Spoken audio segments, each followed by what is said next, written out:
So we're in Kiwi, we are 1 minute away, so I think we'll officially open our council meeting. Welcome everyone, we've got a lovely, interesting agenda. More interesting is the girls behind me, so please, I'll pass back to the wonderful girls from the choir. Thank you.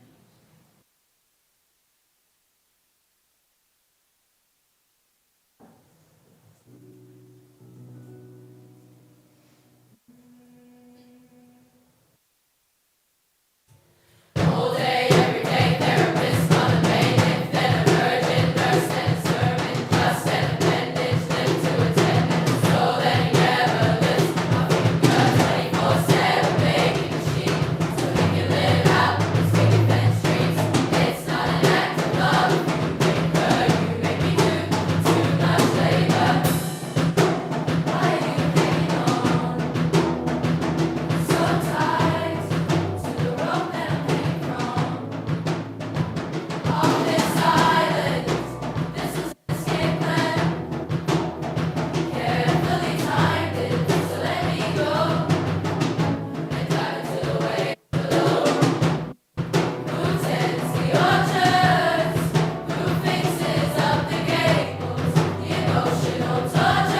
Thanks, girls. That was awesome.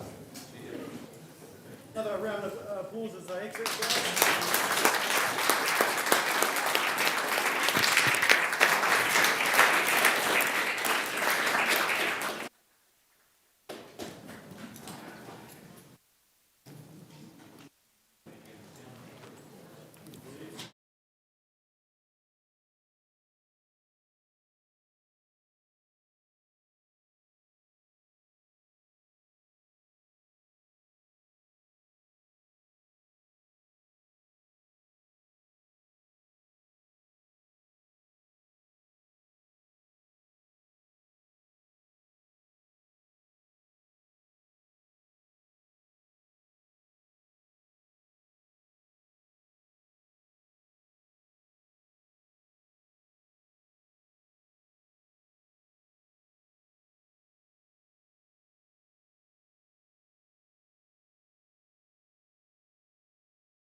Everyone, welcome to members of the public and those online. What an awesome performance, that's fantastic. And those that weren't aware, they were the Timaru Girls High School choir went quite viral after a performance at the Big Sing in Dunedin. And yeah, really, really cool and energetic stuff. Better than listening to Mike Hosking in the morning, I would say. So be a nice way to wake up. Very cool. So I'm now going to ask everyone to stand, and I'm going to ask Alistair from the Church Street Chapel to come through and lead us in prayer. And Chris, could you just...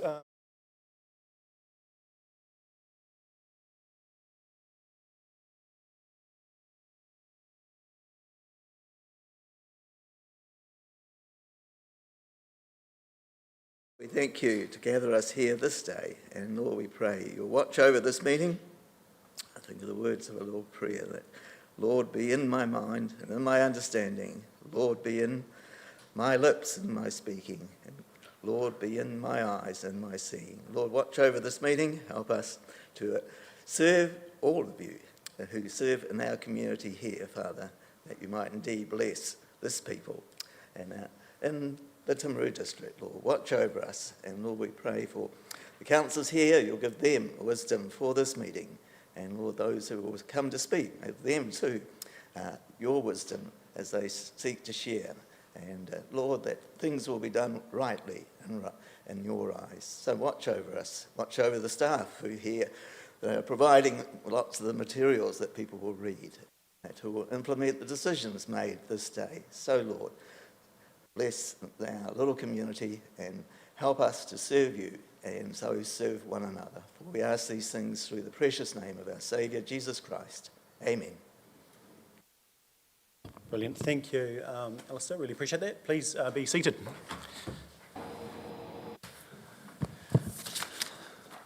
Alrighty, we've got a busy day, busy agenda. So I'll call for apologies. We have Councillor Piddington is online with us today. Full council meeting. We've got Kale Toomey from the Pleasant Point Community Board meeting as an apology. We just have to acknowledge that. Welcome also to Kathy and Rachel. Great to have you with us for the morning and afternoon. There isn't any apologies, so we can skip through that. We've noted Kale.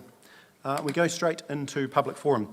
So just, I'll set the scene for the meeting. Obviously, lots of busy agenda items, important agenda items. Obviously, there's a lot of public interested in Alpine Energy, which we're about to receive public forum submissions from.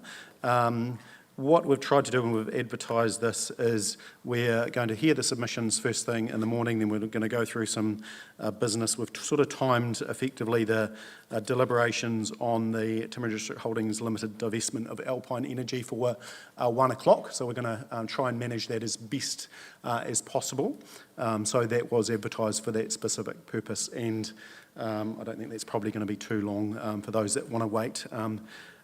And be a part of that. So what I'm going to do now is go to public forum.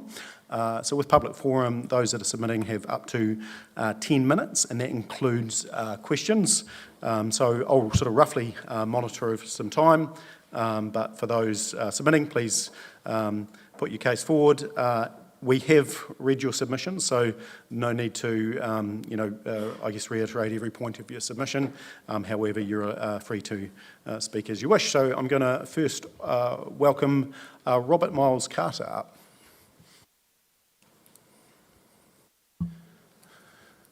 No, absent, that's okay. Next is Tim Barnett from the Mid and South Canterbury Trust. Welcome, Tim.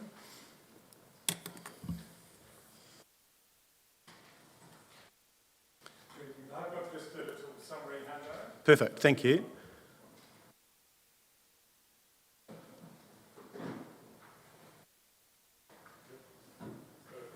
Your Ricardo, greetings. I'm Tim Barnett.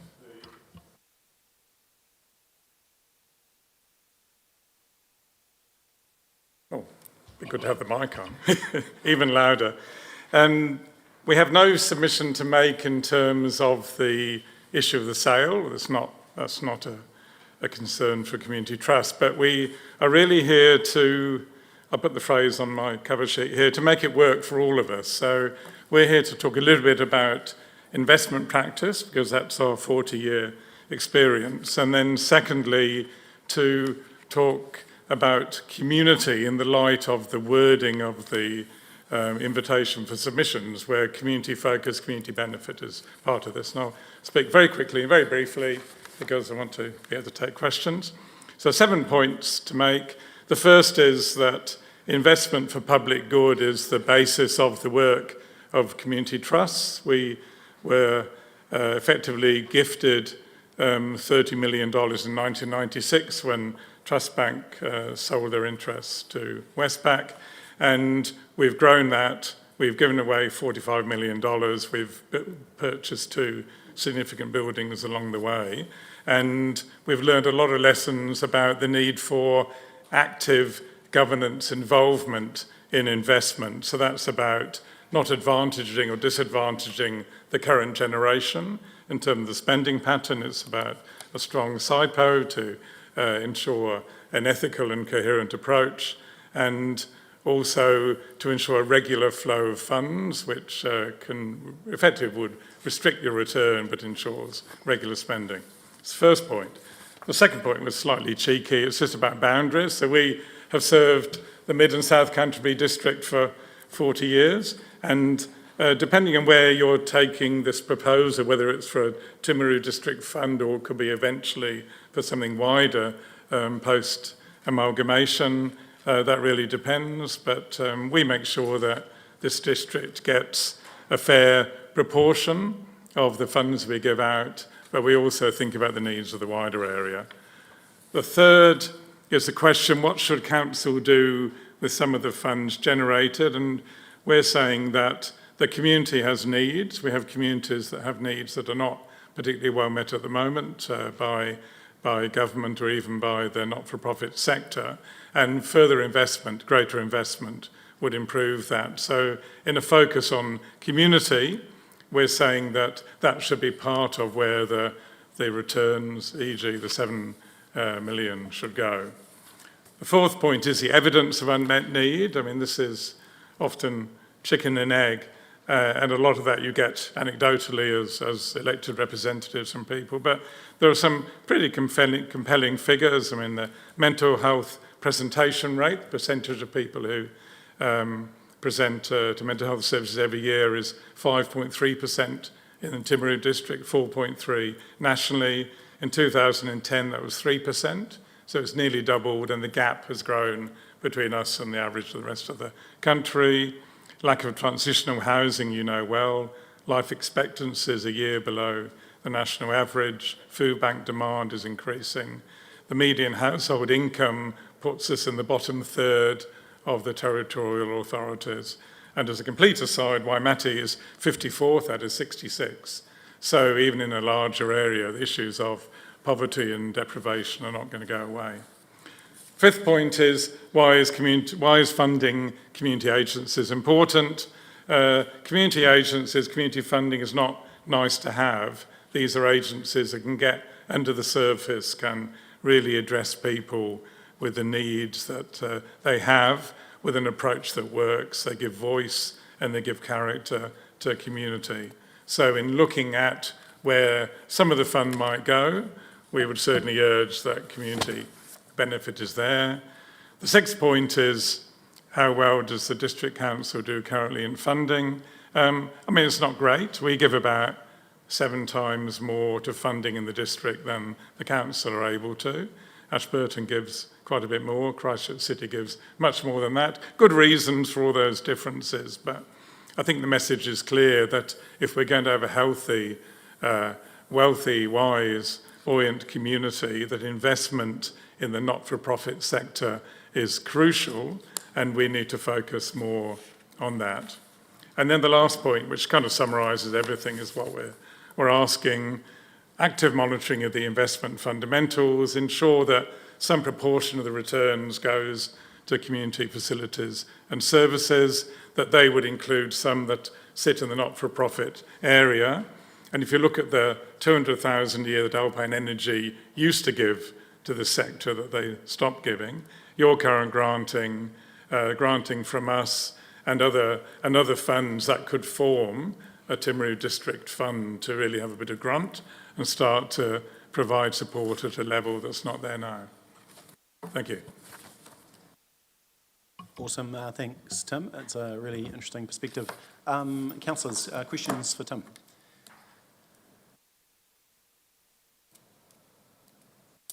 And I think, yeah, there we go. Councillor Thomas.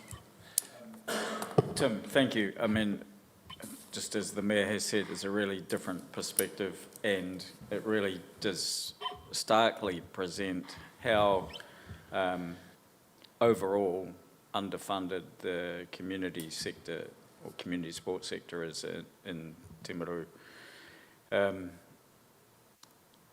I'm interested in just, could you perhaps just go a little more detail on how you see a fund like this being able to support that community that needs it? Sort of what mechanisms need to be in place to do that?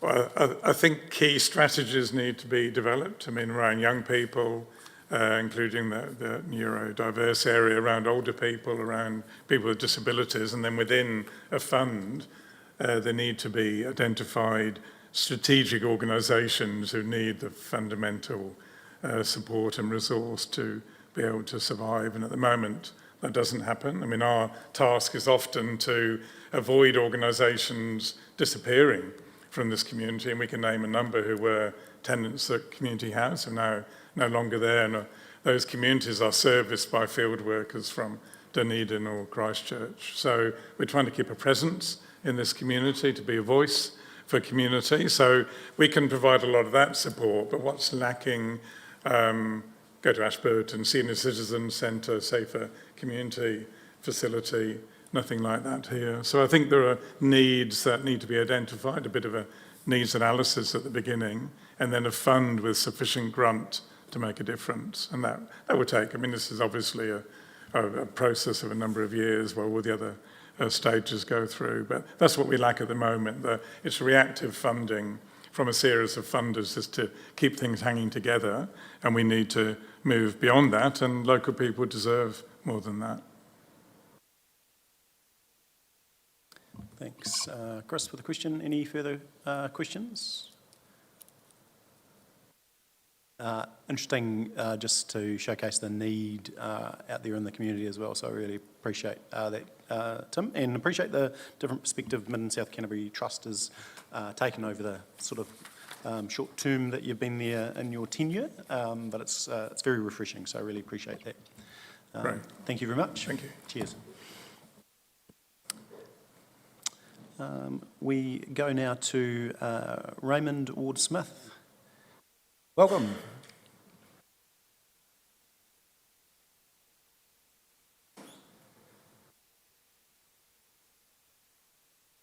Welcome, Raymond. Great to have you with us. Yeah, that's it. Green is go.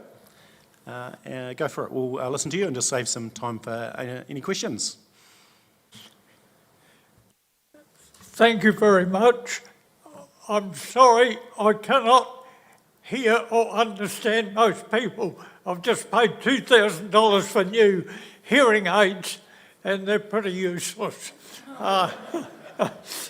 So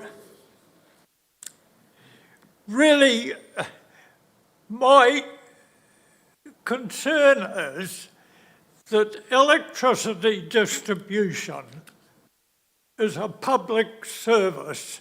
It's the same as roads or water supply or sewerage.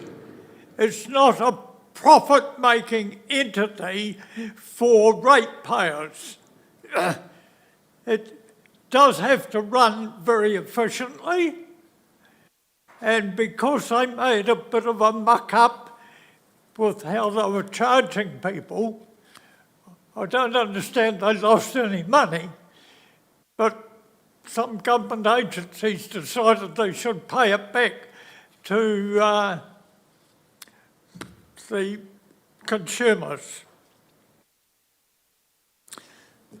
So if the sale suggests a buyer pay a dividend to a managed fund, on average of say $7 million a year, which works out to 5.38%, to get that, they either run down the network or they up the charges.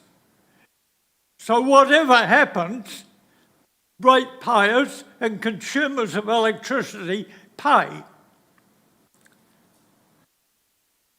I would assume that almost every ratepayer is connected to the electricity network. So they get their electricity distributed, hopefully as efficiently as possible, and the ratepayers or council have the right to have directors on that. So there is a level of control. Should we then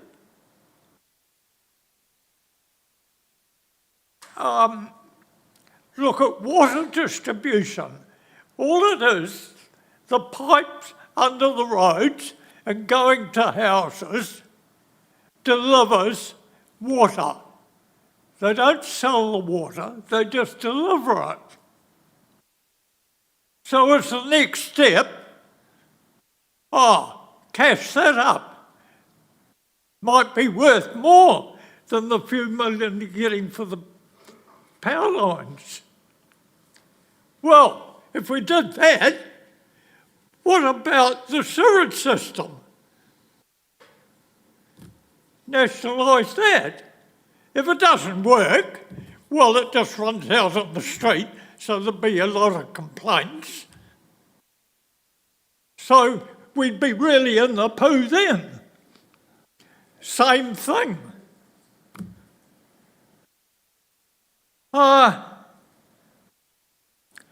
So, whatever is sold off, the cost trickles back to ratepayers. So, we either have the residents paying through their rates, or we have some collective user groups have to pay, and that's for other things like Theatre Royal.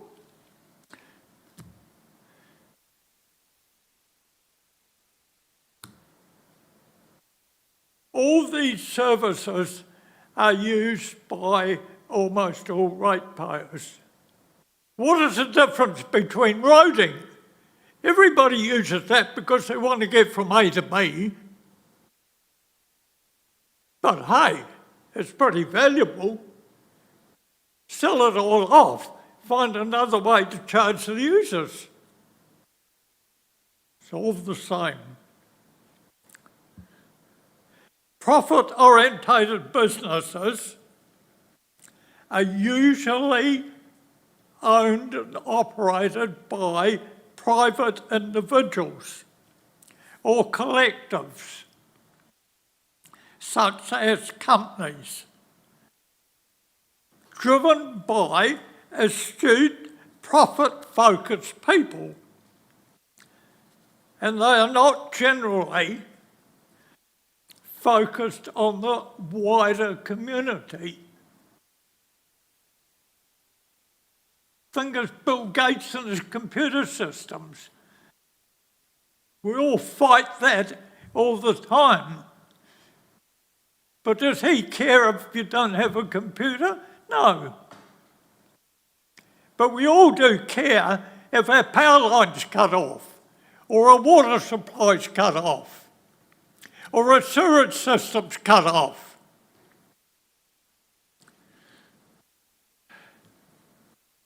I have listed 10 other things perhaps could be sold off, some to generate money, but not necessarily fully used by all the community. The museum, does everybody use it? All the ratepayers use it? It's a nice to have. Aorangi Stadium, I drive past it every now and again. This huge big building built there. Shouldn't the bits and bobs that go there and play be paying a major part of that? And the Theatre Royal, no more about that. Argentine Art Gallery, an old house given to the community, their best heart, thinking they're doing some good, but it's past its best. So, local body said, oh, we better fix that up, way in the middle of the residential area. Mary Park swimming pool. Why the hell's it down at Caroline Bay, not up where all the people who've paid for it live? They have to go across the state highway to get there. Now here's one that might be sold off. Prime Port. Not used by everybody, must be highly valuable. The cruise ships, yeah, charge them heaps to come in. Whatever. I'm not saying you should sell it off, but so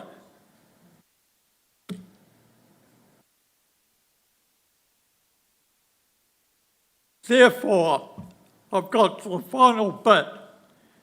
Who should hold and manage electric power distribution? Clearly, the council. Everybody uses it. It's a public good. It's the same as other delivery things.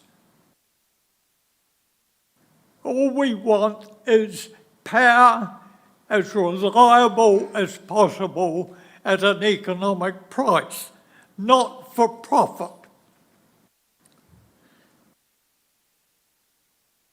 There should be enough profit to maintain it and to do capital works. Think of the poor people way up the gorges, country folk. They cried out for power and electricity for years. Eventually it's got there. Sell it off.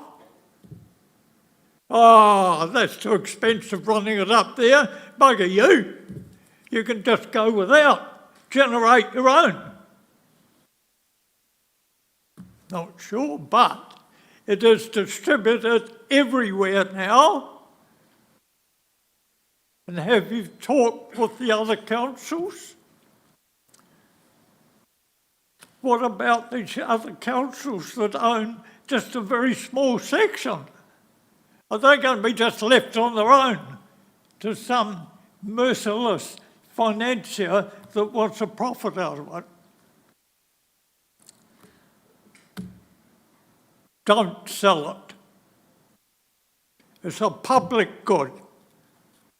It's a public service, the same as roads, water supply and sewerage.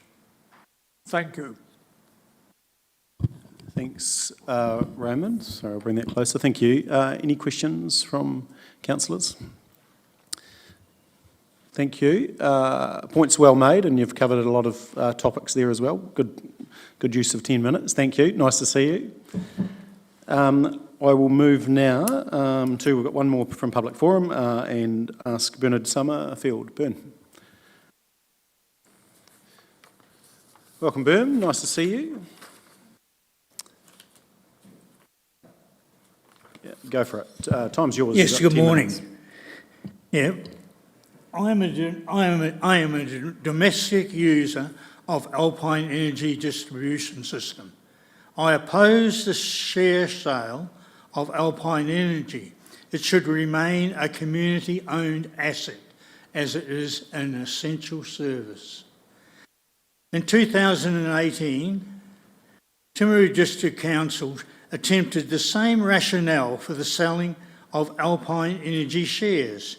The existing council at the time agreed not to sell. The decision was made from the community opposition for the sale. And I think at this time, I don't think there's been enough publicity regarding what's been happening. It is now 2026, and with an 8-year time frame and 2 council elections and probably a different range of councillors, the current proposal to sell is based on short-term thinking. The Electricity Network Association based their current thinking that distribution companies are in for the long haul of 50 years plus. Electricity distribution is an essential service and should be controlled by the local community through Lions Trusts and local bodies. South Canterbury for South Canterbury.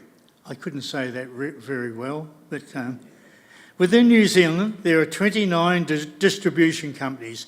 Only 2 are overseas owned. In most businesses there is ups and downs.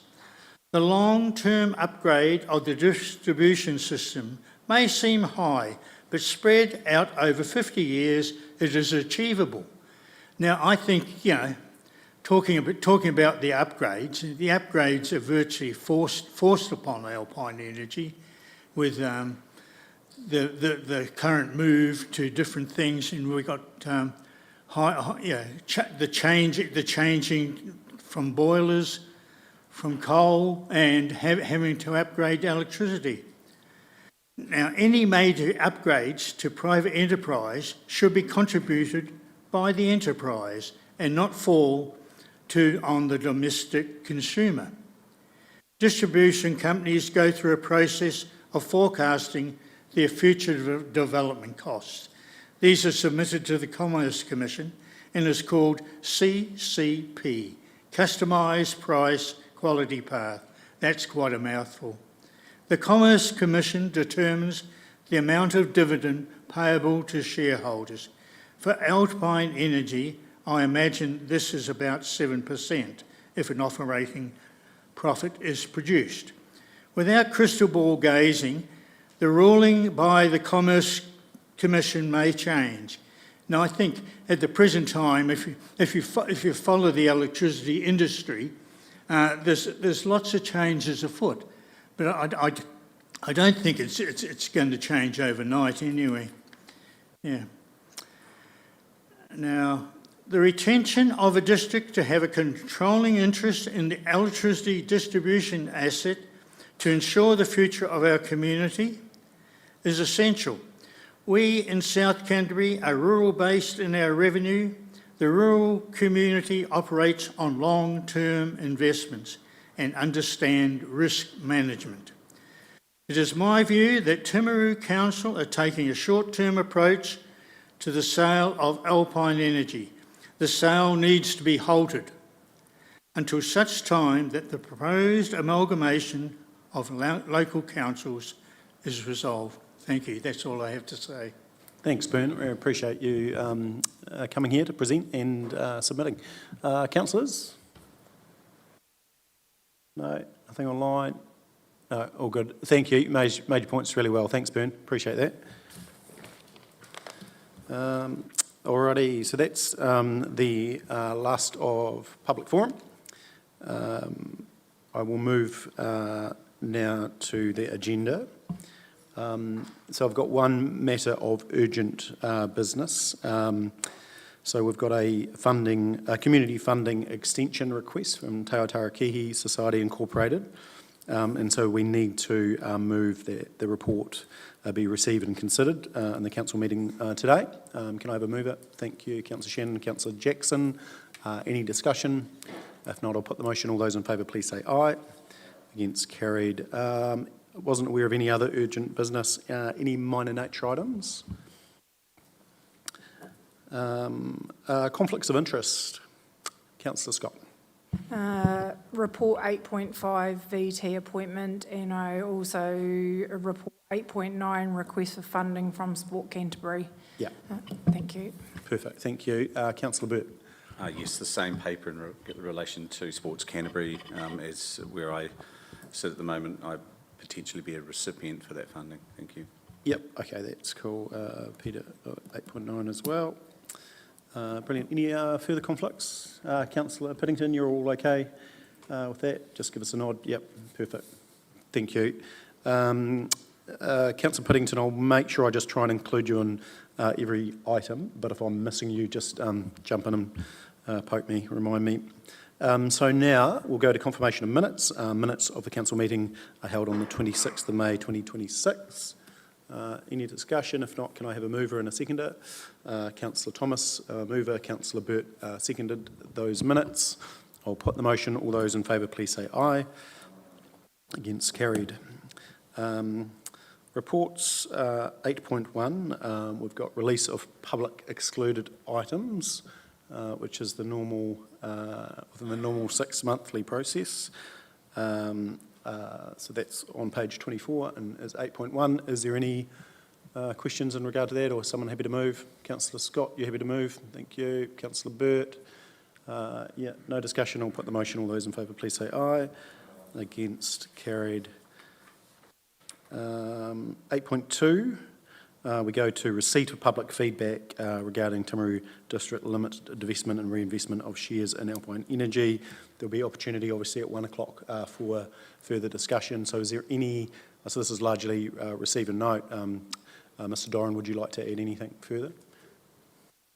No, we'll take the paper as read. This is really just for you to receive the feedback and let it inform your decision making later in the meeting. Thank you. Is there any questions? We can pick up all the themes, etc. Next paper, if there's anything at 1 o'clock. No, probably only note I would, and I think only Councillor Burt and myself were here in 2018 And I think the difference was there was some 500 plus submissions versus 78 this time, so quite a different conversation I think we're hearing. We'll just go to that. Council receives and considers public feedback received on the property proposed divestment of Alpine Energy. So we're going to do that in the next one. Just someone move and second it. Councillor Wilson, thank you. Councillor Shannon, put the motion. All those in favour, please say aye.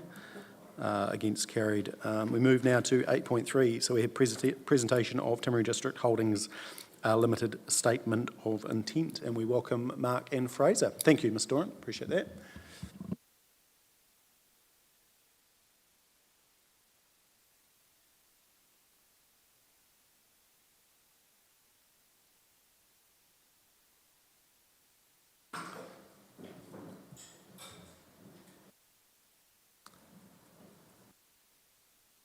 Welcome, team. Floor is yours.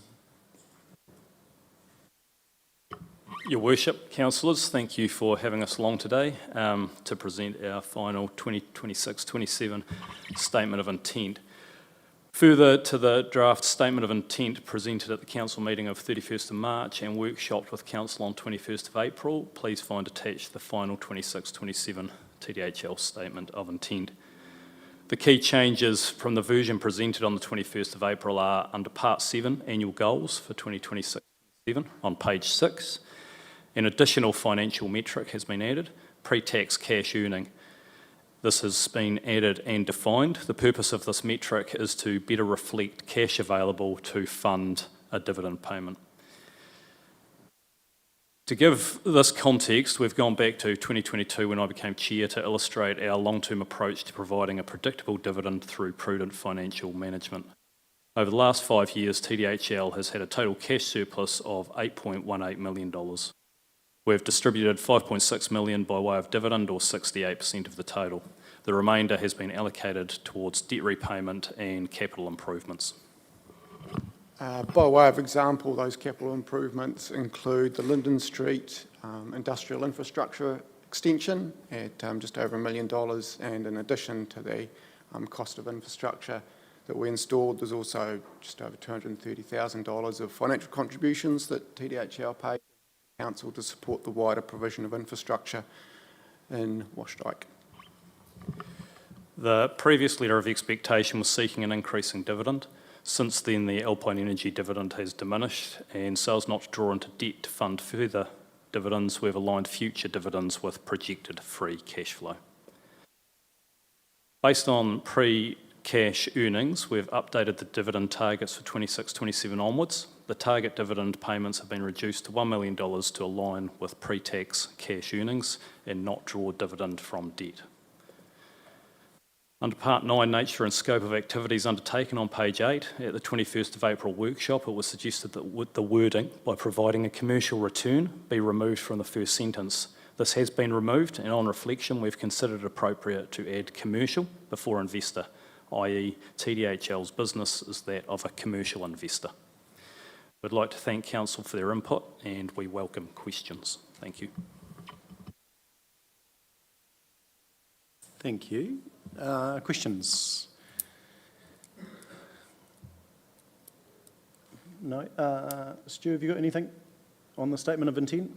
No. All good. And this is a bit of an iterative process, obviously over some months, so we've seen this before. So no, appreciate the work that's gone involved. And I think one key point I'd just like to raise is that the view and the request from Council has been to get a return from those investments within that portfolio, which leads us on to the conversation which we're having after lunch.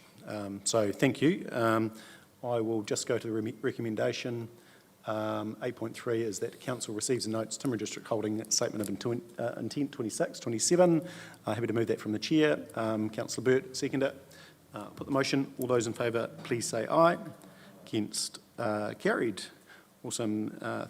Thank you very much.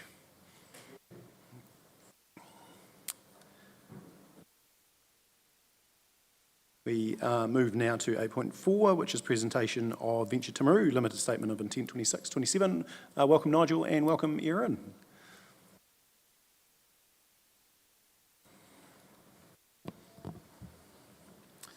Sorry, and that's on page 84. Welcome, team. Thank you, everyone. Your Worship, elected members. Our Chair, Logan, passes on apologies. He had a clash of appointments today. So thanks very much.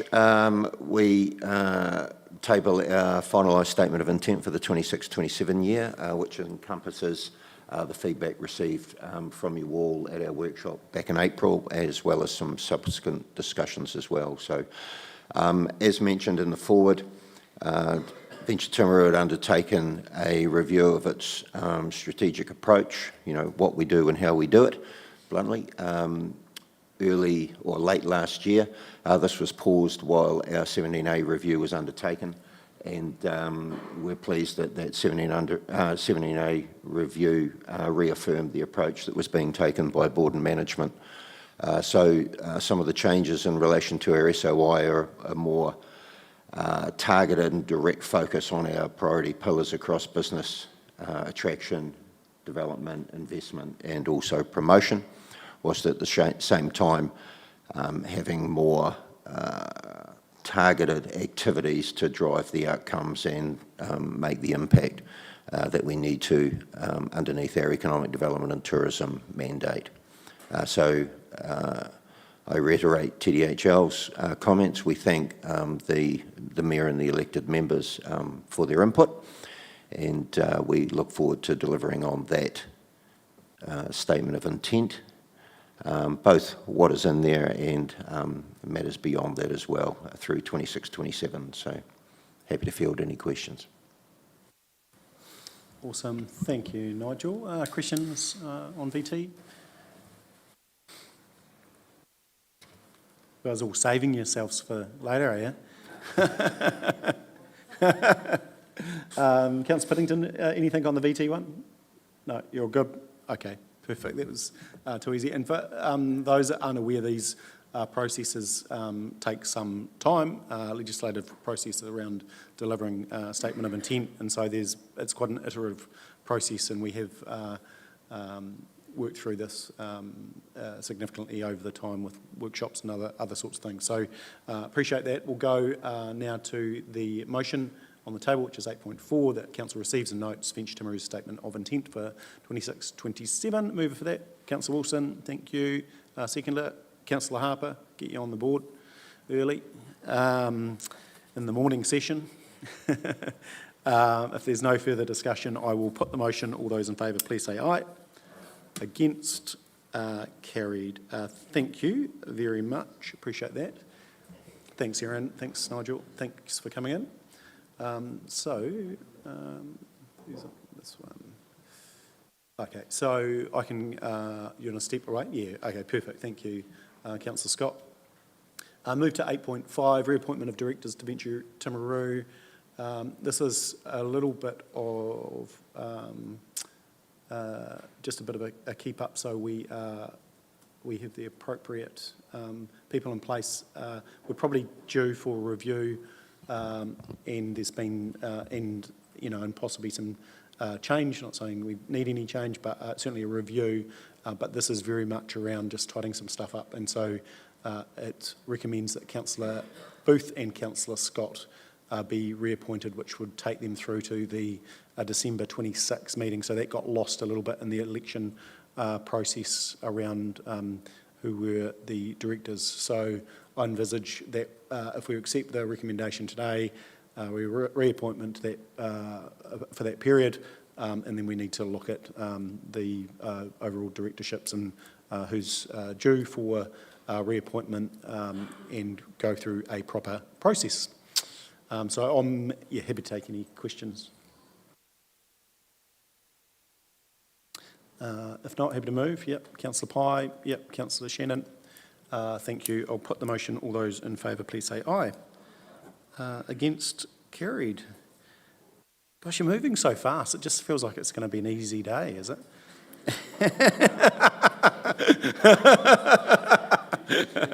Oh, did I? Touch wood. Go on, everyone touch wood together. No, okay. 8.6, South Rangitata Reserve Management Plan, deliberations and adoption. welcome Andrew, welcome Brendan, and welcome Bill. Nice to see you. Welcome back.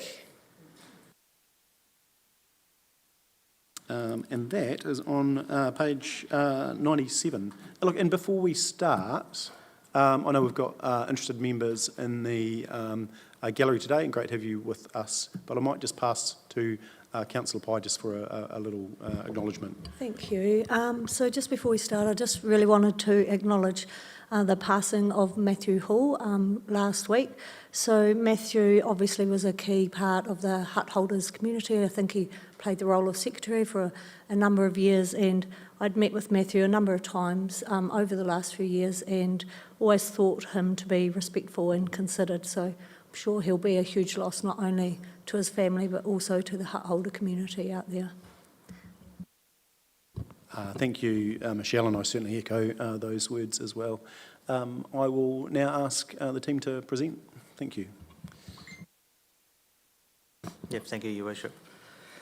So basically this is a reserve management plan for Rangitata. It is a Rangitata reserve but does include the Rangitata huts as well. So that was last updated in 2003 and Council at last year resolved to basically, it was time to review that plan. We have been through the process. It is a statutory process, just keep in mind that, and we started with sort of our intention, advertising our intention to review it, through to adoption of a draft plan, through consultation on that. So really where we are today is at the end of the process. So we have received consultation or submissions, and the officers have expressed their comments within this report. And then the move forward is to basically adopt it, and we've also amended the draft document as well to reflect some of the comments that we actually, or submissions that we agree with. Just important to note that Council did raise a number of other issues during the submission process, and particularly around the holding tank for the camping ground and the sewage side of things. That is outside, we consider outside of this management plan, and that will be separately reported at the July meeting. We're just getting some costings and implications, and certainly around issues with resource consenting. So that will be reported back. That can still happen outside of this plan. So the plan itself is about management of this reserve. There are some other things that were put in through the submissions, particularly around the management of the river mouth. That is outside of Council's jurisdiction, so it could not be included in this particular plan. So, this receipt of the submissions and the comments is made by the team, and I'll just, Brendan, have I missed anything? No, I think that's fine. Okay, open to questions. Thank you. Okay, awesome. I'll go to questions. And there's a couple of changes which, will affect community, two playgrounds to one playground. Not saying that we're removing, but it talks about funding of one playground, doesn't it? Yeah, that's correct. There's two playgrounds out there. One of them is Council playground. Another one was installed by the hut owners, and so Council keeps an eye on it and maintains it. But yeah, the future of that, it depends on funding. If Council wants to continue to fund that one, there is quite a lot of work to do to make it safe. And ultimately, there again, that's effectively the whole system is user pays, isn't it? So it's really a conversation with the community out there around that. Yeah. Yeah, that's correct. Yes. And getting the balance of, okay. Brilliant. I think Councillor Scott, you had a question. I did have a question on the playgrounds, but I think we've answered that, so that's good. I just wondered, with the adoption of this plan, will this require additional budget, staffing, resources, or future council decisions before this can actually be implemented? I don't believe so. We've gone through this process, and that's probably where most of the staff time is taken up. But yeah, from moving forward, there's not a lot of changes in this here, and I think that we'll be managing it quite okay. But Brendan might be able to talk more. I'll just simply signal Councillor Scott that in a couple of places in the report, for example, in relation to the enforcement approach or the holding tank, etc., we've tried to indicate where any council decision that amends what's in the proposed final version might come with an additional cost. But to Andrew's point, in terms of what's the attachment, the proposed final version, I believe it can be delivered within the existing parameters. And I just wondered, does adopting this plan create any expectation that council will provide future erosion protection or infrastructure investment beyond this existing policy?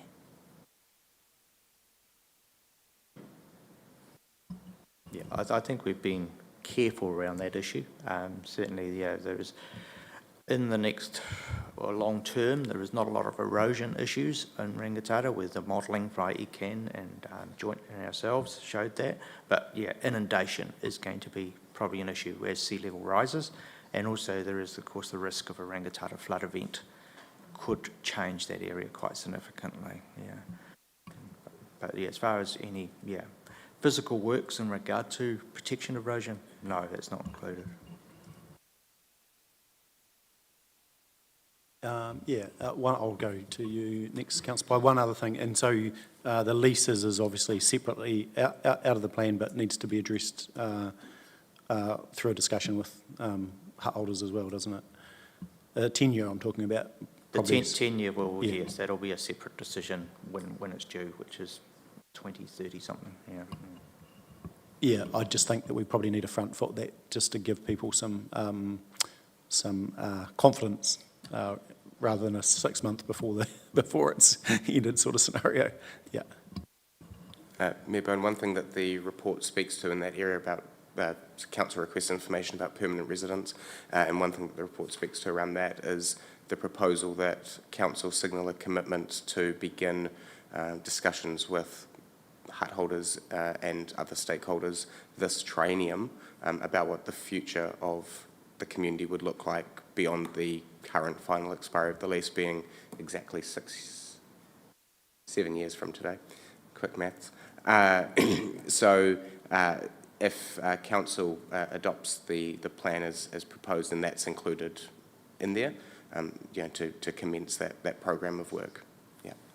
And there's further information on that in the report. I can elaborate on that if desired. Yeah. Councillor Pye.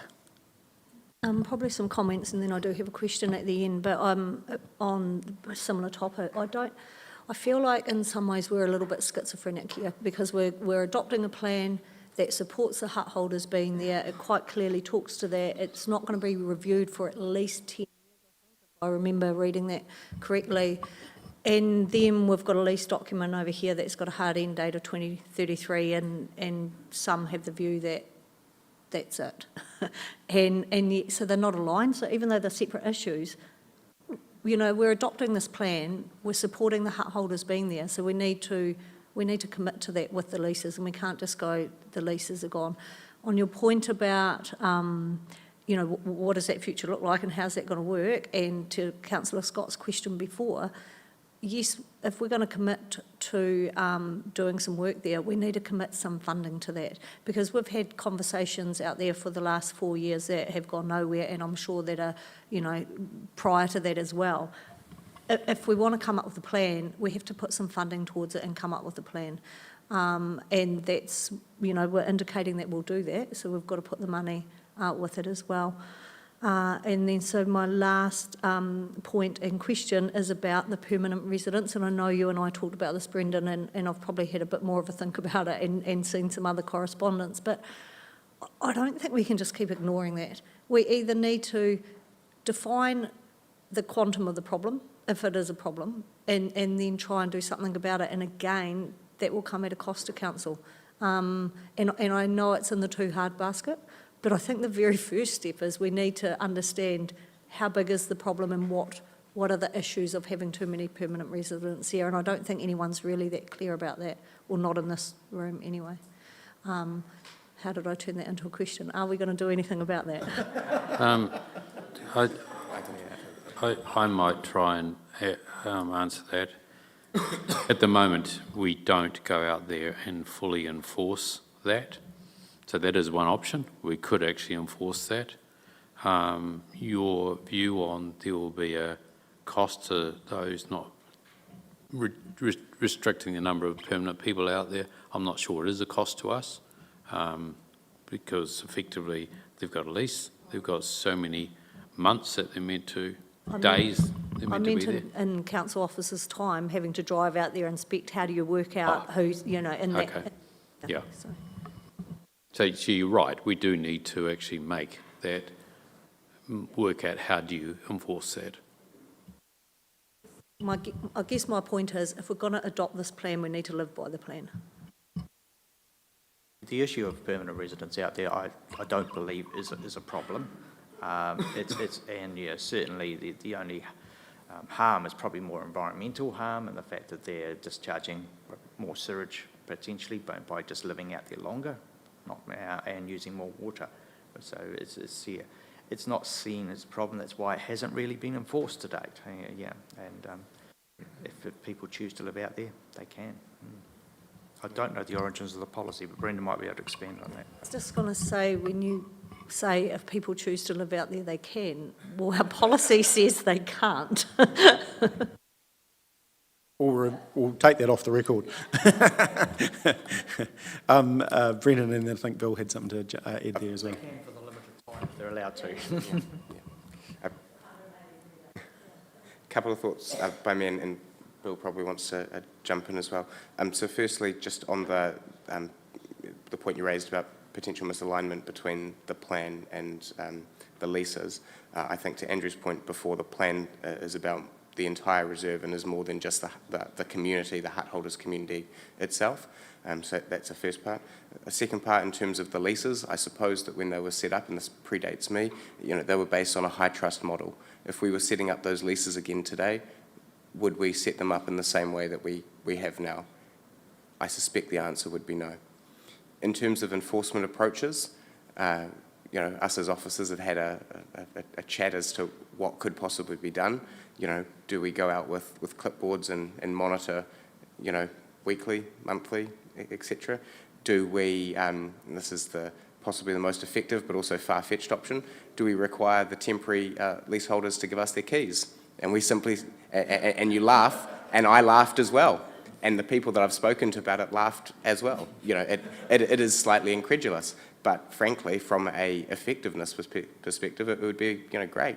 Here's your key, clock's ticking down from those dates. I say that slightly glibly, but I use it to highlight the difficulty of the enforcement approach here. In terms of the wider issue around permanent residents, and I think I'm recalling your question correctly, Councillor Pye, please correct me if I'm not. In the past month or two since the hearing, I've endeavoured to do some work with other council staff, particularly water engineers, to understand what the impact might be of a significant, an increase in the number of permanent residents out there. And the more you dig initially, the more it opens a can of worms. And that is why our advice today is, if council wants to amend its approach to permanent residents, do that as part of a wider strategic review about the future of that community, with clearly no predetermined outcomes, just to be really clear. Because, to Mayor Bowen's point before, obviously we would want to signal well in advance and work with the stakeholders as to what the future of that community looks like beyond the final expiry of the lease being 30 June 2033. And there needs to be some thought and some resource put into that. Whether or not there needs to be a budget attached to that, it's obviously up to council. And part of what the report briefly alludes to is that there would need to be discussions as to who pays for the quantum of work, whether or not there's an amount of that is user paid or the like. There are more and more communities, such as the huts around this country, that are in similar positions, and there might be wider resource that we could tap into, or precedents and the like. So I do not think that council committing to the plan as it's drafted today is necessarily committing a large blank check to that piece of work. It's just a commitment to get it off the ground, to signal an intention to proactively review it with all the stakeholders, and noting that some of those harder discussions around who funds what and the like is yet to be determined. I hope that addresses your question, and I think Bill had something. Is it appropriate to have that on our actions register? Because I can see us leaving today and there's a lot going on and who's going to remember to to undertake that work? Happy for it to go on an action register, but I don't want every council meeting to be trying to actually respond to that, because it will take some months, if not years. 100% agree, but I'd just hate to get to the end of, a bit like our rates review and everything else, and we say we're going to do it, and we finally are with our rates review, but it would be nice to have it flagged somewhere so it's kind of front of mind. Yeah, even if it's got a time frame and it won't be done till, 2027 or whatever it is. I think that as far as the funding is concerned with the lease review, tenure review, that will be an LTP issue. So I think that is the opportunity there to support that. I'll just pick up on what exact action that is, just for the record. Mr Medley might be able to help me with the exact wording, but in that report it has that council will undertake to do some planning around what happens at the end of the leases. They are not the words. And so it's to make sure that we undertake that work stream to have a plan on what's going to happen Maybe in the future. council undertake the tenure review work stream, something along those lines. Yeah, along those lines. But because I kind of feel like it's always been a bigger conversation. Yeah. I look at and I forget exactly what community it is, but in North Canterbury, that slightly different because they had serious inundation, but they had a plan to relocate, subdivide, sell that would pay for the relocation. I'm not sure that's necessary in here, but there might be some things that are necessary. Yeah, okay, I think we've picked up enough. Brendan, and we'll bring Bill in as well. Very briefly on that point, page 134 of the agenda, there's just a note in the plan, or proposed rather. Council commits to commencing a work program this triennium with the objective of exploring options for and determining the future of the Rangitata Hut settlement beyond the current final lease expiry of 30 June 2033. I'd propose an action would be something similar to that. Perfect. Bill. Thank you, Your Worship. Just with regard to the adoption of the plan and changes that may happen over the next year or two, it is possible to make minor adjustments without going through the formal process. And things like that could be a holding tank or perhaps varying the number of permanent residents. So just giving council some confidence that minor changes can happen relatively easily, but going through the whole statutory process, that would happen once every 10 years. Valuable point, thank you. Councillor Burt. Yeah, and so the key here is that we've got a coalition of competing issues. This is a work stream.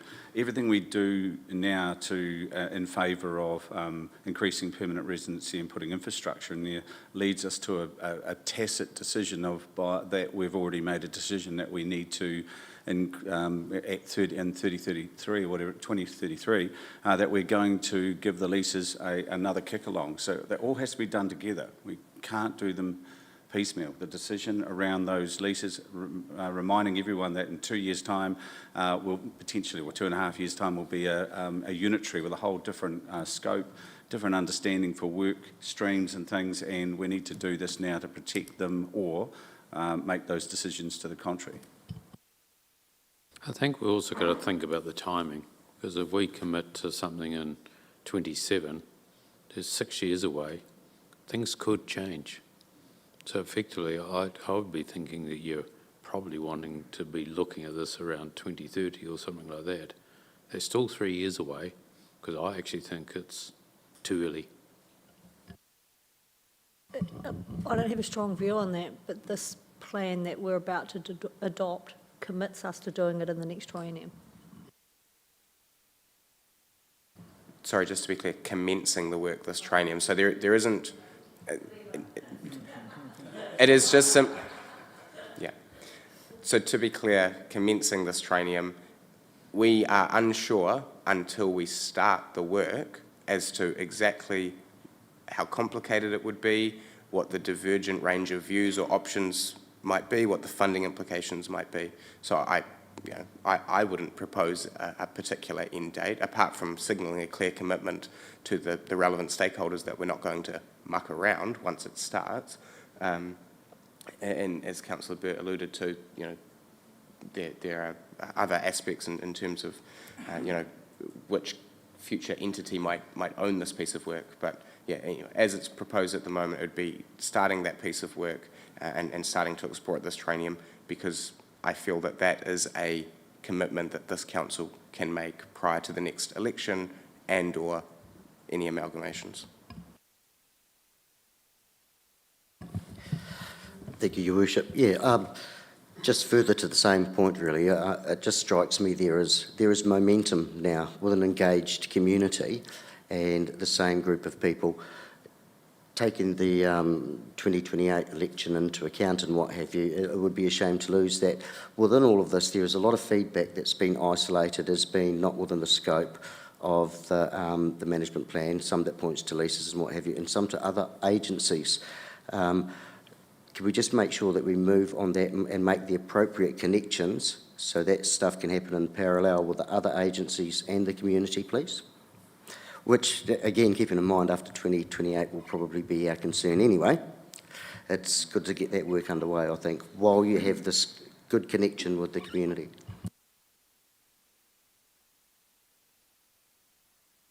Alrighty, anything further? Councillor Piddington, did you have anything? Hold on, we can't just hear you yet, Stu. Looks like it's our end, is it? Hold on. We weren't trying to silence you intentionally. Oh, there we go. Got you. Go for it. Better get me going before 1 o'clock. Yeah, look, I'm the CE that we don't need to rush this. This plan is no commitment past 2033. There's a lot to work out before then, including who pays for any improvements. So I just think we make haste carefully. Thank you, and I think that's been articulated through Brendan's careful choice of words. No, look, a smart thinking, I think. So, yeah, no, appreciate that. Any further questions? Councillor Jackson.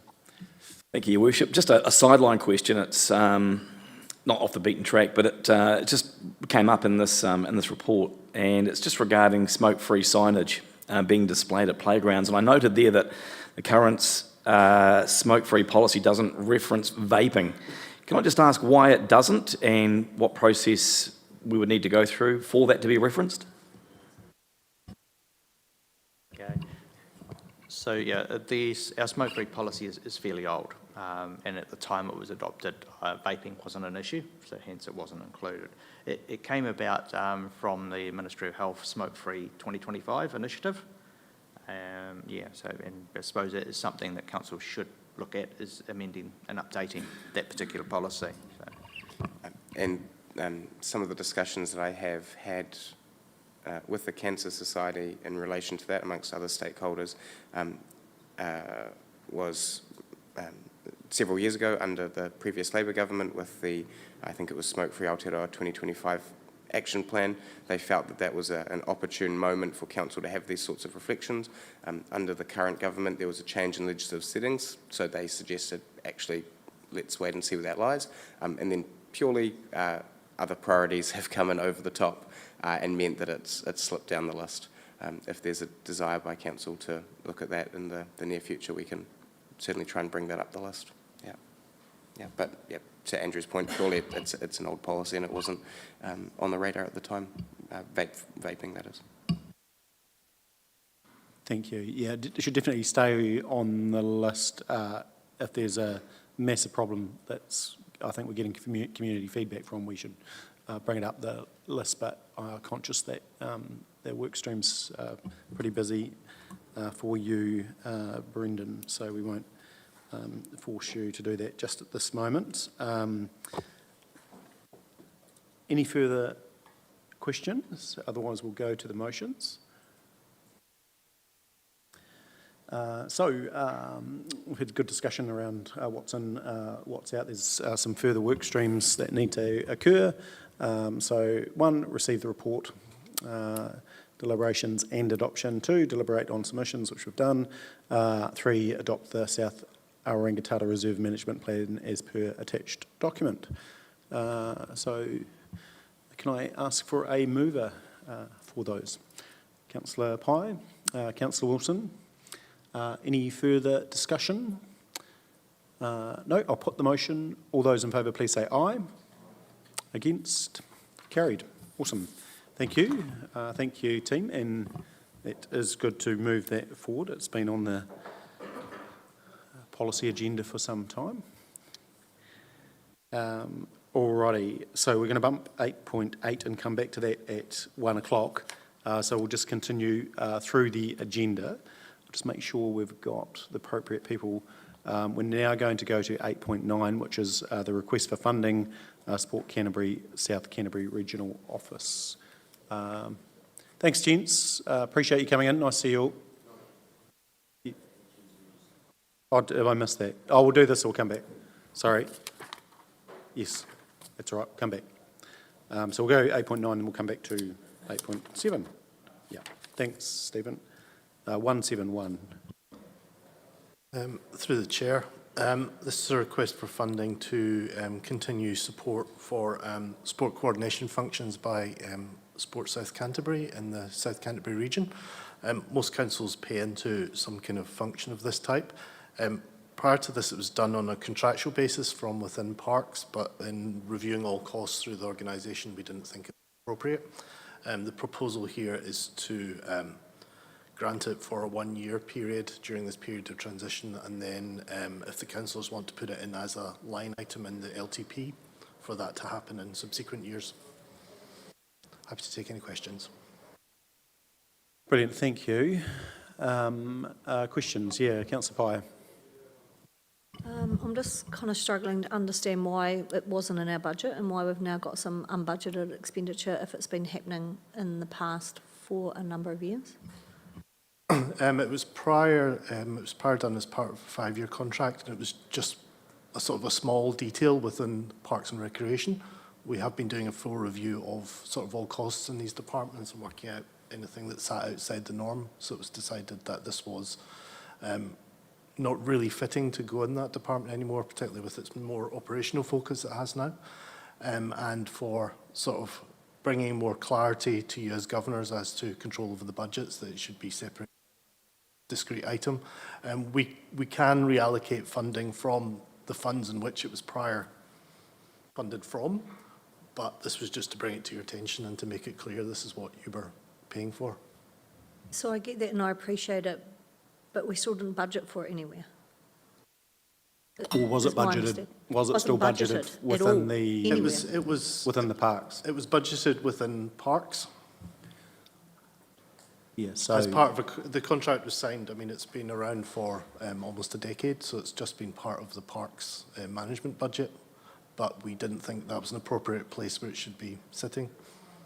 So yeah, a couple of questions. So one, it's should we continue to fund this? That's a question. But also, to your point, you were trying to put it in the appropriate space, and so I agree. I don't think it belongs in parks anymore. But if that's the budget was where it was allocated prior, I think that budget needs to move into wherever that is into the future. We'd suggest for future consideration it should be done as a sort of just as a community grant like any other. We have arts grants and stuff, so putting it in there. In the submission from the Community Trust around how much we grant to the community each year, and it was clearly missing this because there's only 117 in total. Correct. Yeah. Yep. So then I kind of, you know, I'm supportive of sport in the region, and if, you know, and if we've been funding this for a long time and the expectation, you know, was we would continue, I'm happy to support it, but I just feel there's a lot of detail missing. Like if we're giving 87,000, I think the figure is, how much of that is that of their income? Is that, you know, what income do they get? What are their expenses? You know, what do they have left over at the end? What's in their balance sheet? How much money? There's just nothing there. Yeah, I agree, and although I do support this today, I think we need to do that further analysis. And there again, I mean, this is in my view, a really good example of stuff that really sits with central government, but it's been passed the buck, and so we're filling. And it's not statutory; we've got no requirement to provide this funding. So just to be clear, I agree that it should be as part of a grant, and we should actually be hearing each year what exactly are they using this funding for, whereas previously it's been a contract for several years, and I would even suggest that it just gets paid. No one actually probably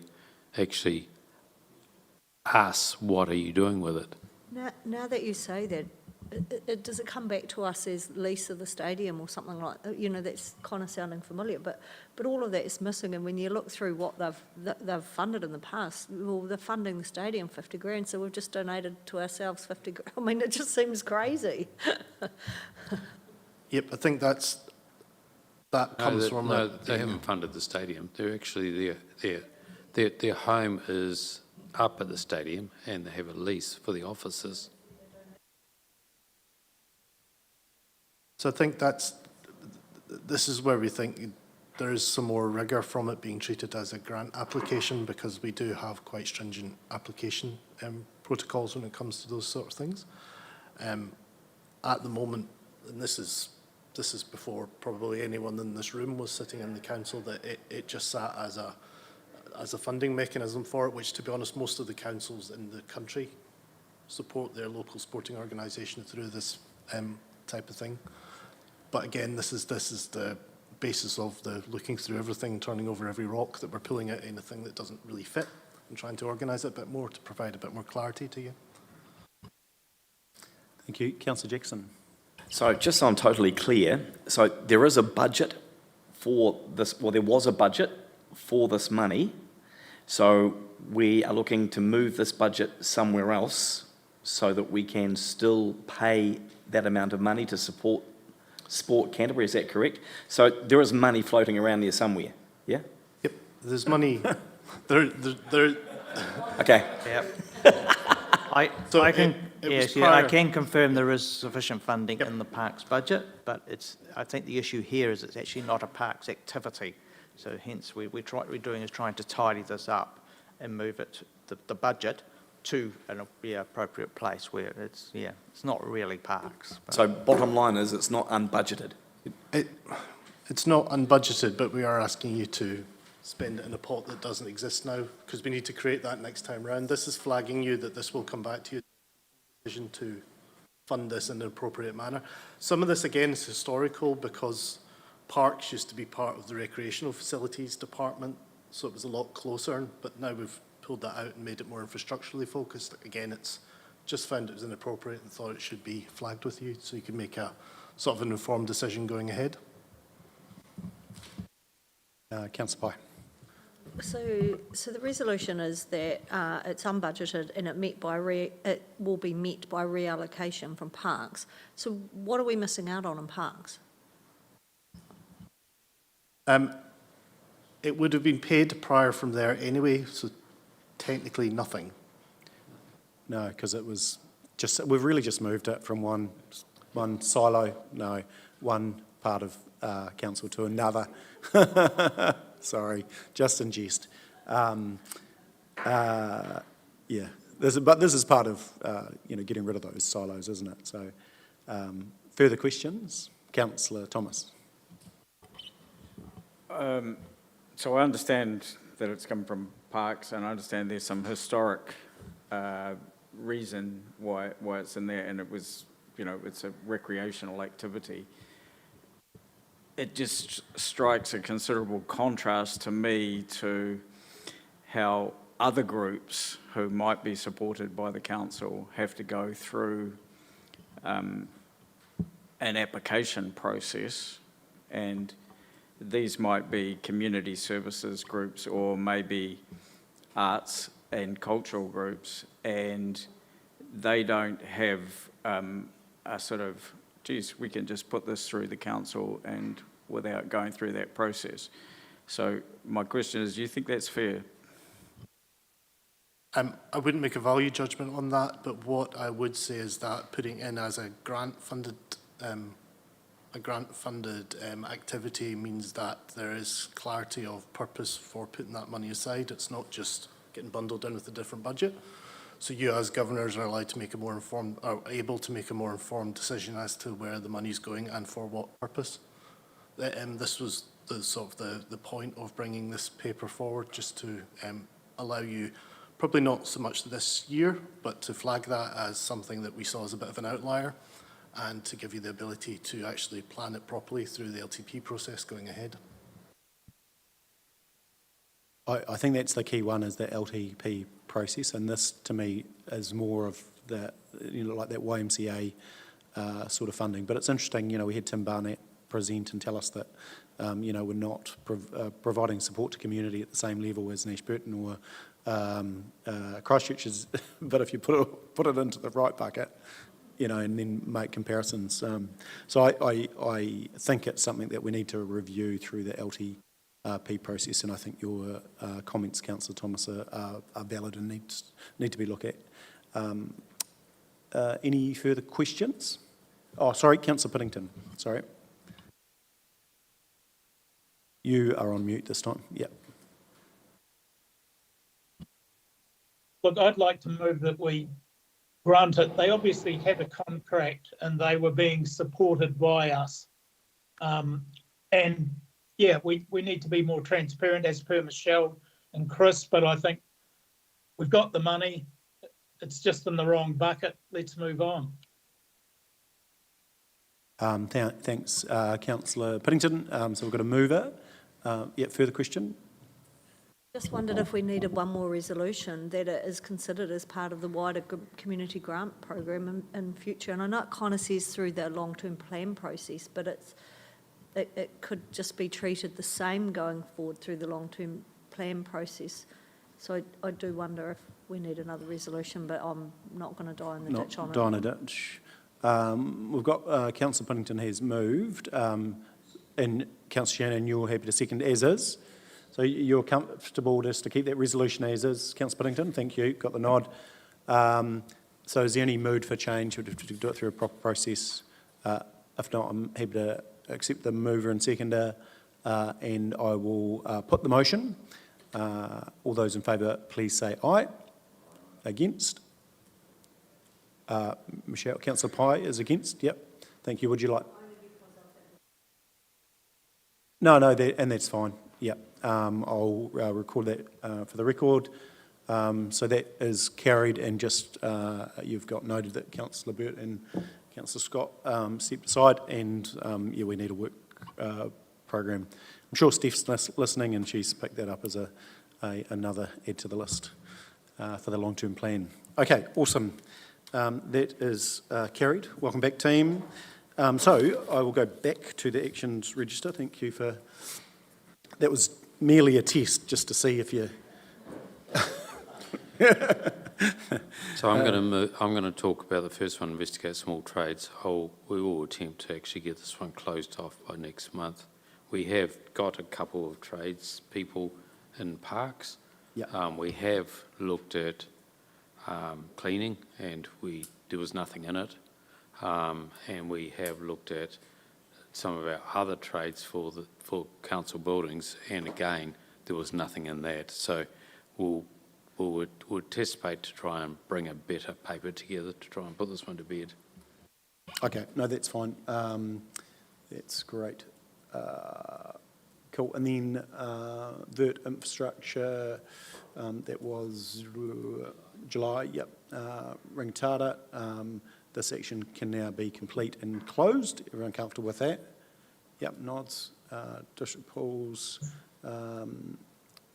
REM, that was the long update. Can be closed off. Yep, is everyone comfortable with that? That one can be closed off. Was everyone comfortable with that, the pools?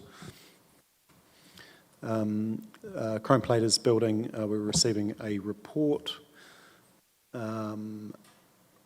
Payment of THL, that's coming July as well. holding tank.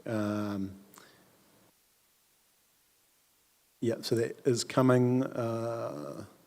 Sorry, I've lost my notes on that. Work program, November, and then should have highlighted that. And then that last one is fine. So any further questions? I think that's all okay then. No, can I move with those amendments to take a couple off? Can I move it? Councillor Pye, seconder. Councillor Jackson, thank you. I'll put the motion. All those in favour, please say aye. Against, carried. So that was 8.7.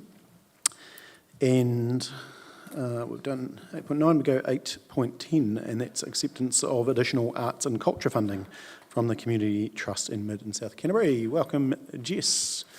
Welcome, Stephen. And that one is on page 181. Kia ora koutou. We'll take the report as being read, but essentially we are asking you to consider the acceptance of additional arts and cultural funding. It totals $110,000 over 3 years and would run in the same framework as our Creative Community Scheme through Local Arts Subcommittee. So happy to take any questions. Councillor Pye.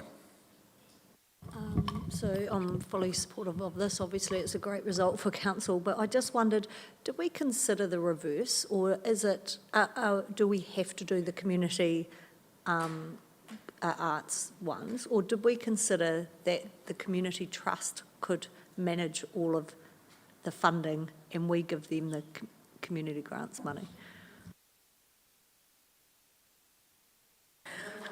Amy doesn't want to hear that, but I just wondered if that was considered.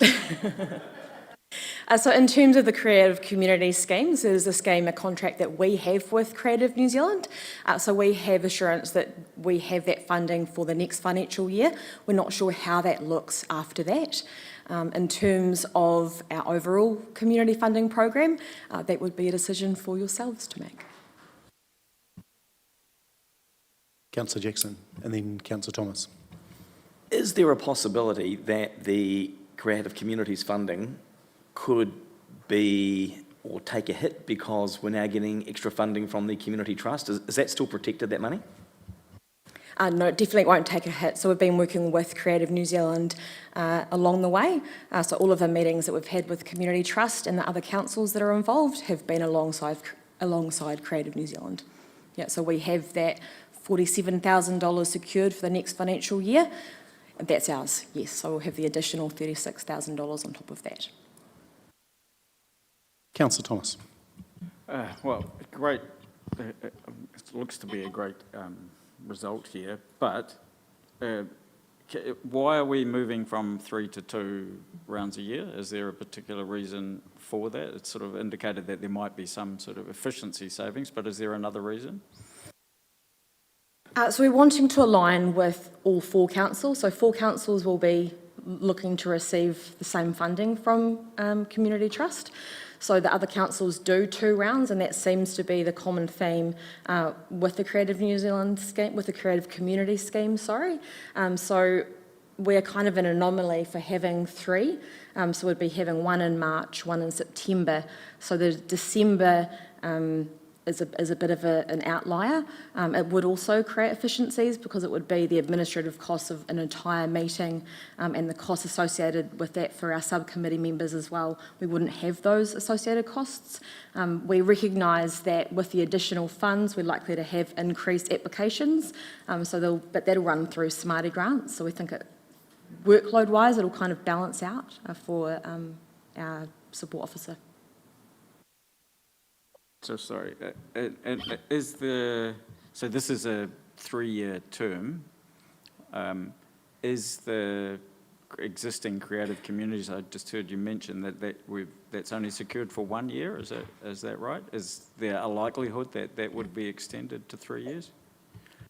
We're not sure. Creative New Zealand has recently undertaken a bit of a strategic change to how they're doing their community, their creative funding. So they've got registrations of interest out at the moment for regional partnerships where they're looking to divest divest their money out rather than running it themselves, getting local organisations across the different regions to do that. So we have security for the next financial year, and from then we're just not sure, and they're not probably sure how that looks either.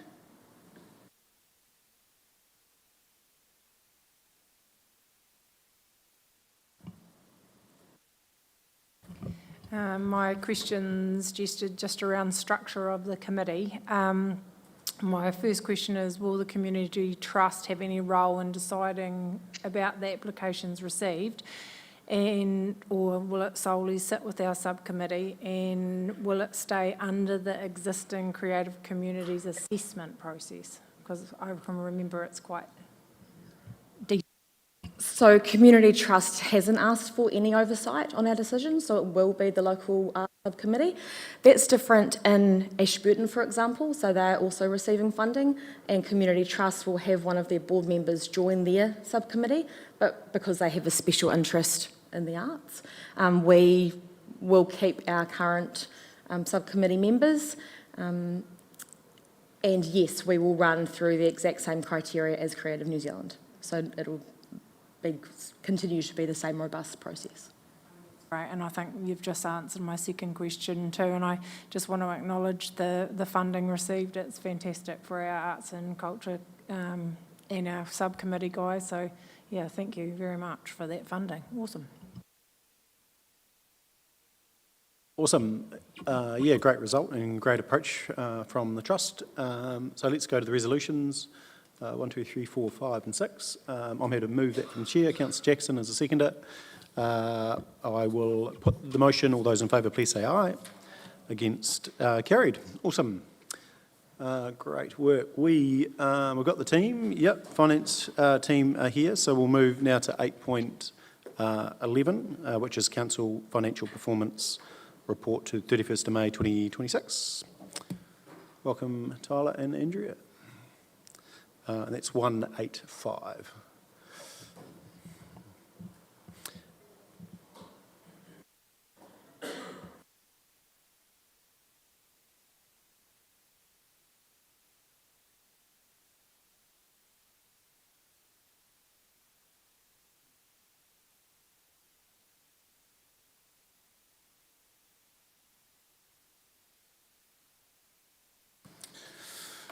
Good afternoon.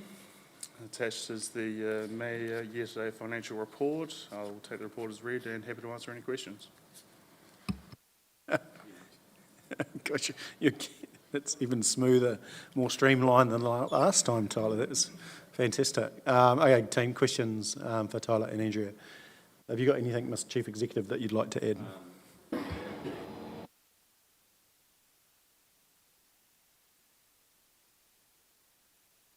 Didn't have the green going. Financial result for the year is looking excellent. We have got a number of write-offs, as you'll see on the first page, 11.5 million. And we've taken the liberty of going through all of the WIP and making sure that any WIP that is sitting in there that doesn't now meet the definition of capital going forward, or the project has been completed, that has led to what we've got there. And I think the rest of it has been talked about in the last few months, so I think it's pretty well there. Yeah, so there is still a little bit of work on to do on some of the capital projects around City Town, for example, and how much, you know, of that particular program happened versus didn't happen. So there's a little bit of work still to happen around that particular project. And then there's the standard year-end transactions where we fair value our investments and revaluation of water, roading, not so much this year, but definitely water revaluations are still to come in, and investment property revaluations as well. So there's still, we're now at the end of June today, so a lot of that work will be done in the next 4 weeks to then get our annual report pulled together for audit. Thank you. Questions, Councillor Jackson, with a big smile. It's a bit doozy. So I'm just getting my head around all this sort of stuff, which is great. Just on the write-offs for the end of year, so what we're saying then is that airport runway extension, for example, we sunk $67,343 into it, and it's no longer going ahead. And same with the parks, the Highfield Park project, $234,000, but we're not doing it. I don't actually recall that project. Can someone just give me an idea of what that was about, please? Did I miss something? So Andrew Dixon would know a lot more, but it's around the golf course and essentially the top half of the golf course and whether or not they're going to keep that as a reserve being used as a golf course, close it, sell it. What are the options around that whole area? So my second question is, how does that cost us $234,000? That was all the master planning and stuff done at the time. So I think what we've gone, because at one point was funded, I think $1 million per year over a 10-year period, and then we've stopped the funding. So effectively, it's not that the work can't be done, it's just we're not funding it currently. We've chosen to pull the funding and reprioritise elsewhere. Yeah. So does that mean that if we decided to revisit that work's already been done and already it's quite a bit of work, and maybe that's just trying to think timing. Michelle, Stacey, were you? No, it might have been. It wasn't. Yeah. Have you got a follow up on that? Well, Councillor Jackson, you'll be pleased to know I had exactly the same questions. A couple, like, other than, I guess, the funding getting removed from the long-term plan, which is not always visible to us, I don't recall consciously making those decisions as a council not to continue with them, especially that Highfield Park thing. But my other question is, like, for example, the EQ assessments on property, no projects eventuated, but surely there's value in those reports, and surely we've still got to do the work. So how are we writing off $724,000? We have a external audit report, called a management report, who is saying that we should be reviewing the WIP and also ensuring that it is to be written off or not. Now, that one for 200 and something's probably been sitting there for, what, 4 years? 4 or 5 years? You don't have WIP sitting around for 4 or 5 years. You actually either write it off or you start off something. Yes, there's still value in it. We've still got a report sitting somewhere, but it's not a capital item, it's a report. So there's quite a significant difference. So will we expect to see similar with the city, Exactly. the Bay strategic plan and all of that? So I think the alignment with the project, or one, it should never have stayed in WIP for so long, but we're yeah, exactly. So that's the challenge, and now it's been raised now. I find it odd that audit can see that sitting there and they're comfortable with that. I think it's a change of audit director. Okay. There's your answer. Right, okay. And probably the other element is I challenge that we're comfortable in having it there. Officers should be, I'm not saying it's the finance team, but officers that are appropriately in charge of these projects should be looking at it a bit harder. I agree, and that's what we've instituted now, where the owners of those particular entries in the work and WIP, they've been challenged. And also, I would suggest that some of them may have got there without even being a real budget.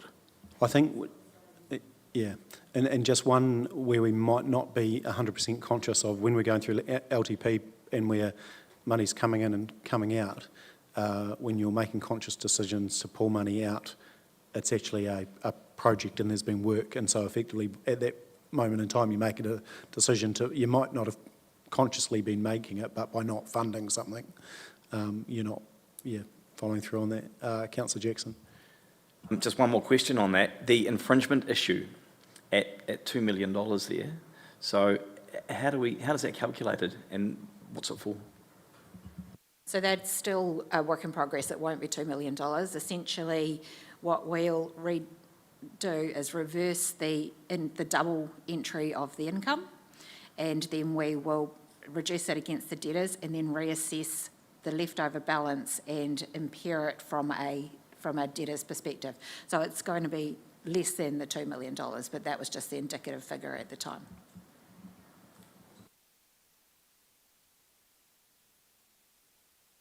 So effectively, what was happening is that we would book an entry for the infringement as revenue and as a creditor. Then when it goes hit to the court would then would ensure the money was received. They were receiving the money and booking it back again as revenue. And what we had in our creditors, we had a creditor balance building up because the cash wasn't being put against it. And that had been going on for quite a number of years. And it has now been found and is being fixed.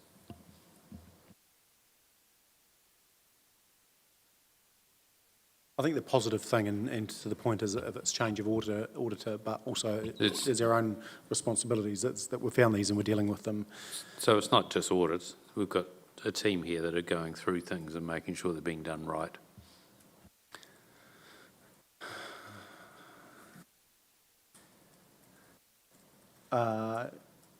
Yes, Councillor Piddington. Yeah, just on the top of Highfield there, I don't remember making the conscious decision not to go ahead. We were waiting for stormwater, the St Vianney site to be developed. So can we actually be clear where we got to with that at some stage? I just thought it was being held. I didn't realise we had made the conscious decision not to sell, because what are we going to do with the land if we don't sell it? I think they're two separate issues. A decision to whether to go ahead with whatever was being done, because it was pre my time, can still be done, but that report that is sitting there, I don't believe can be capitalised. Not disagreeing with that at all, but I'm asking where we're at with that development. I think what we might do... Or before my time. That's right. I think, yeah, raise a good point, Councillor Piddington, so we didn't fund the improvements on the park, which was the $500,000 or whatever it was every year. We pulled that funding back, but actually let's bring that report back out because, and maybe just do a workshop at some point. Let's do that as an action because there was the land that was available for sale and some other things sitting in there, and knew a bunch of elected members that would probably like to familiarise themselves with that. Yeah. Yeah, I think there was a lot of sort of management initiatives that were included in that plan, but no actual assets created. The assets were going to be the development of those sections, and it was actually the sale of those sections that was going to fund a lot of this work. Right. And that project was removed from the long-term plan. So. Yeah. Brilliant, thank you. So further questions on the numbers? Yeah, Councillor Pye. Sorry, not a question, but just a thank you for updating the net debt calculation so that we exclude grants, just in case we find ourselves in a position where we do not get them, and making me slightly nervous that the headroom under that calculation is only 30 million, but thank you for doing that. I guess just something to note on that. That includes water. So when water comes out, that hopefully that headroom will grow a little bit.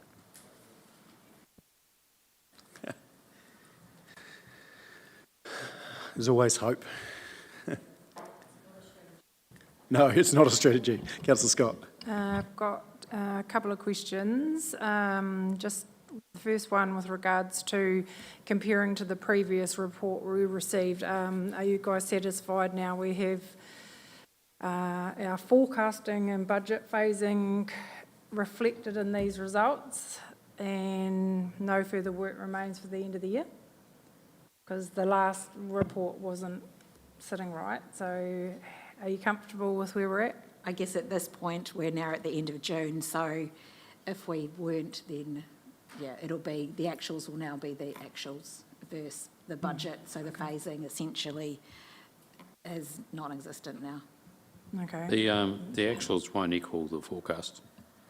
They will change.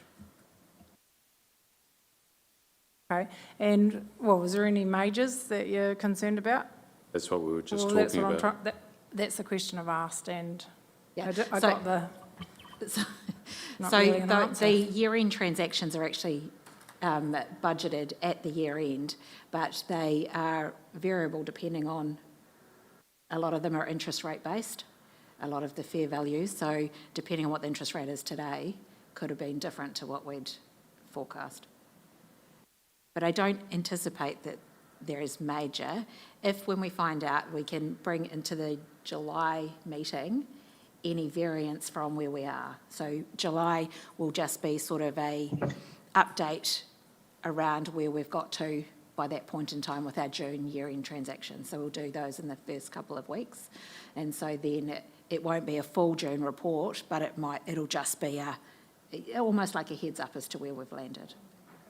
That sort of, sorry, just moving off, because that, in next round, so when we move into the new financial year, we decided not to report until 6 months or a quarter? Oh, I can't remember. Remember we did different ticks?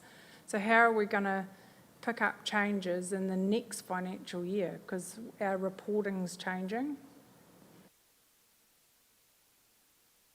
Non-financial, Yeah. okay. So financials, you'll still get financials Okay. every month, but July financials will be sort of washed in with August because okay, so that our will focus run- will be the annual report. Okay. And not a lot really happens in the first month or two of the year. Yeah. So after that, there'll be monthly reports. Okay.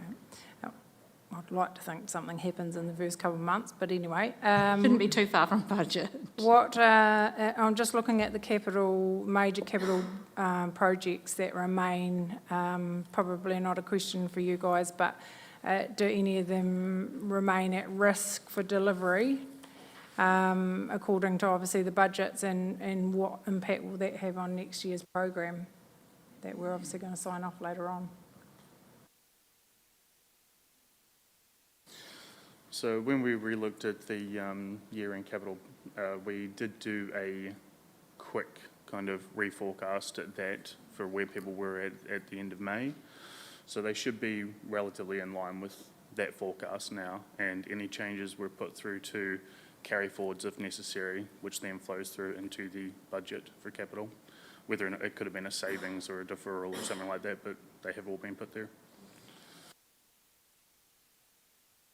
And I haven't got my page, sorry, because when you bring up your questions, just around unbudgeted expenditure, I think it's about, from what I think, about 0.14, I think it is, sorry. The unbudgeted expenditure approved during the year, that list is now, there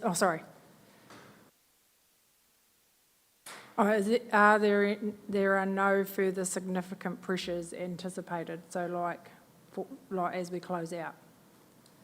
Correct. Thank you. Councillor Jackson. Your Worship, just some quick ones really. First up, just the geotech report for the Sophia Street car park. We're still waiting for that. How far away is that? We have a draft report, and that information will be provided very shortly. Yeah. Seems to be taking an awfully long time. Also, 55k variance there, the youth impact planned event. Was that for that youth impact event that was down at Caroline Bay? Do we know that? 55,000. Seems like an... What page are you on, Councillor Jackson? I put down here page 188, but, you know, it was a long weekend. And now I can't find it on page 100. It's on page 188, and it says, description, 55k variance, primarily relates to there it the is. impact planned event. Was that $55,000 for that event? No. Surely not.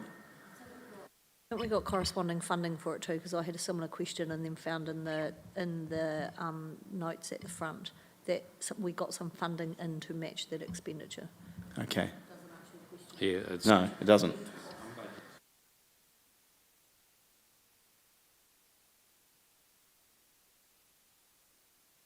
So it's been...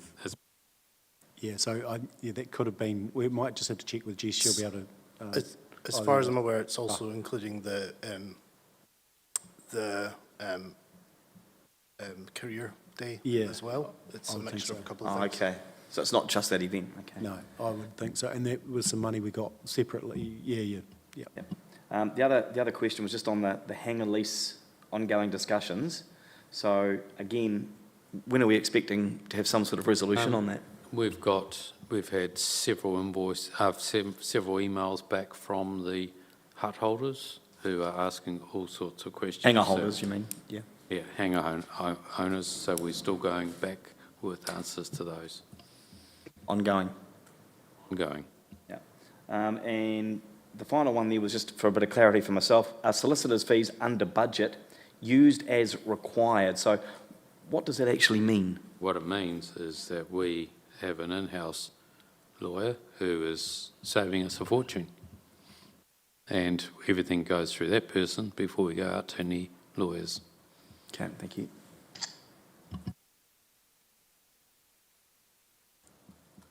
Awesome. Looks like we're out of questions.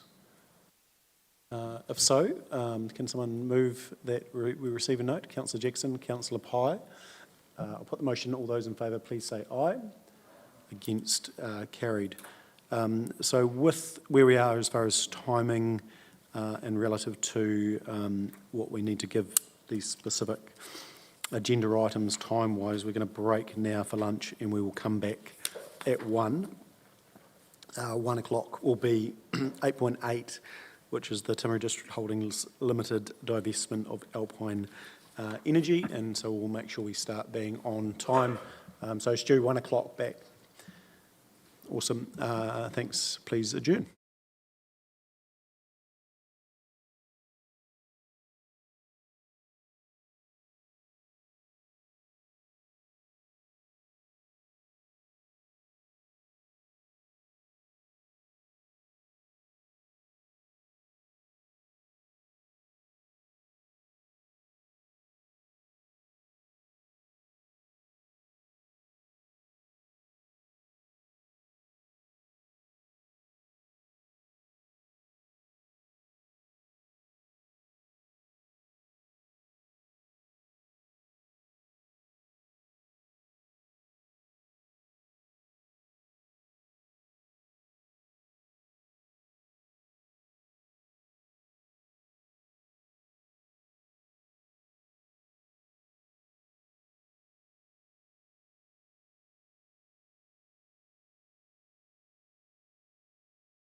Alrighty, welcome back. Bang on time. That's great. Okay, we now go to agenda item 8.8. So, Timaru District Holdings Limited divestment of Alpine Energy. Obviously, a lot of public interest, and we had heard from the public forum today. We've got Mr. Doran presenting what's in front of us, and we've also got Mr. Munro, Mr. Rogers. So, if there is any specific questions to them, we'll call them up if required. Otherwise, what I'll do is I will let Mr. Doran introduce it, and then we'll go into questions. And as I said just an email, what we'll try and do is be very focused on questions. As this paper has significant public interest, what we'll do is we'll deal with questions. We will then look for a mover and a seconder. At that point, once the motion has been moved and seconded, I will then allow for everyone to do a short statement, if you so wish. When I say short, there's 10 of us. You can do basic maths. 2 minutes equals 20 minutes, so maybe, a minute. I'll leave that up to you. But I'll give you the appropriate amount of time.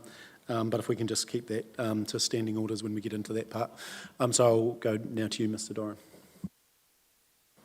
Thank you. Through the chair, this is the decision point you have to support or not support the disposal or divestment from Timaru District Holdings of all its shares in Alpine Energy, and then for it to be reinvested for a different income source. We have had the public feedback session, which provided you all the information that was listed in the earlier report. This stems from the letter of expectation in December 2025, which required TDHL to complete an asset review which identified any underperforming or non-strategic assets, look at opportunities for divestment, and specifically look at capital recycling options. So this is the option that they have brought to the table.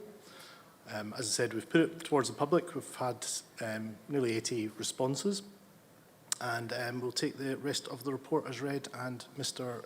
Munro and Mr. Rogers or myself can answer any questions you may have. Brilliant, thank you. And before we go to questions, we've got the resolutions in front of us, and I have also circulated some other resolutions before we consider the resolutions as such in the final layout of those. So we'll bring those other alternate resolutions up at the appropriate time. But before we go to those, we can open the floor to questions and anything that you find is not answered at this point. So throw it open to the floor. Who wants to lead off? Councillor Jackson, question. So I'm just going to preface my question, Your Worship, by saying that I do have some of the answers to some of the questions that I'm asking, but these are generally questions that have been asked of the or by the public of me for clarification. Yep, comfortable with that approach. I just really want to get my head around and understand the importance of a minority shareholding and a majority shareholding and what that might mean to the divestment of those shares. I just want some more clarification around that, please.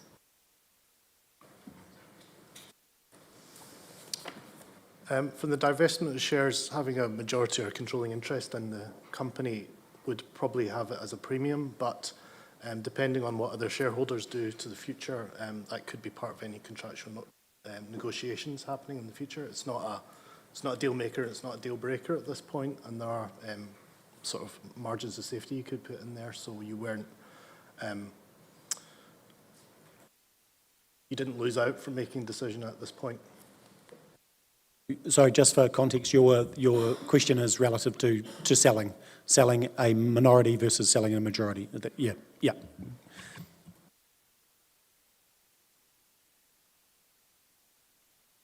Yep, so as I said, the organisation, as part of its selling process, would put measures in place to support any future sales were made that brought it into a majority holding from that buyer, that we weren't disadvantaged in any way from that.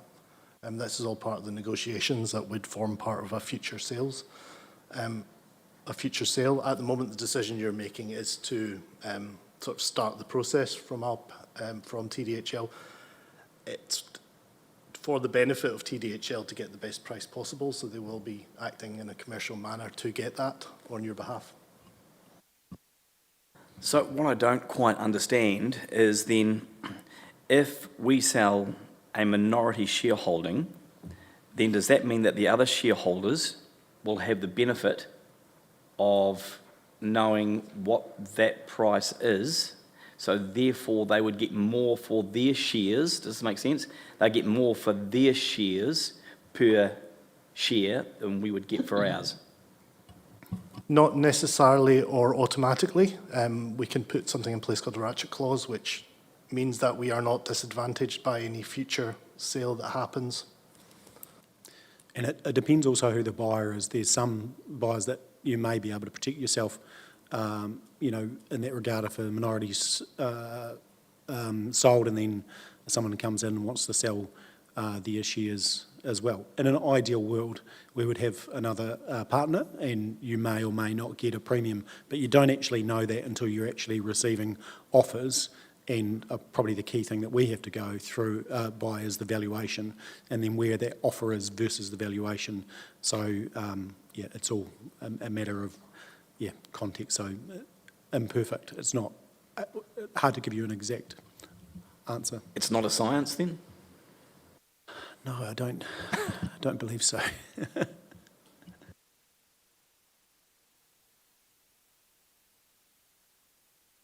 Okay, cool.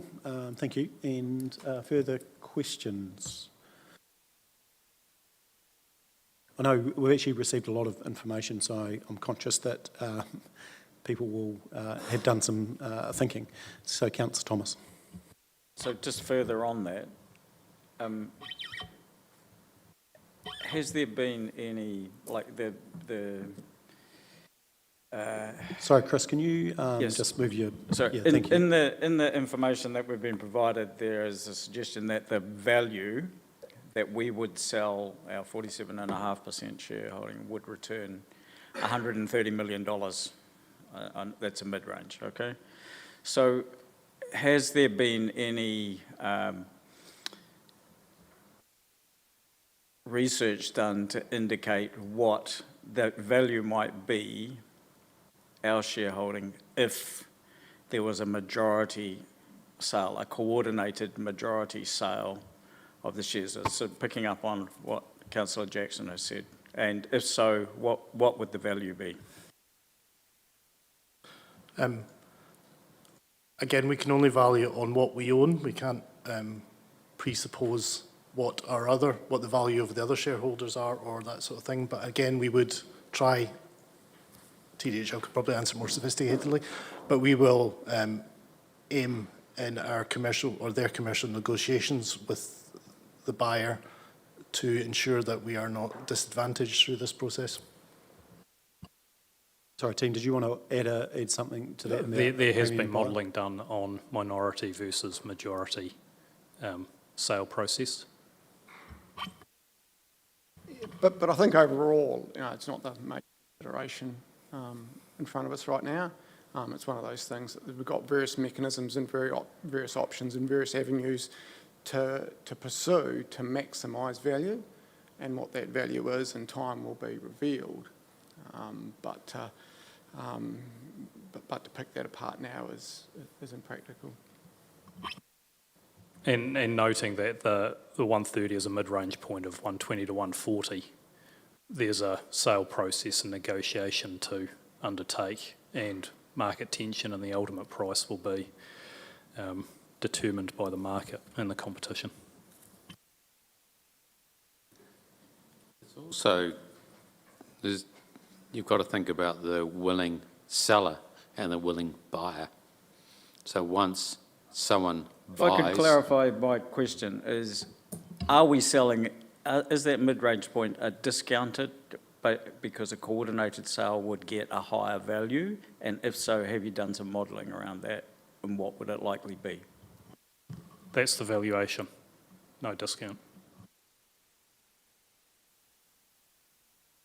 Yeah, so the valuation sits by itself. So that is the valuation, and then it's not until you're negotiating with the market on whether you're going to get a premium for majority versus a discounted price. It's up to the market to factor those things in based on in different buyers will have different motivations for why they're requiring it. So some might be more comfortable with a minority and happy to pay mid-range or above, and some might. So again, unfortunately, it's not an exact science, would be my view. And partly, and I know we're not there yet, but the alternative sort of resolutions that I put up was one being request TDHL to continue engaging, as they have done to this date, with Alpine Energy shareholders with the objective of undertaking a coordinated investment process. And that's partly why, whereby if there's more than one of the owners of Alpine Energy then working together through that process, whether it's bringing a majority or not to the market, would make sense to coordinate. I was going to say earlier, you've got to have a willing buyer and a willing seller. And effectively, 47.5, it could go the other way for the minority shareholder, particularly if they only got, 3.5%. So effectively, it doesn't necessarily ring true that a minority seller will necessarily get a better price. Yeah, and I think what you're articulating too is if Waimate and Timaru work together but Mackenzie decide not to sell, Waimate actually being last to the table, their few percent might sell at a discount, because actually it's not required to the same extent. So it can work on both sides. So there's actually incentive in other parties working with us now rather than later. Further questions? And I think to frame this, partly as this is our process, this is response of our letter of expectations in December, requesting, and as we've discussed earlier today around the statement of intent around underperforming or non-strategic. Interesting what people in the community, there's always going to be debate on what is strategic and what isn't. Under the Local Government Act, we don't have any responsibility for this utility company. We do for Water Company, and we've asked for TDHL to come forward, as they have done through that KPMG report, to give us options. They've fully reviewed the entire portfolio. It's not just pulling Alpine out of the hat. It's looking at the port, it's looking at the overall investment portfolio of assets, the property portfolio, and it's looking at Alpine, and this is what they've come back to with us. So, further questions? If there's not further questions, Councillor Pitting, did you have any questions? No, not really, but I guess to me, Alpine's a byproduct of this. We asked TDHL to look at poor performing investments, and Alpine fell under that. And, got a $130 million investment that's returning basically nothing to us, 4% rate capping coming that everyone's cheering on. We've got to make the most of our assets. So I'm happy to move the sale when it comes. Thanks, Councillor Pittington. So any further questions? Otherwise we can go to mover and then there's a question. Councillor Jackson. I just wanted to ask a bit about the ring fencing and what that will mean with amalgamation. A lot of people have been asking me about, is that money or the dividends that we get from that investment, are they going to be for the people of the Timaru district, or once we go into an amalgamation situation, if we go into that situation, will other current councils or districts benefit from that? So, yeah, it's a great question. So the question is alive, whether we're having this conversation or not.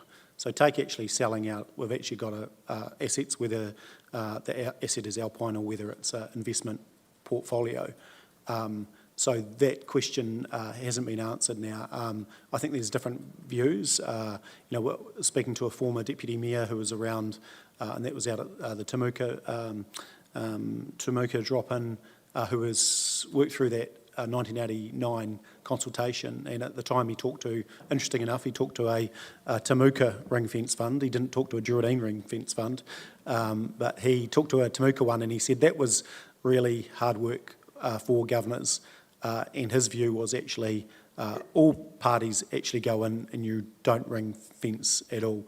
I think that's probably what we're going to get in feedback through the conversation on local government. That's the paper later around going to the Head Start versus backstop, etc. And so that's probably a question for that off to the side. But yeah, it is a question that's been raised. We know that we have considerable assets relative to some of the other councils that we're looking at potentially partnering with, and I think that's one that we need to get a good sense from community around that, bearing in mind that actually in 20 years' time, future governors will be dealing with the decisions of today, and they may or may not curse us, I don't know. I'm sure there'll be a bit of both. Question, Councillor Burt, and then I'll go to Councillor Harper. I'm not sure if you actually resolved that. It's a simple yes, no. There is a mechanism by which we can ring fence, if we so desire, and have a caveat in that any return on that investment is only used for what we know as the existing Timaru District Council boundaries. That is a possibility, isn't it? Yeah, and I don't disagree. And yes, it could be done. However, government will also be looking at this and going, there's 67 TAs across the country looking at ring fencing assets. Do they legislate over top of that? Don't know. But it's probably a conversation in all reality for the local government reform part as opposed to this. And they've achieved that in New Plymouth. And they've achieved that in New Plymouth, so it has been ring fenced. So I think if the wish is to ring fence, you can do it. There are mechanisms. However, if it stays as an investment in Alpine, it's probably more difficult to do. And I think that's partly, I think we're probably 6 months ahead of a lot of other councils in actually these conversations, and that was always part of this, is how it was wider. It was looking to Councillor Piddington's point, it was looking to 29 when you've got 4% rate capping. It's all of those, and this is actually a relatively strategic conversation. Councillor Harper, you had a question? Thank you. Just as I look through the discussion part, and it's probably for further down the road, just like the ring fencing is, but when I look at the investment fund considerations, there is a precedent as well as established governance and oversight frameworks that would enable council to ensure the proceeds of any sales are protected and deliver intergenerational benefits. It sounds too good to be true, and I've got a great big here. We don't know these frameworks yet. We just, have we got any structure around them? Have we got any bones there? It's very much the New Plymouth PIF Fund framework, where independent governance, independent investment management, and a clear and mutually agreed distribution policy. And that's where that intergenerational betterment comes from, because it ensures that the fund, enough is retained in the fund to maintain real value and to ensure future generations receive benefit, but also includes a degree of distribution so that existing generations or existing communities receive some benefit. So it's a pretty established, well-documented process that. No idea yet, but who will be sort of, the nuts and bolts of this thing? Will it be a separate entity? Will it be TDHL expertise, of which there is plenty? Is it going to be? I think shapes it going to be? That's where it goes to the updated investment policy statement and the review of the governance of TDHL to make sure that those frameworks, after the event. those go together. They come back presented to council. before the sale process is undertaken, so that engagement happens and you know the right frameworks are there with the right oversight.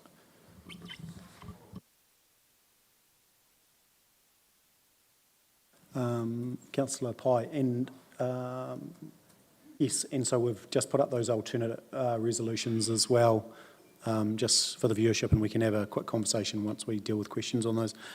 Councillor Pye.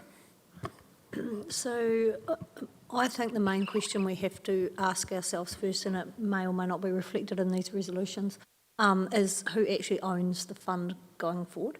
But from a practical point of view, how does that work for council? I think I can kind of think of a few ways of how it might work, but TDHL will actually own the sales process. So what levers do council have to go, actually, we want you to set that up, transfer that ownership to a different entity? I just want to make sure that we have those levers available.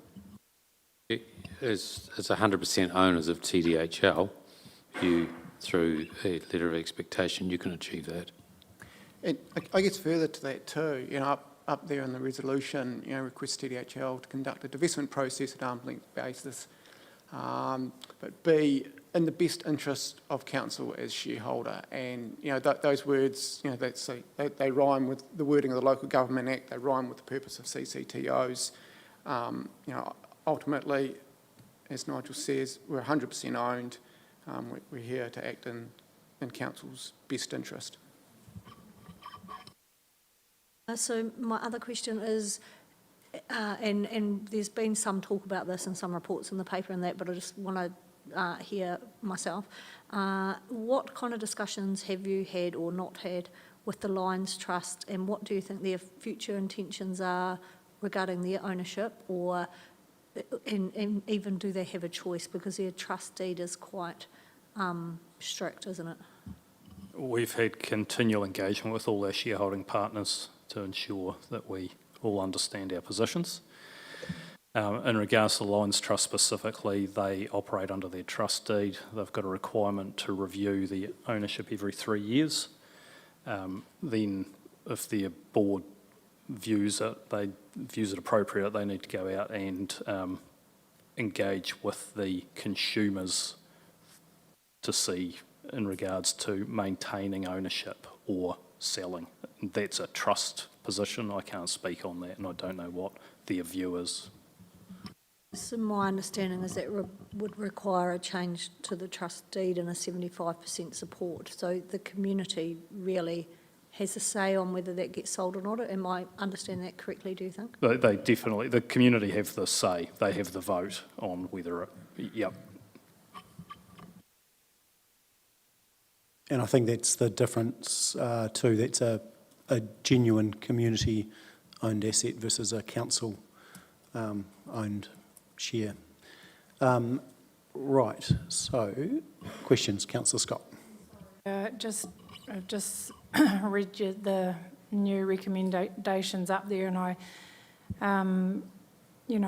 just want to acknowledge and thanks, Fraser and Stephen and Mr. Traynor for all the additional information that we received over the weekend. And I've been very clear that, the next logical step is to develop that level of understanding about the investment that we're being proposed to replace.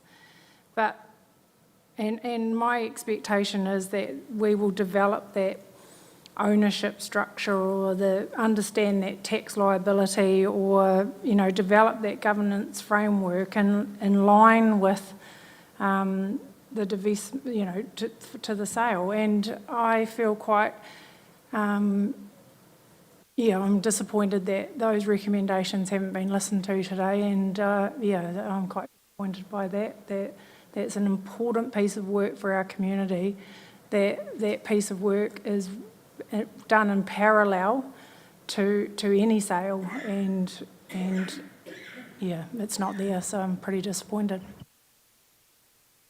Is that a question? No.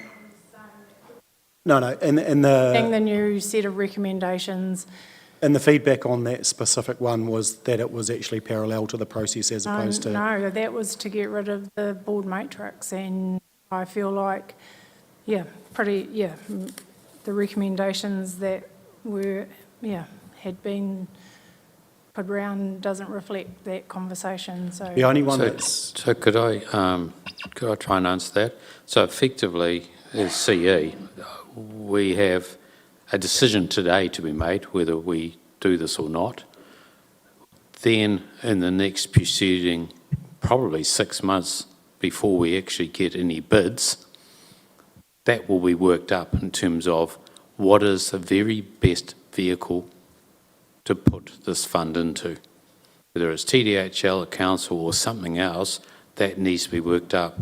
And that will, and you've got to take each step at a time. The first step is this decision. Next step is actually to do that, because we will need to get some advice from a Big Six, and that comes with some funding, with some costs, and you've got to actually know where you're going at that point.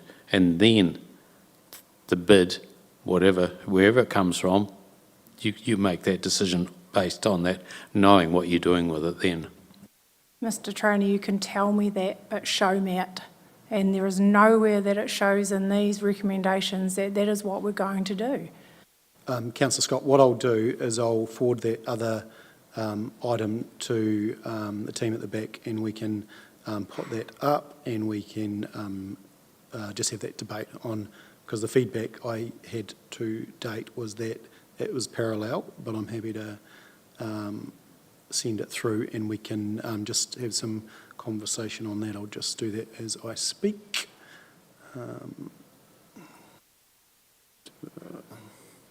I'll just send that to you, Alicia. Sorry. I'll just ask a question. I've had a chance to read the resolutions, and I tend to agree with Councillor Scott, but where we've got resolution 5, that we request that they advise council of the preferred purchaser, is there a reason why we don't ask for the purchase price as well? Because I'd want to know the purchaser and how much they're paying, but is there a reason why we haven't included that? It's not dead in there, but I'd take it as a given. Yeah. But we've learned in these council chambers not to take things as a given. Oh, no, I think for me, again, it talks to the piece that Fraser's highlighted around, the responsibility of TDHL to work with us in the best interests of, because I know they're high level, but they can't sneak off and do something and sell at a price that went, because they're not going to be in their roles. And I get that, and I get, like I was explaining this morning, it's balancing trust in TDHL, which I have, versus our reputation, and it's our reputation on the line, and it's a fine balance of giving that trust and protecting our reputation.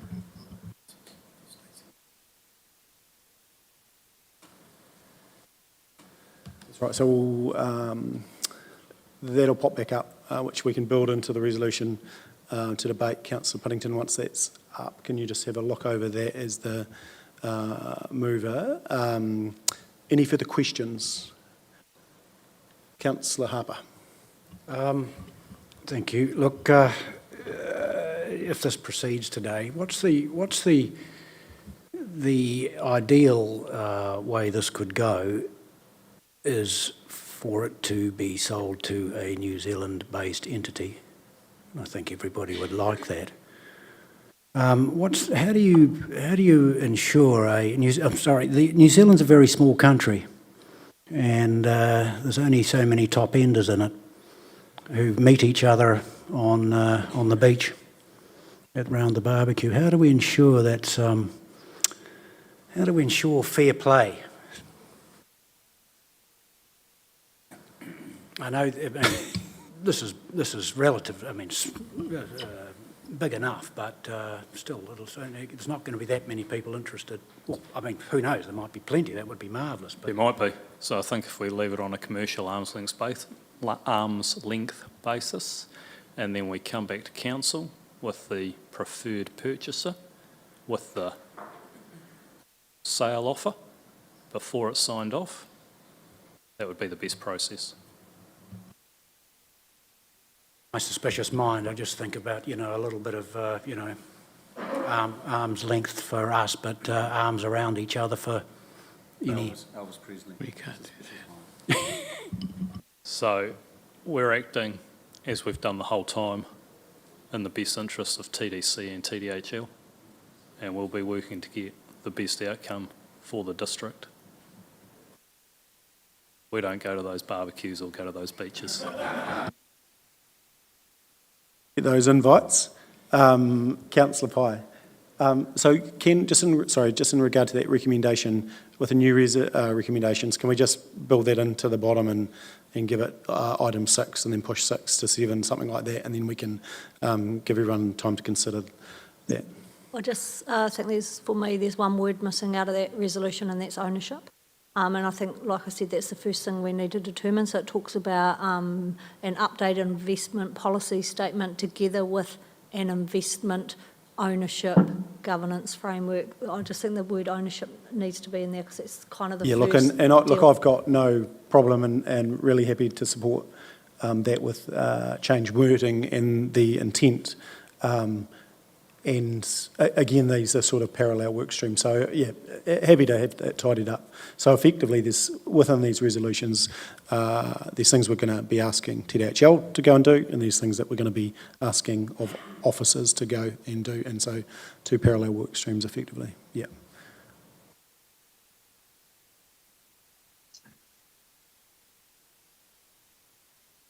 Michelle, what was that? Ownership, I got, there, ownership and governance framework for, perfect.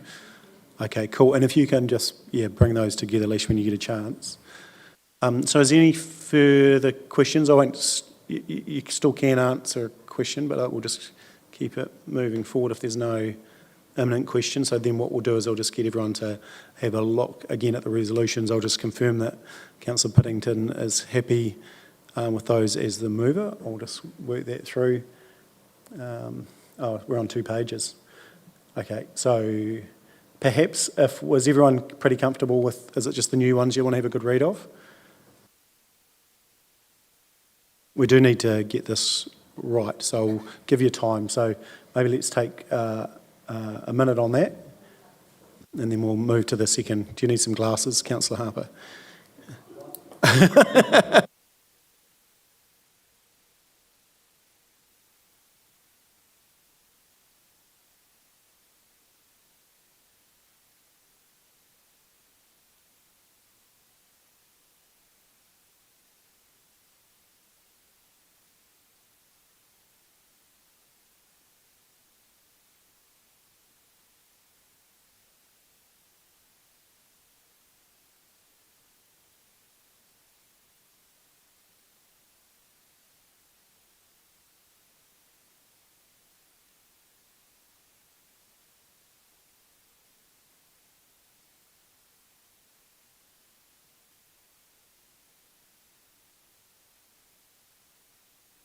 Is number 2 sort of morphed into that one there, into number 6? Yeah, 2's work with shareholders, 6 is our internal process. Your Worship, does Council have an investment policy statement at the moment? No, but that's part and parcel of 6. So you won't be doing an updated investment policy statement. You'll be creating an investment policy statement for Council. Yeah, because TDHL has an investment policy statement. Totally. And if required, I think it's a part of process, it's consideration as opposed to, it's only required if there's a relative to where the fund sits. So it's nuanced, So should it be TDHL officers prepare and present? Well, it could be, there's 2 schools of thought. It could be TDHL and council officers work together. Are there going to be 2 investment policy statements, one at council level and one at TDHL? That's what I think what it gets down to is where the fund rests in terms of ownership. So TDHL's already got one. They've said they're going to be updating it. If it looks like it needs to be in a different place, then the investment policy has to be done from new. So it should be updated and/or created. That's what it should say in number 6.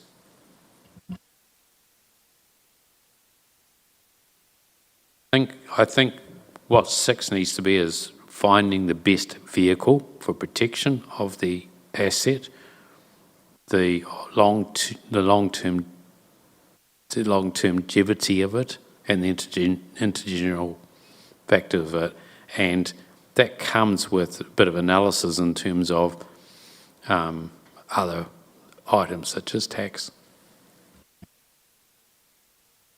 I agree with the point Mr Rogers is trying to make here, in that in one point we're going, TDHL, you go do yours, and the other one we're going, TDC, you go do one too. I feel like those resolutions actually need to be joint together. Together. And together, TDHL and TDC review ownership, governance, all of that stuff we've got up there.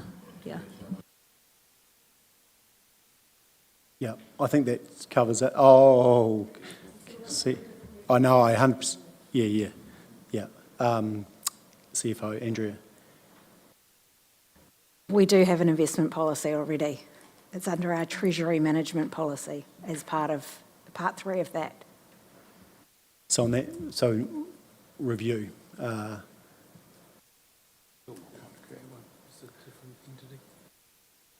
Yeah, you may or not.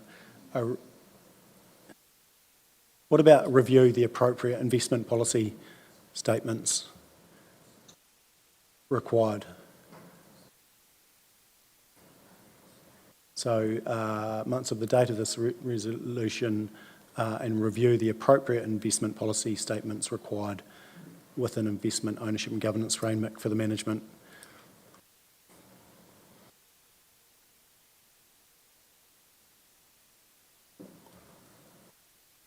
That is the first and most important thing to happen.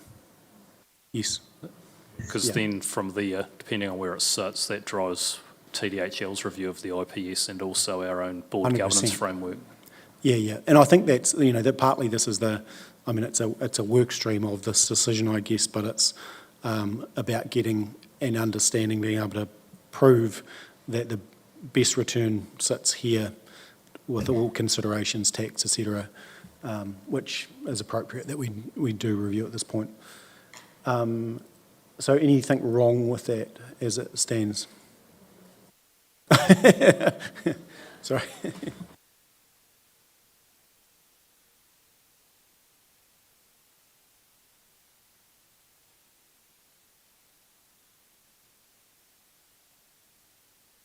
Are you not seeing that, Stu? No. Oh, okay. Well, you do need to be able to see that. So I will... Oh, yeah. Oh, we're sharing now. Yeah. Yeah, got it now. Perfect. Thank you.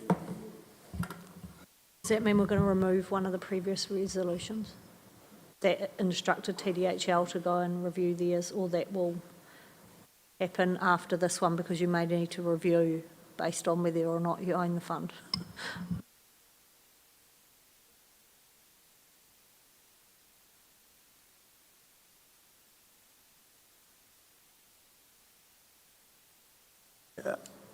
Yeah, this is the one that's...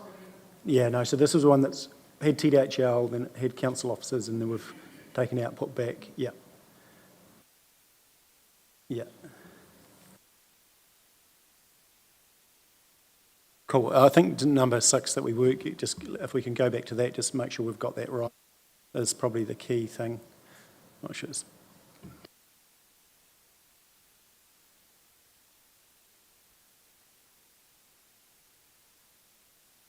I think we're getting the intent, it's just wordy, isn't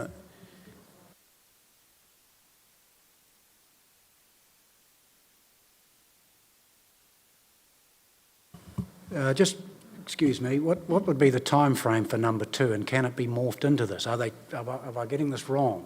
Yes.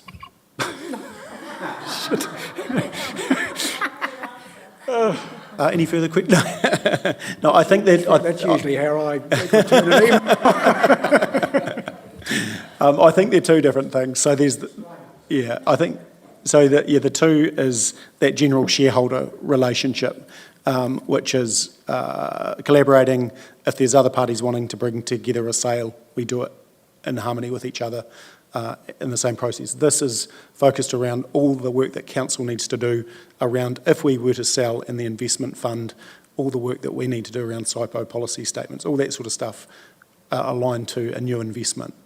So does that help? Or am I clouding? But you both are required. Yeah. Yeah. The two is not necessarily, it's probably expected anyway, and it's something TDHL will do, but it's putting it in writing to say that these are our expectations, that you work with other parties where possible to get the better outcome. In my mind, one's you talking to your neighbour to sell your farm together so you get more for it. The second one is what you're going to do with the money if you sell it.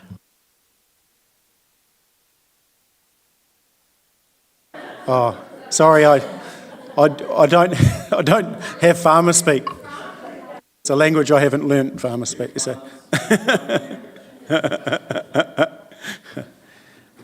Alrighty, so back to this resolution. Is everyone comfortable? Do you want some little tweaks to it?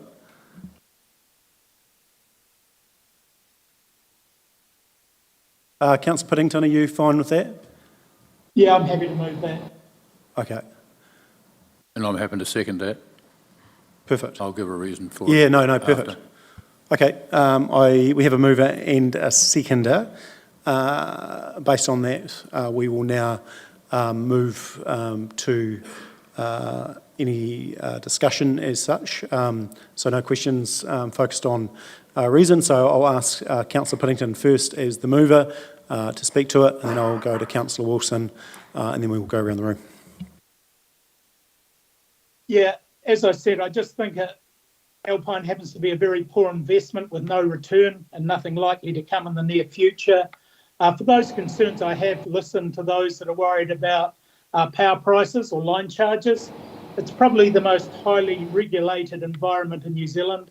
The Default Path Priceway sets prices, so no matter who buys it, they can't double the line charges. So I'm comfortable that this will be a win-win in some ways for the community. Thanks, Councillor Piddington. Thank you. Councillor Wilson. Yeah, this has been an interesting project to be involved in early stages of being a councillor.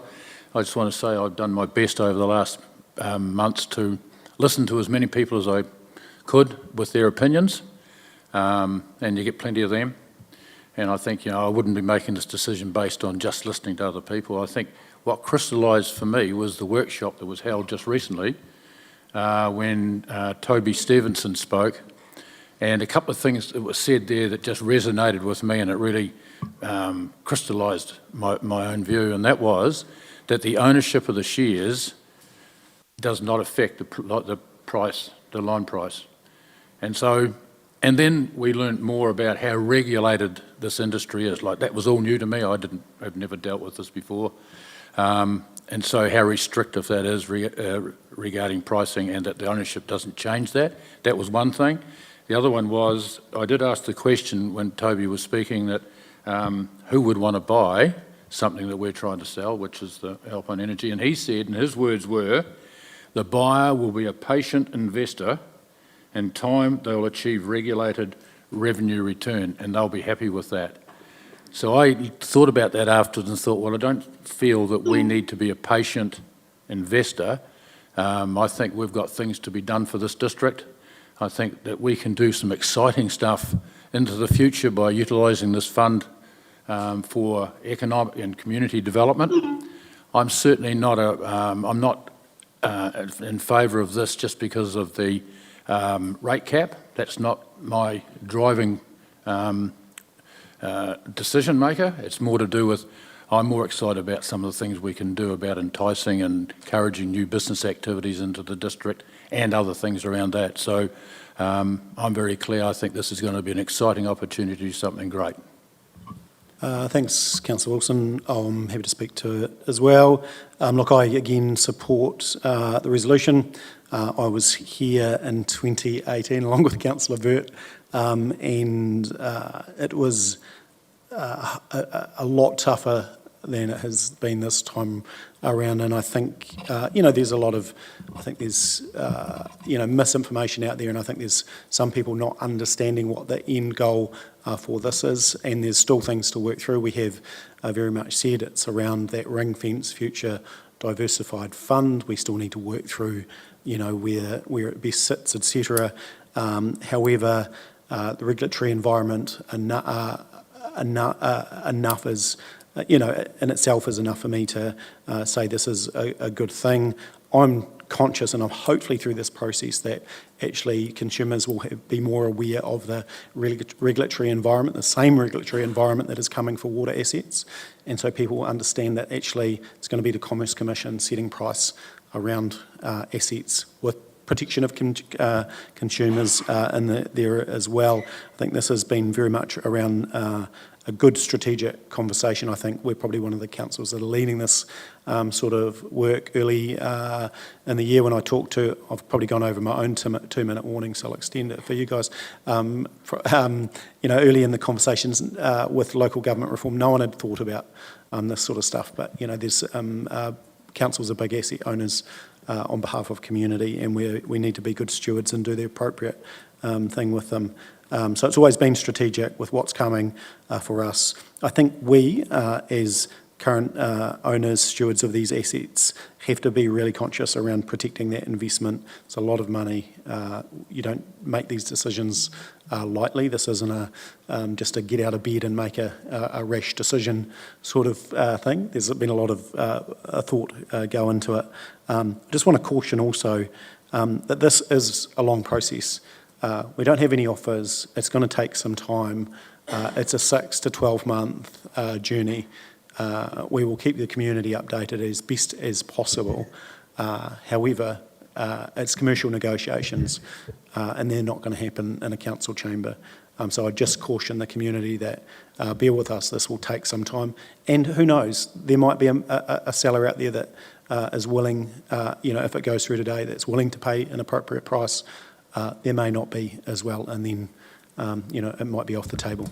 But yeah, I'm happy again to support it and happy to receive any other. And I think there again, there's no pressure. You don't have to speak to your position is, but you are more than welcome.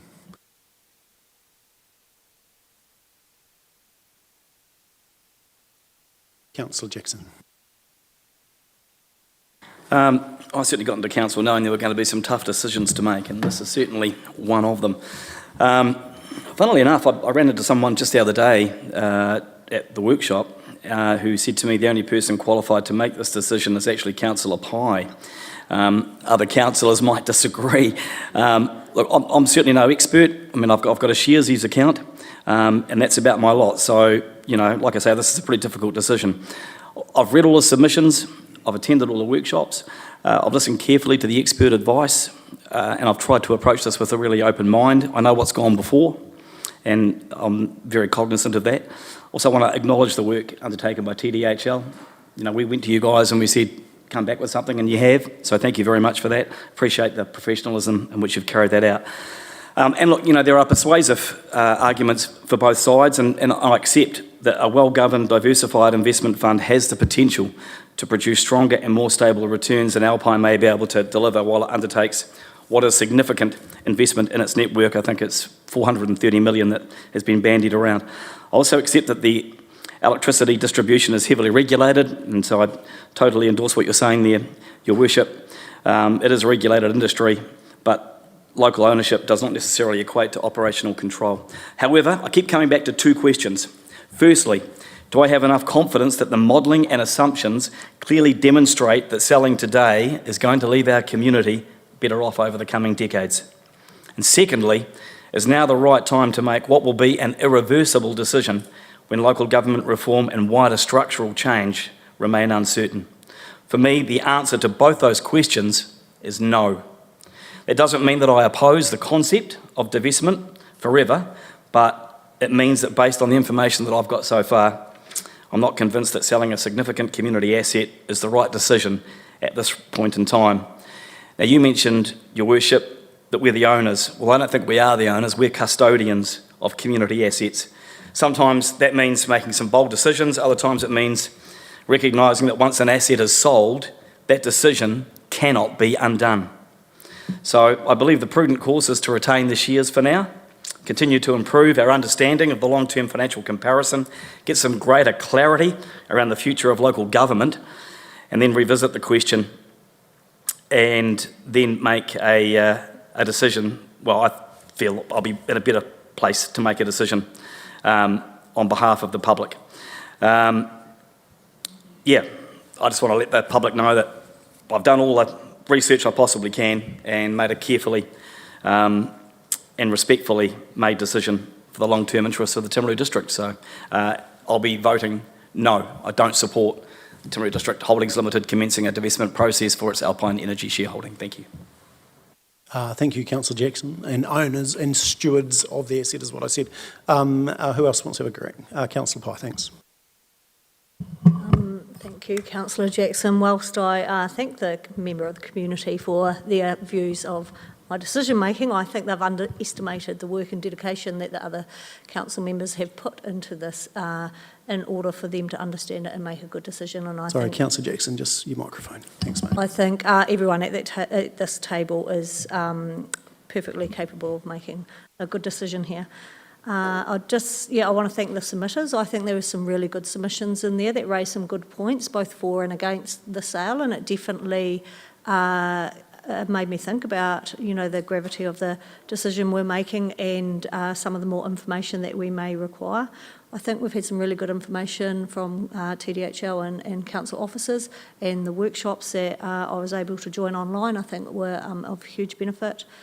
I think if you go back 8 years, and Mayor Bowen keeps reminding me that he's got this in his filing cabinet, but I strongly opposed the sale 8 years ago, and that was because I didn't understand the regulatory settings around a lines company and thought that a new owner would just ramp up prices. However, I think we've done a really good job this time of informing the community around the regulation around those lines companies. However, we need to acknowledge, that Alpine Energy forecasts do have increased line charges in their forecast. That is under our ownership. So this is, retaining the asset in our ownership is not going to see a reduction or a stop in the increases in power line charges. The other thing is that we were reminded of today is that it's not actually Alpine Energy that invoices the customer for those line charges, it is the retailer. And so just because we own it, it doesn't mean to say that they are going to be passed on or discounted or what the customer will end up paying. I think community ownership over the last few years hasn't delivered the outcomes that we seek. We've had a huge amount of line charge increases over the last few years, and that has been under community ownership. However, on the flip side, it gives me some comfort that the Lions Trust will still own 40% of this if we choose to sell it, and so there will still be an element of community ownership in Alpine Energy. I think, and we talked about this just before, I think there's still a lot of work to do here, and to Councillor Jackson's point as well, we need to sort out who are the best owners of any fund from a governance tax position, how we get the investment settings right, the distribution and all of the ring fencing around that. So there is a lot of work to be done there. But and personally, I definitely would not like to see any money go towards repaying debt. Kind of goes against my grain that you would have debt and have investments at the same time. But if your investments are returning a greater level than debt, then I wouldn't like to see it go to debt, because it worries me that if we do that, in 30 years' time, we'll end up with the same amount of debt, if not more, and no asset. And so for that reason, I will be supporting the resolutions based on the fact that the resolutions include quite a lot of the work that still needs to be done. Thank you. Thank you, Councillor Pye. Further, who wants to have a crack? Councillor Thomas. Thank you. Firstly, I'd like to thank all the submitters and members of the public that I've communicated with, and the work that TDHL and the officers have done. Firstly, I'd just say that I think the 4% rates cap is a bit of an anomaly. I'm assured that we are already under the 4% rates cap, excluding water, which is the rules following the rates cap in 29 or whenever it is. So using that as an example of the need for additional cash, it doesn't wear with me. So this decision is much more than about comparing investment returns.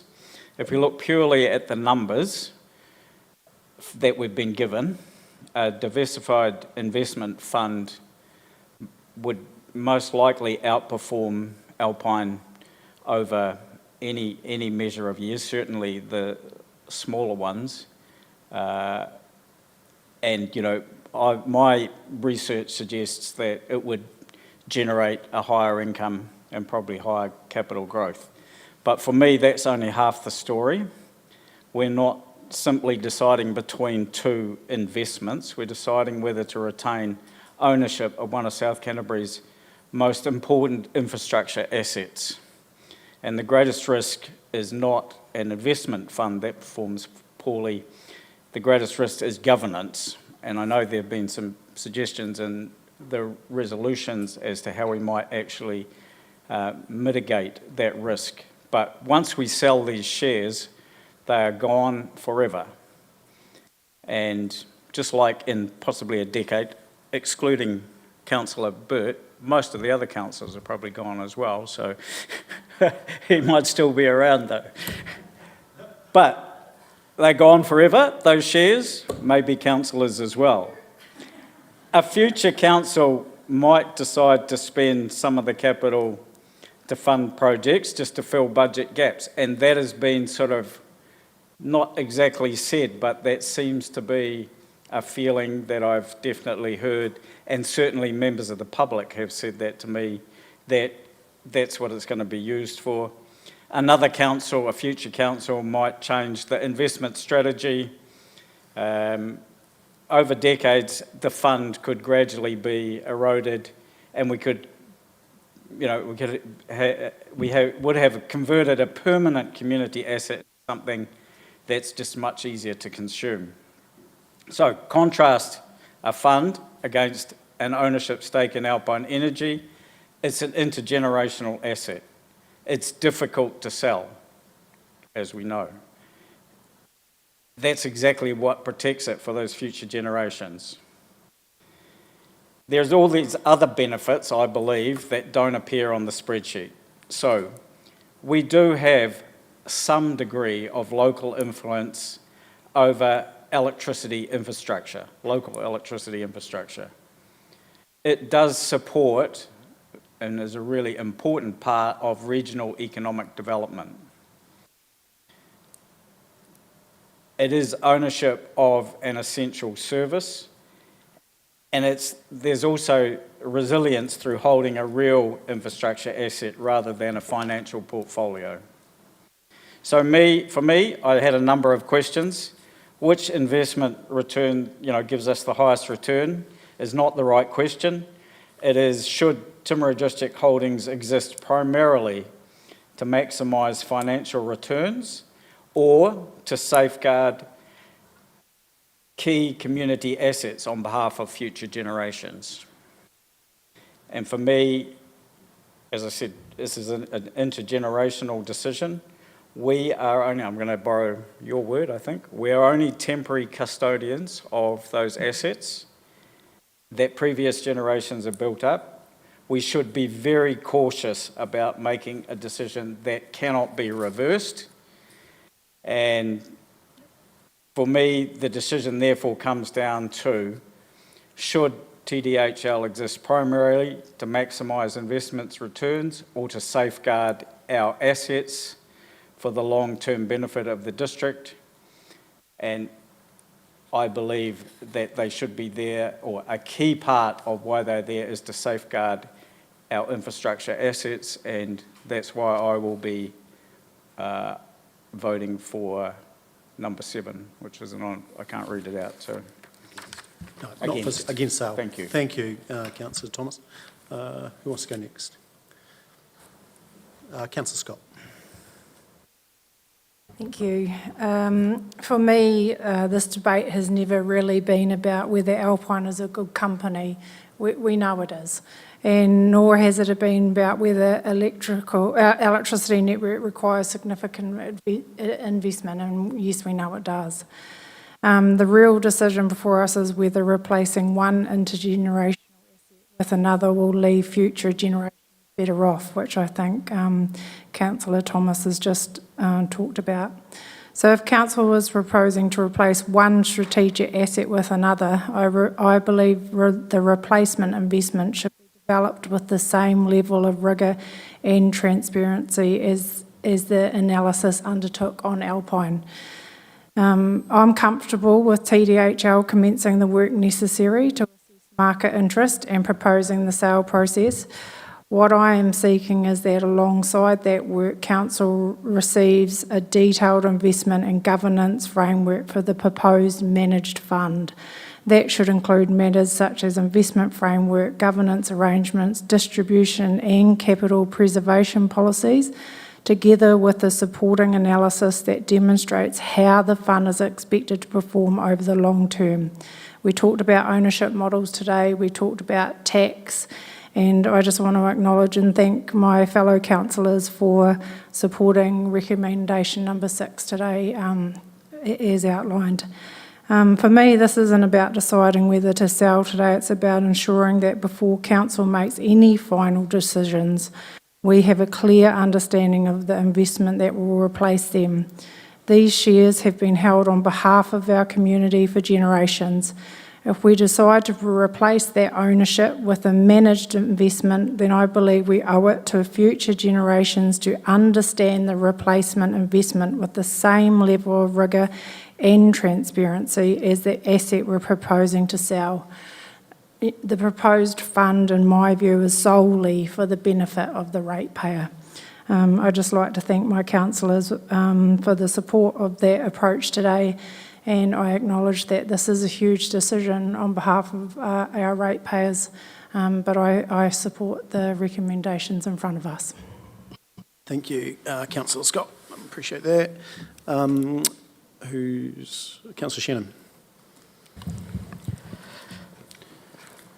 Thank you. Rather than repeat what everybody else has said, actually very well, I do still want to thank all of the officers as well as TDHL for their work and presenting to us lots of information, asking all of our questions as we tried to work through something that we all know is a very difficult decision.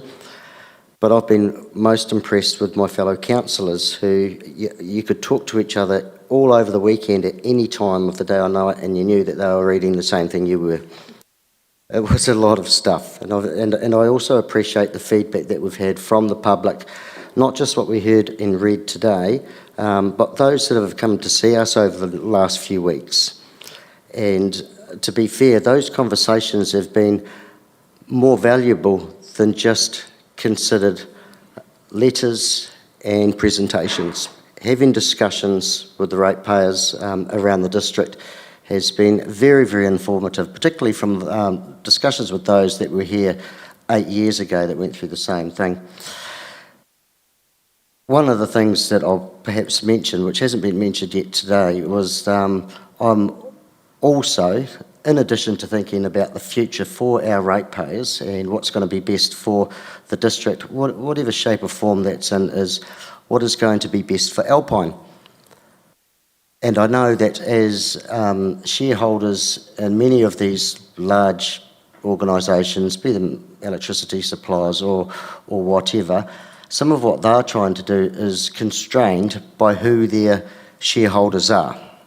And one of the challenges that they will always have with a council being such a large shareholder is they'll never be able to call on capital from us. They never will. And it's the same with government-owned assets as well, because we're not going to take yours, the ratepayers' money, to support what they're trying to do.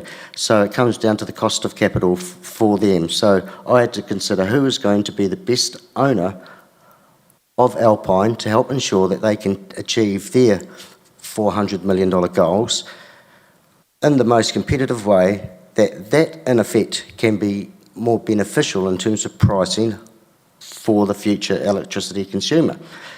Meanwhile, while that is happening, if they have the correct owner, whoever that might be, I would like to think that over the course of time, the money that we have invested in a diversified fund, we can actually better serve the aspirations or the needs of our own ratepayers.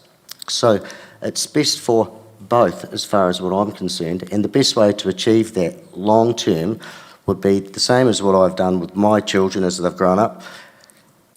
They have investments. They don't own utilities companies. Long term, they're looking towards the best return that they can possibly get. And now, of course, they look at it on their phones and they tell me how well they're doing. And because they're young and they're in riskier funds, they earn far more than their dad does on theirs. But anyway, a diversified portfolio, I want to see something that delivers in perpetuity. Because we talk about perpetual returns.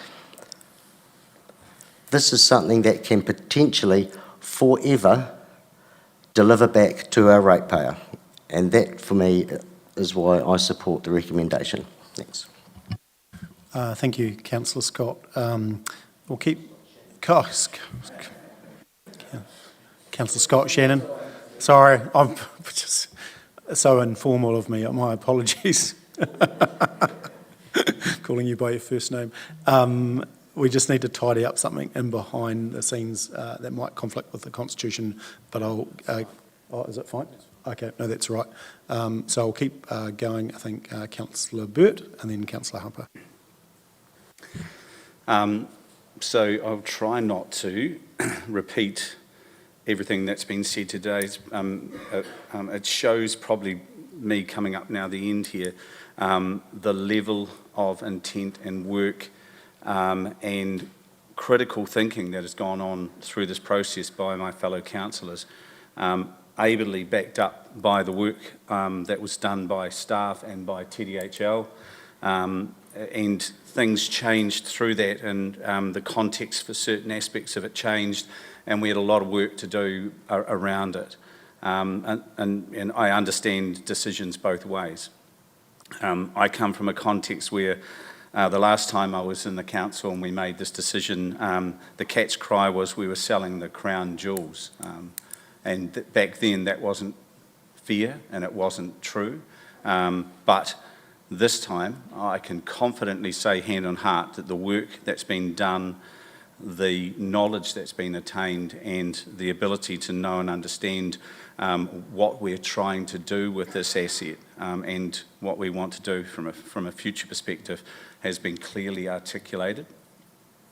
Alpine Energy is not a strategic asset to Timaru District Council, and it can't be because through our letters of expectation to TDHL, we're always asking for more money. Now, this utility, Alpine Energy, is a very good company, but as Councillor Shannon said, they don't have the ability to continually look at returning income to our ratepayers if they've got significant money they need to invest in their infrastructure. They're in one of the most highly regulated industries ever in New Zealand. Successive governments have tried to tinker with that in an endeavour to reduce power prices, and we have seen the outcome of that. That just has not happened. We don't have the influence over the board through TDHL and great decision making. We have some influence around the table, but not strategically in relation to the ability to make comprehensive, long-term, sustainable returns to our ratepayers. Now, I believe that with the sale and supporting the recommendations here, we unlock the value in those assets. We put them in a clearly and mutually agreed distribution policy that shows that what we want to do with it is to protect the asset, to grow it and make returns to our ratepayers. And I believe I may be crystal ball gazing here, but we know change is upon us. We've got a few months really to map out what our future looks like as a unitary.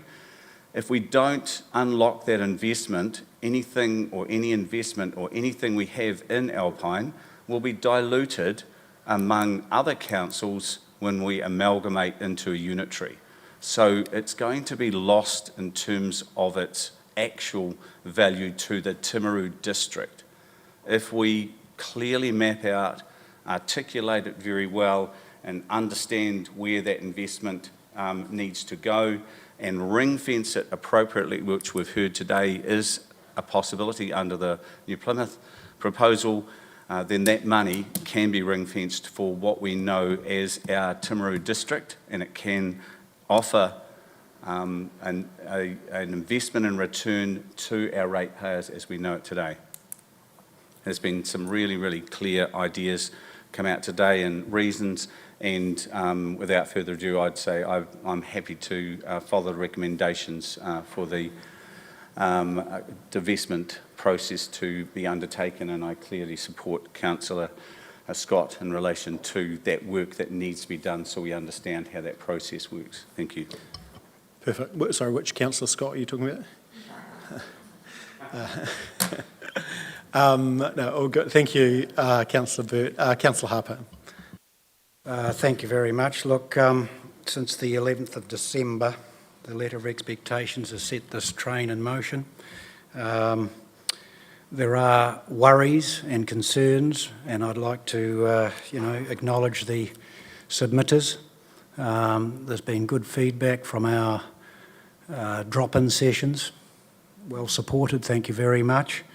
And really, I think it's an opportunity. The reasons are compelling. However, I understand that people don't like change, and it's always difficult taking risk. But I think that with the goodwill and the knowing that the management and CE of TDHL will manage this very well, and good luck with it.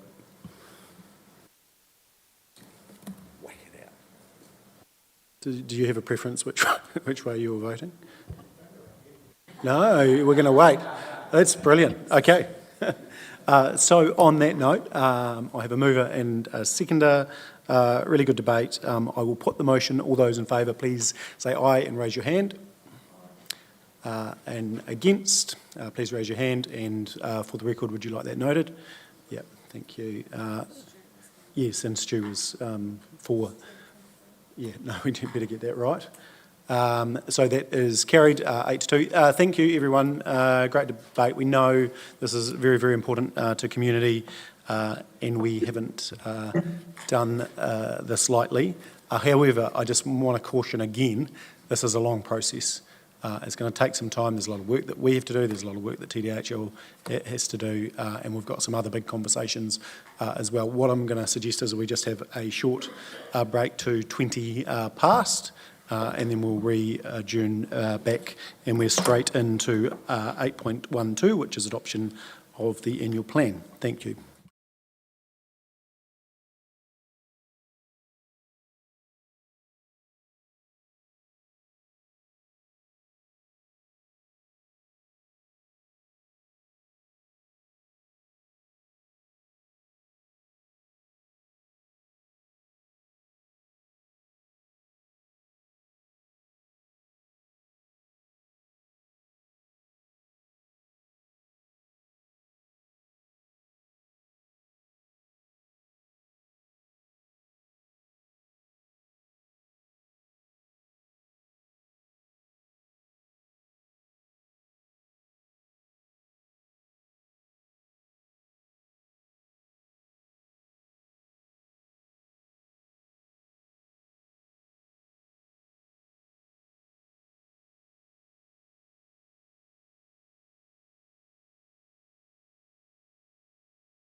Councillor Bird will come through in a moment. Councillor Piddington, we're back on deck.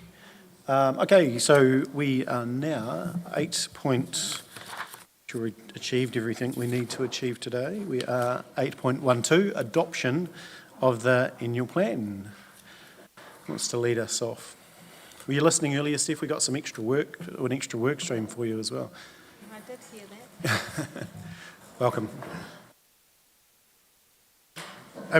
Through the chair, this is a combination of a big bit of work on all these people that I've had little to do with this year. And it will set us for next year in pretty good stead. This is probably the last annual report, annual plan we will adopt as is at the moment as we go into the reform process. And it sets us up well to start work on the long-term plan, which will be the document that we go into any sort of future council structure with. We've presented all the information to you and happy to take any questions to the team here. Awesome, thank you. Okay, I think we'll go straight to questions. I think we've been working through this a fair bit. Councillor Pye, thank you. Yes, so just the questions I emailed through this morning. Thanks, Andrea. So the first one is about the interest.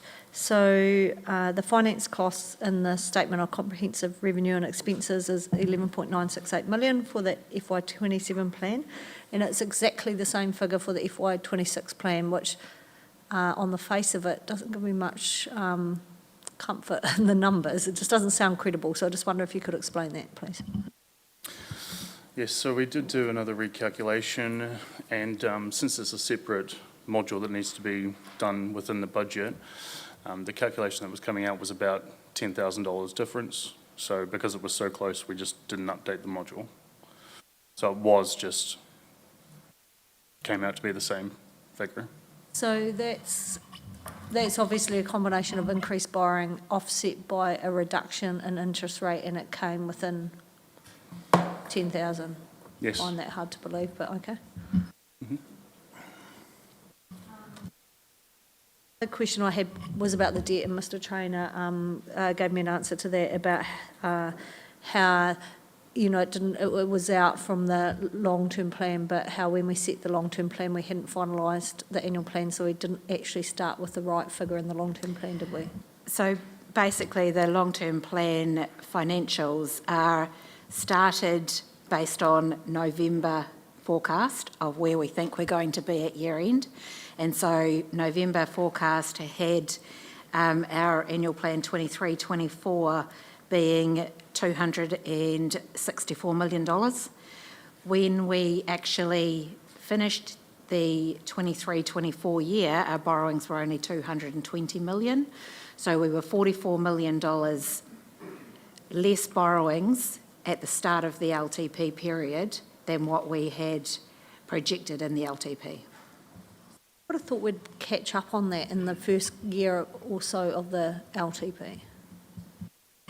We're still trying to catch up now. A lot of the projects that were anticipated are actually coming, and then it's been a rolling more. Yeah. And so it's essentially was behind to start with, and we haven't actually spent it all. Sorry, what I should have said was I thought by the time we finished the 2 or 3 main projects we got on the go, we would have caught up.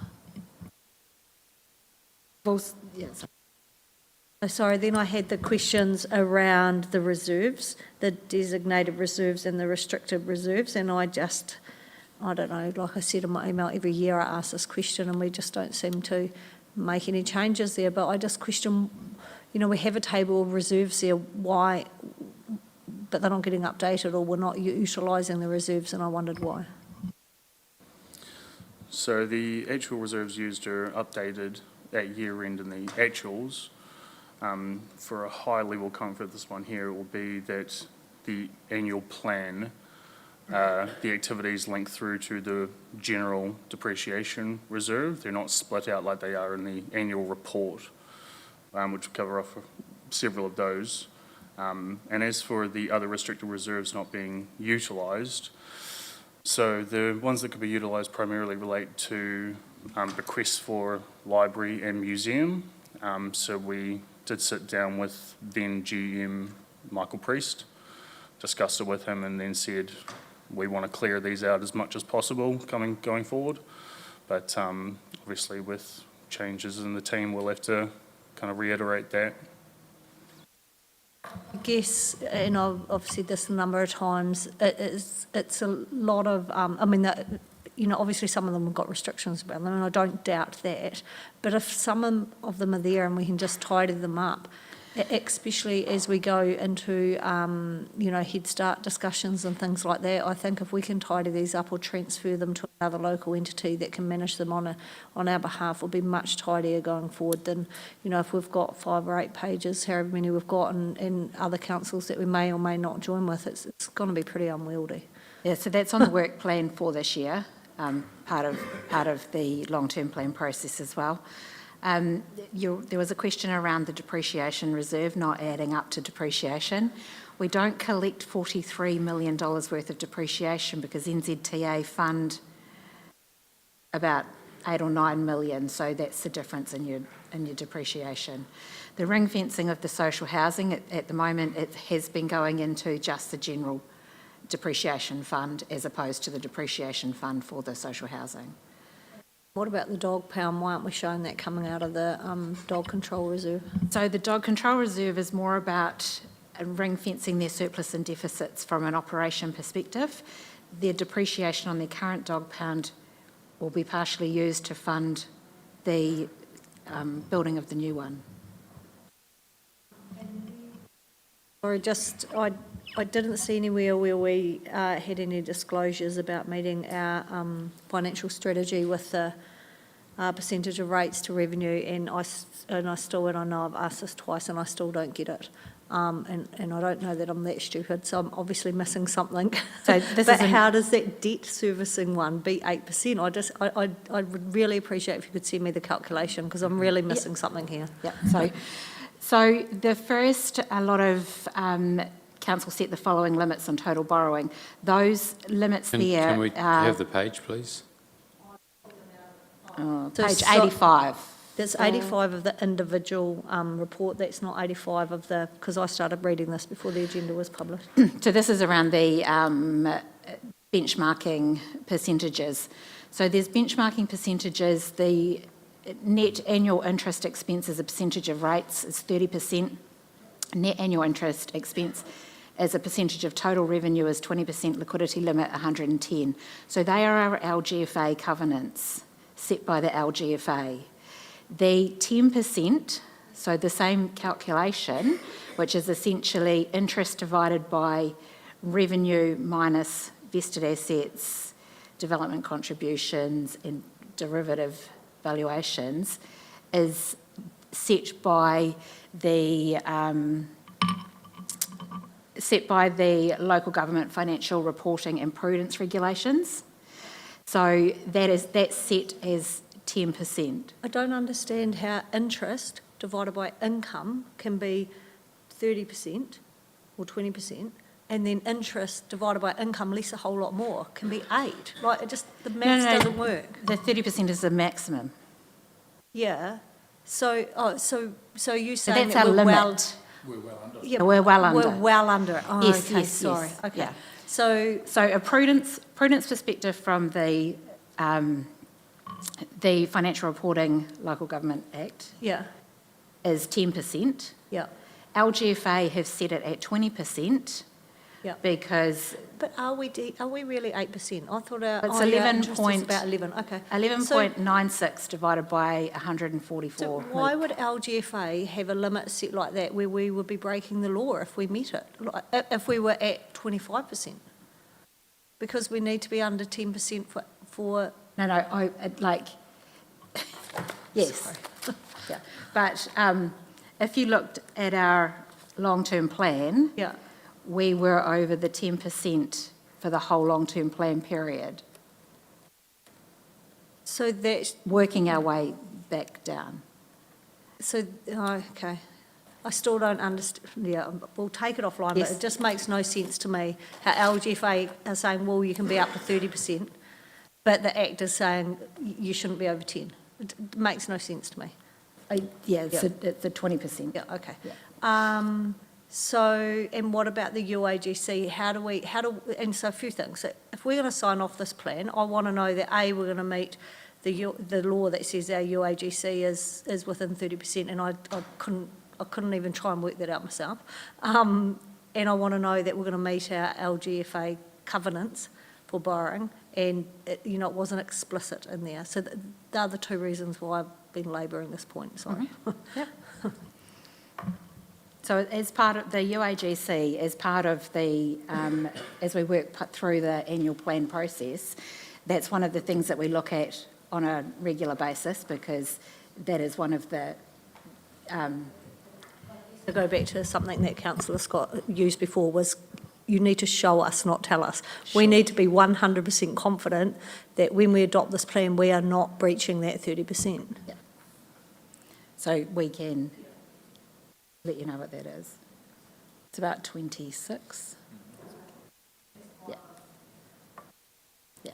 We can include these kind of things as tables going forward if that's of interest. Be useful in the report that goes in front of the annual plan when we adopt it, that we're meeting all of these things that we have to meet. I'd find it useful anyway. Thank you.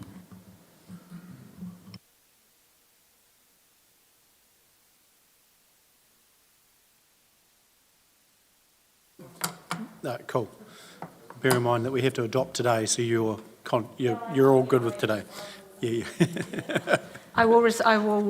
I just do have it in an email, so I will add that calculation. That would be really good. I'd just want to make sure we're not breaking the law. Sure. Perfect, thank you. Councillor Piddington, have you got any questions on this one, mate? Annual plan adoption, you're okay? Yeah. Perfect. Around the table? Yep. Councillor Scott. Sorry, I do have a couple of questions. Timaru Primary, 20%. I can see that the component that's increased that is water, but please explain to me how I'm going to explain that to the Timaru Primary ratepayer, because that's out of control. Have we done something wrong? Please tell me we've done something wrong. Come on, Tyler. Timaru Primary's gone up 20%. Are we Waitaki? That's the page, please. Yeah. Yep. Thank you. And that...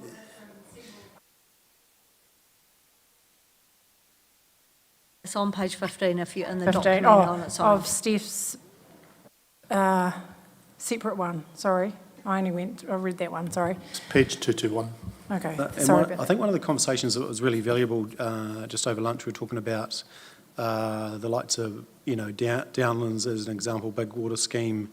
Although we've got a separate committee, we're almost being told what the infrastructure investment is happening rather than being a part of that conversation. And so when it comes to setting a rate, you're actually past the point of no return. So we probably don't have full and perfect understanding of the investment within some of these schemes, and so we can't best articulate it back to those consumers that are getting this rate increase, and that's probably across all those rural schemes. So maybe it's just a note that we work those updates. We talked about roading, but also water into future discussions before we come into LTP. I think we're in that process now, so it'll be a bit easier, but rather than being hit by the number.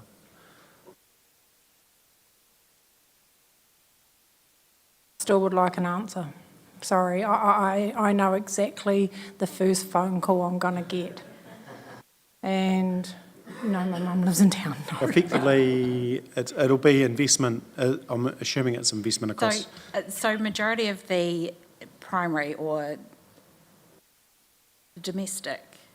Timaru Primary, so that... It's obviously something to do with the Your lifestyle targeted rates, blockers, because when you look at the targeted rates for Timaru Primary, it's relatively in line with the residential, but when you look at Pleasant Point Primary and rural primary, it's a way down. It's $35 or $116 versus $2,100. So there's something going on in the targeted rates. Do you know what that might be? It's not just water. I'm trying to find the other page. It's not just water. So, the water, so it went from $309 to $844. So I've already acknowledged that. Is it water? And Sorry, Mr. my question is then why? Are you aware what's driving that? Not offhand. You've got Pleasant Point Primary that's at 3%, and you've got Timaru Primary, which are lifestyle blockers, people who live on the fringe of town. Yes, they'll be receiving services. I'm just waiting for someone to justify to me what the 20% is. This is significant, and everyone is looking at me as if so I'm crazy.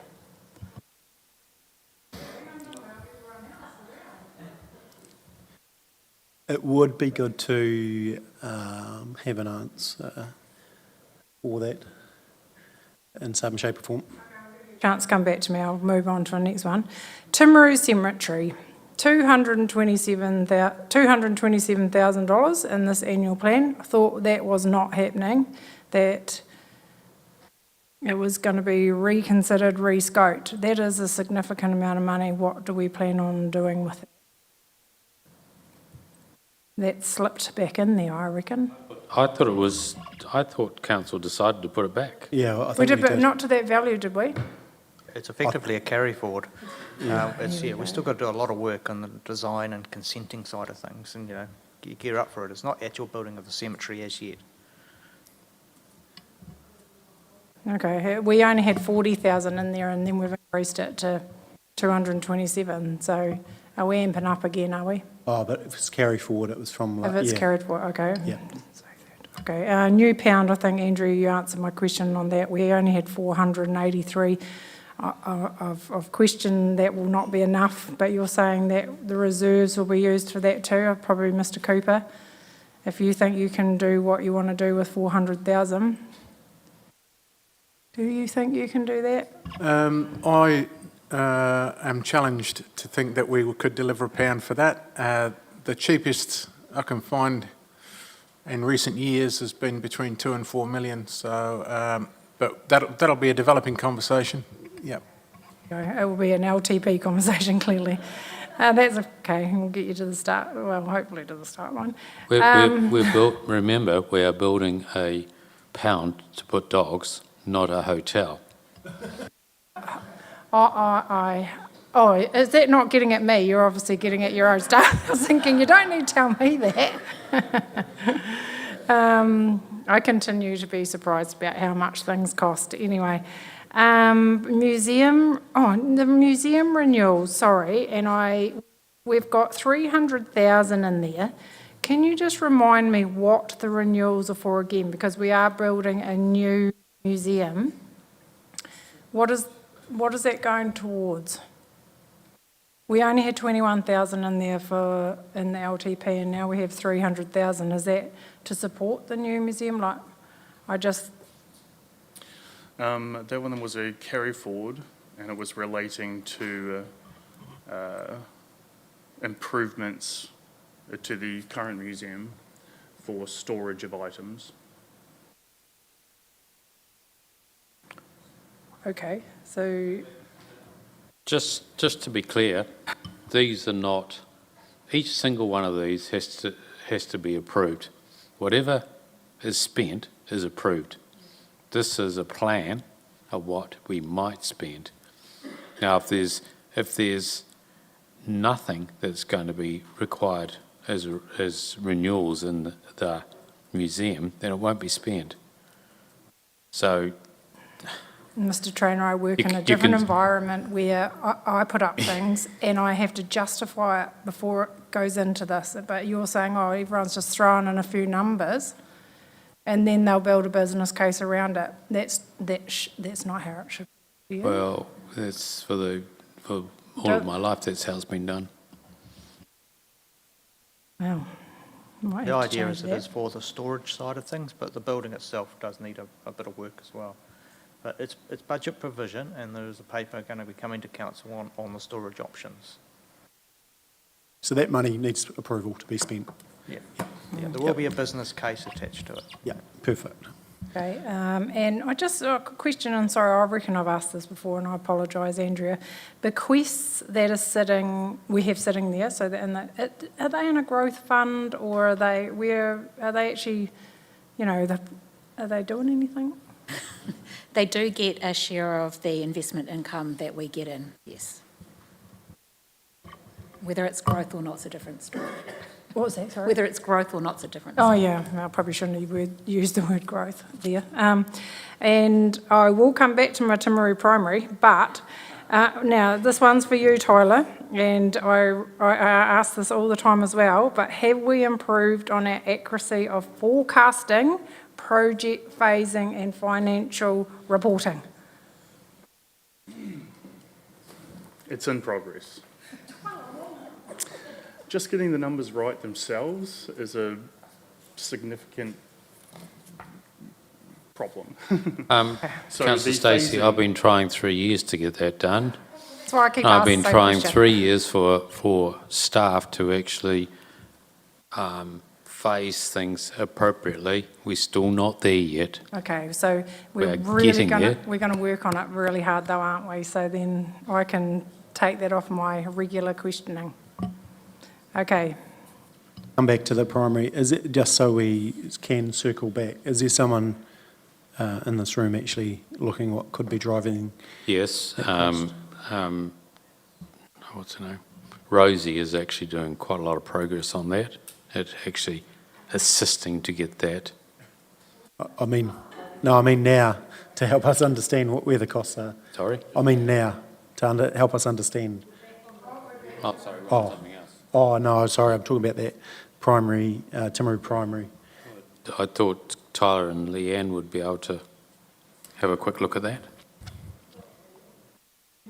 quick look at Yes, it we before can we- have a look, but it is majority around water, because the water over the past few years has not been covering all of their depreciation. So this year is the first year that they've actually been able to fund 100% of their depreciation. So a lot of it was covered around the increase of depreciation funding. Their expenditure hasn't really changed, and it depends on the schemes that, the different schemes that the different areas are on.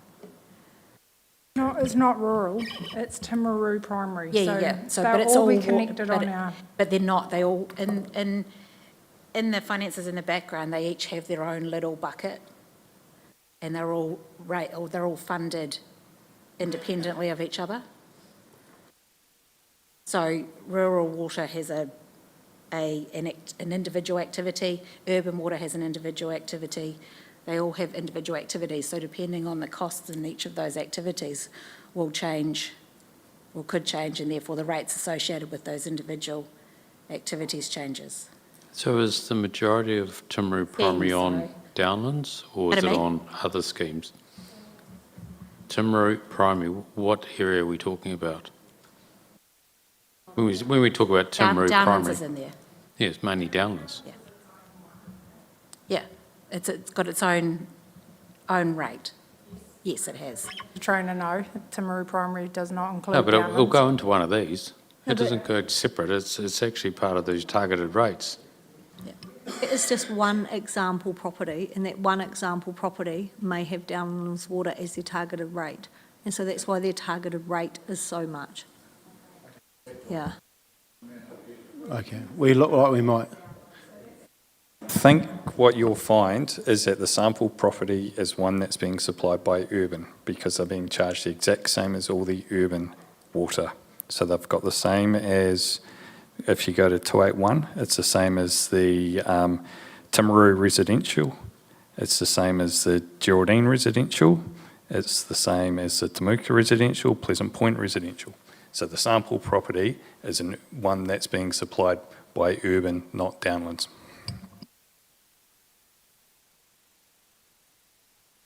While it's a Timaru Primary, it will get its water from somewhere else. then that's not necessarily the driver of the cost if that's the case, if they're consistent with those other urban areas. The majority of the water increase is around the funding of depreciation. Yeah. Not, their expenditure hasn't significantly gone up, it is really just the funding. Just to fully fund, yeah. Whereas last year, there was that slide that only, I can't remember off the top of my head, but there was the depreciation funding slide that we had a few workshops ago showed what we collected last year versus what we're going to collect next year. So if you've got a lifestyle block in Pages Road, for example, it will have higher rates than further down the road in, I don't know, we'll use our road, Hadlow Road. They're fundamentally different.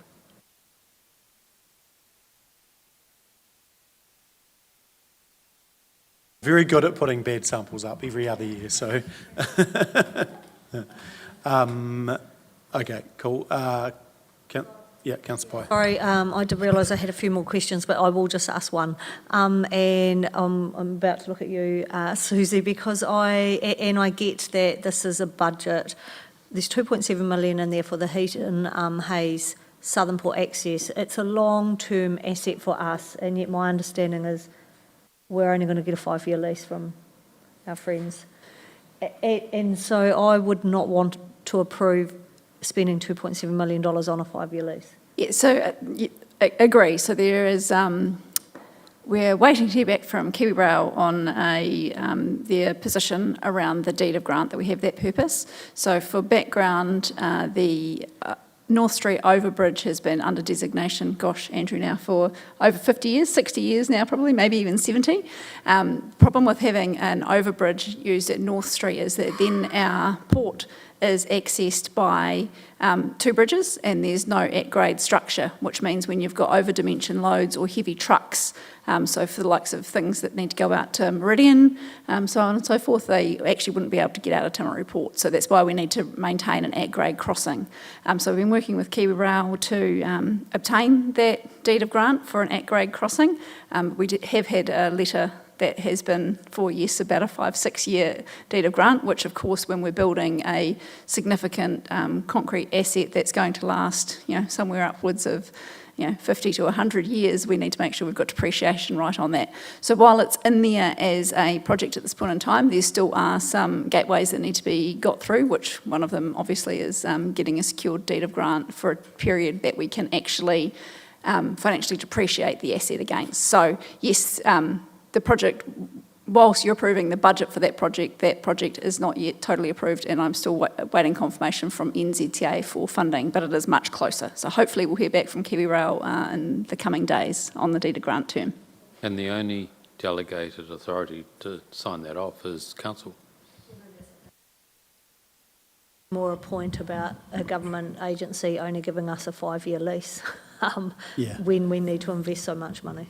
And I think between the lines you'd alluded to, we need to escalate this. If that comes back and it's not favourable, then we'll pick it up and take it to the next level if we need to. Yeah, I know they've only ever given us 10 years, but with that investment, I would think 20 years we should be. So we've requested a 30-year deed of grant, which was declined. So we're still working on it. Okay, we'll go back to 25 then. No, sounds good. Okay. Cool. Okay, further questions, team? Councillor Piddington, did I go to you? I don't know if I have. No, you're comfortable, aren't you? Yeah, sorry. Anyone else on this side? Steph, question? No questions, just to give you a quick overview of a couple of minor changes to the fees and charges from publishing in the agenda, what we've got built in the back end of the website now. So we'd kept a provision for, in the licence fees, application for and renewal of hairdresser registrations. With the change in legislation, I've been assured by the team downstairs that they absolutely don't need that fee and charge anymore. So I'm comfortable removing that one now. Another minor change is we got the confirmation letter from MPI, which, and I don't know exactly what this is, but the people who administer it do. It is the Domestic Food Business Levy. We now have confirmation what that cost is, so that is changing from what is in the schedule from $66.13 to $99.19, and all businesses have been advised of the changes. That is a pass-through levy, that's not a council set fee. And the last biggest change is attempting to and almost aligning all staff time across the whole organisation into one sheet and referring everything back to that. There are some activities we couldn't align. Some need a Section 83 consultation to change, but the general tiers that those roles apply to and are specified in the schedule are very similar to what we've got in the general rates across the organisation. And other than that, just improving transparency for the community, including the statutory basis for the reason behind the fee and charge and how we're collecting it, is a great improvement. And yeah, happy to take any other questions on fees and charges if there are any. Yeah, of course you can.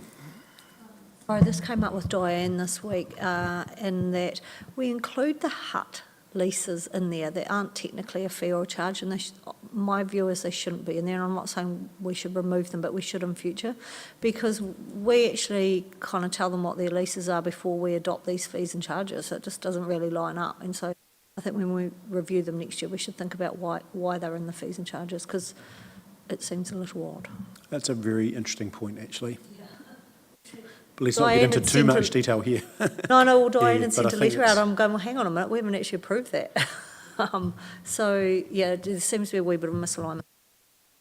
Yeah, so historically, it was to try and keep all the fee, charge and lease information in the same schedule for, say, like downstairs with customer services and at the service centres, then they had everything all in one document. Yeah, we could do, yeah. Okay, any further questions? Otherwise, we'll look to go to resolutions. So if you cast your eyes, 8.12, 1 adopts DDC annual plan, 2 sets the Timaru District Council fees and charges, and 3 authorises minor changes or non-material. I'm happy to move that from the chair. Do I have a seconder? Councillor Burt. Any further discussion? If not, I'll put the motion. All those in favour, please say aye. Against, carried. And we need to make sure we don't miss the next one, the important one, so we need a resolution to set the rate. So 8.13 on page 367. Probably doesn't need a whole lot of discussion. I'm happy to move that from the chair. It's just part of the, yeah, thank you, Councillor Scott. Any discussion? If not, I'll put the motion. All those in favour, please say aye. Against, carried. Brilliant. Awesome. So we go to 8.14, endorse approach to the information disclosure to the Commerce Commission. Page 373.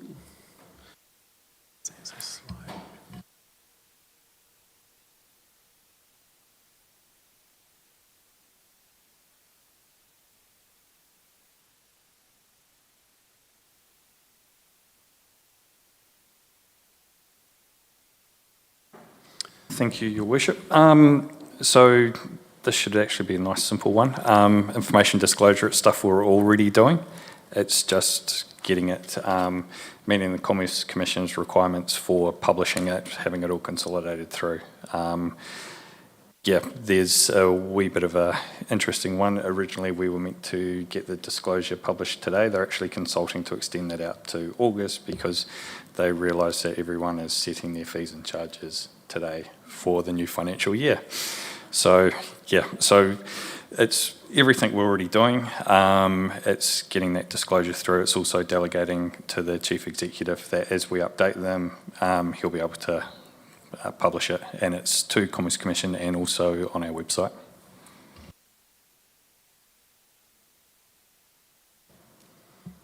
Through you, Your Worship, I'm happy to move that recommendation 8.14. It's pretty straightforward. Thank you, Councillor Jackson. Any no, debate? I will second that from the chair. Any further questions? No, it looks all pretty good. Put the motion. All those in favour, please say aye. Against, carried. Well done. The other big one for the day, options for consultation on future local governance in the Aoraki, South Canterbury, North Otago region under the Head Start pathway. These are the maps that Brendan has sent through this morning. Is there crayons as well, or just maps? Someone's already done. Through the chair, so the maps you're being handed out are the options that are presented in the paper, just to help give you a visual. They're on the kind of the gamut of options we put in front of you, from territorial authority line-based options to sort of catchment-based options and the various permutations you could go under. The decision you're being asked to make today is just to provide preferred options to us for us to take out to public consultation next week. We are aware of the limitations of the consultation being done, but we are still obliged, because the Head Start pathway isn't sort of statutorily defined, we're still obliged to go out and consult with the public on this. So we are proposing to do a targeted time-limited consultation between the 6th of July and the 24th of July, which will be through all the usual means, but we are also keen to help you guys talk to the public in any way you wish to do as well. We'll take the rest of the paper as read.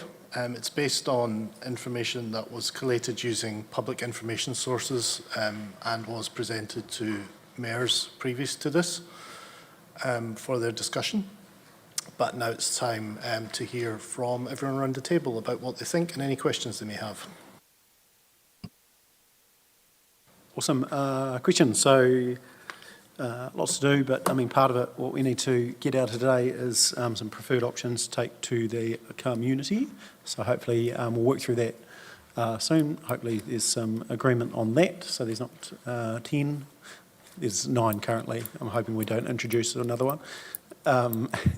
But we should sort of have some alignment. So where do you want to start, team? Is there any questions for the team? Obviously, we've got further conversations that's ongoing. We're in Christchurch on Thursday to have wider conversations. Yep, Chris, Councillor Thomas. Stephen, or Brendan, in this paper here, the line that says investment objectives, can you just explain that particular line to me? It's got sort of like, it starts with 0.09 and then 1.12 across the different options. It's obviously some sort of weighted thing, but I was not clear how that was calculated.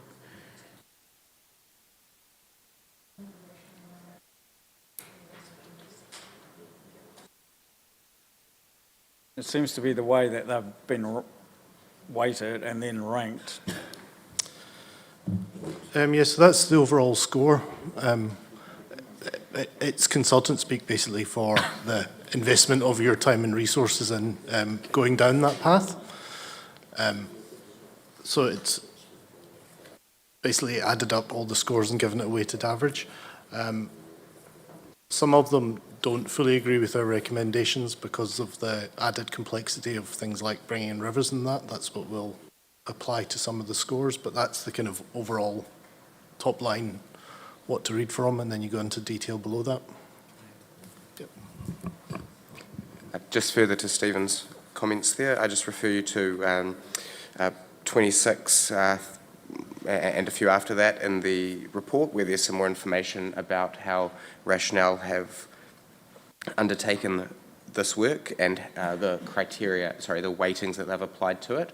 So the two attachments that have that scoring, one of them reflects the Head Start criteria plus some additional criteria related to social, environmental, economic, etc. well-beings, and another one is the scoring just on the Head Start criteria, with the intention that that helps you understand how those options rank indicatively against that.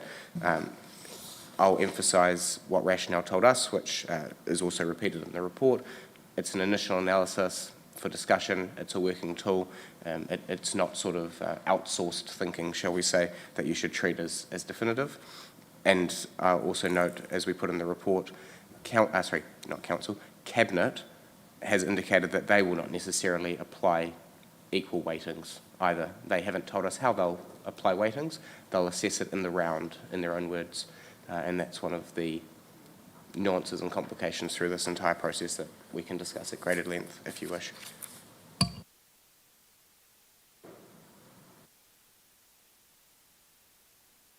Councillor Wilson. Through Your Worship, are you just looking for questions at the moment, are you, or anything? No, other? we'll do some questions and then I think we'll go through option one by one and just quickly tick the box on whether we want to include them or not.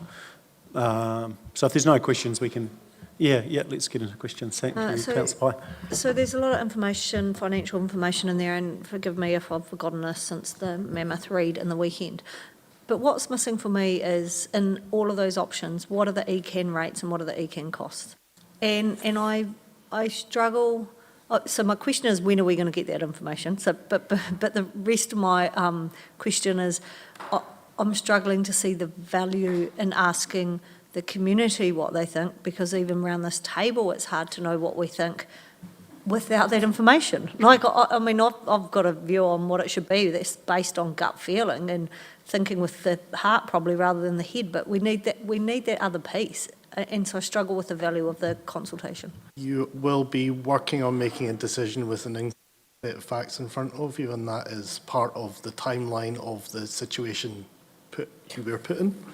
If you don't want to make that decision, the backstop is available to you. We are compelled to, well, our legal advice suggests that we are compelled to ask the public.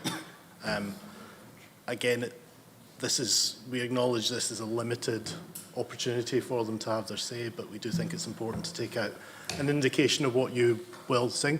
From an ECAN perspective, we know how much we charge on behalf of ECAN, but it's the alternative sources of income that you can get that we're not sure of. It's contracts that are funded by MFE, it's spending down to that level. They don't account in that manner. They account for things on a regional basis. The territorial boundaries don't particularly matter from their point of view, but they are working on it at the moment. I'm afraid a lot of this stuff will be found out, discovered, worked out during the detailed design part.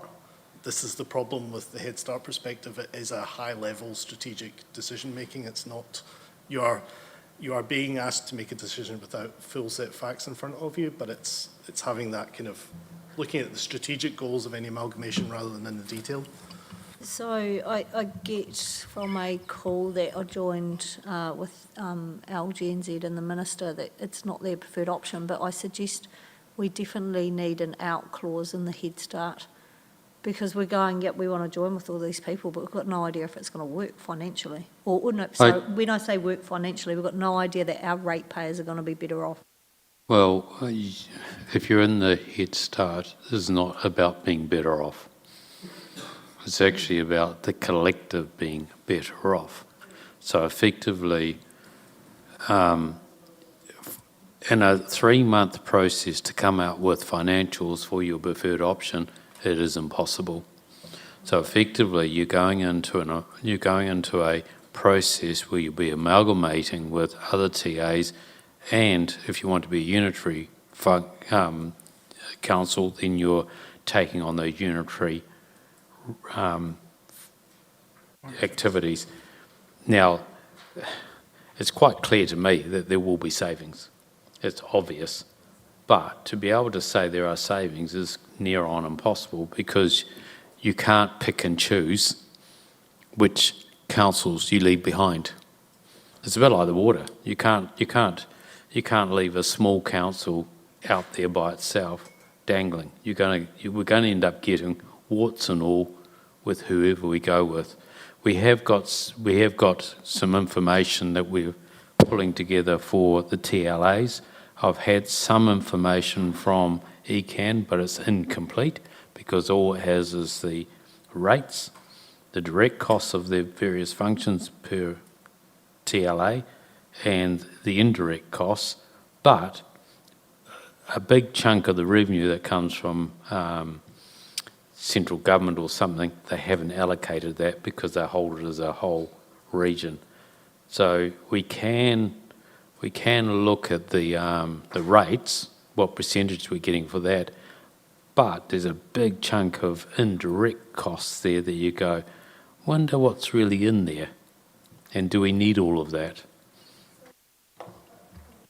My main reason for asking the question is, what is the difference between going Waitaki River to Rakaia River versus the catchments of those two rivers? And there will be a massive difference in rate income and costs. And I would suggest the difference in rate income may not be so massive and the difference in cost may be massive. And so that's where I'm struggling to pick between those two options without that information. So that's where I'm getting a bit stuck. See, my view, and I take with caution I say this, but I'm of the view we've still got 40 days. And actually, if we do dedicated resource, the appropriate financial people, you can still pull some of that to bits. And we're going to be running, again, parallel processes. It's not going to be perfect. I think when we go to the community, we just have to be open and honest and say, these are the things we don't know yet, but we're keen to answer them. But I think by the end of next month, actually some of the numbers, in my view, this is, I hope the Chief Executive's listening because he's got to go out and do this. But in my view, actually we will have a better detail. We'll know what the rating base is up the Waitaki Valley. We'll understand some of the, and so that's going to take a bit of effort from staff and whoever we need. But I think actually we can get high level numbers, and I think we need them, as we need that data. Some of the catchment based decisions were philosophical rather than technical or financial. It was more about, if you're thinking as a unitary council that has to look after regional functions, having the whole river within your region makes sense. The Waitaki one's a lot easier because there's an existing South Canterbury boundary, and that's what we followed rather than thinking, because the catchment of the Waitaki goes all the way down to who knows where. But that gave us quite a neat boundary. The northern boundary, wherever you said it, is probably more complicated, and again, that would probably be worked out through detailed design. Concern is when the philosopher and the economist meet. I think, sorry, Chris, sorry, can you turn that mic off, just getting interference. I'll go Councillor Shannon and then Councillor Scott. Thank you. This last discussion, you actually answered most of my question there, but so probably more a statement that we're going to have to base some of this on assumptions, aren't we? Because a lot of stuff won't be clear to us also until the RMA changes to the planning bill and we understand what all those functions are going to be.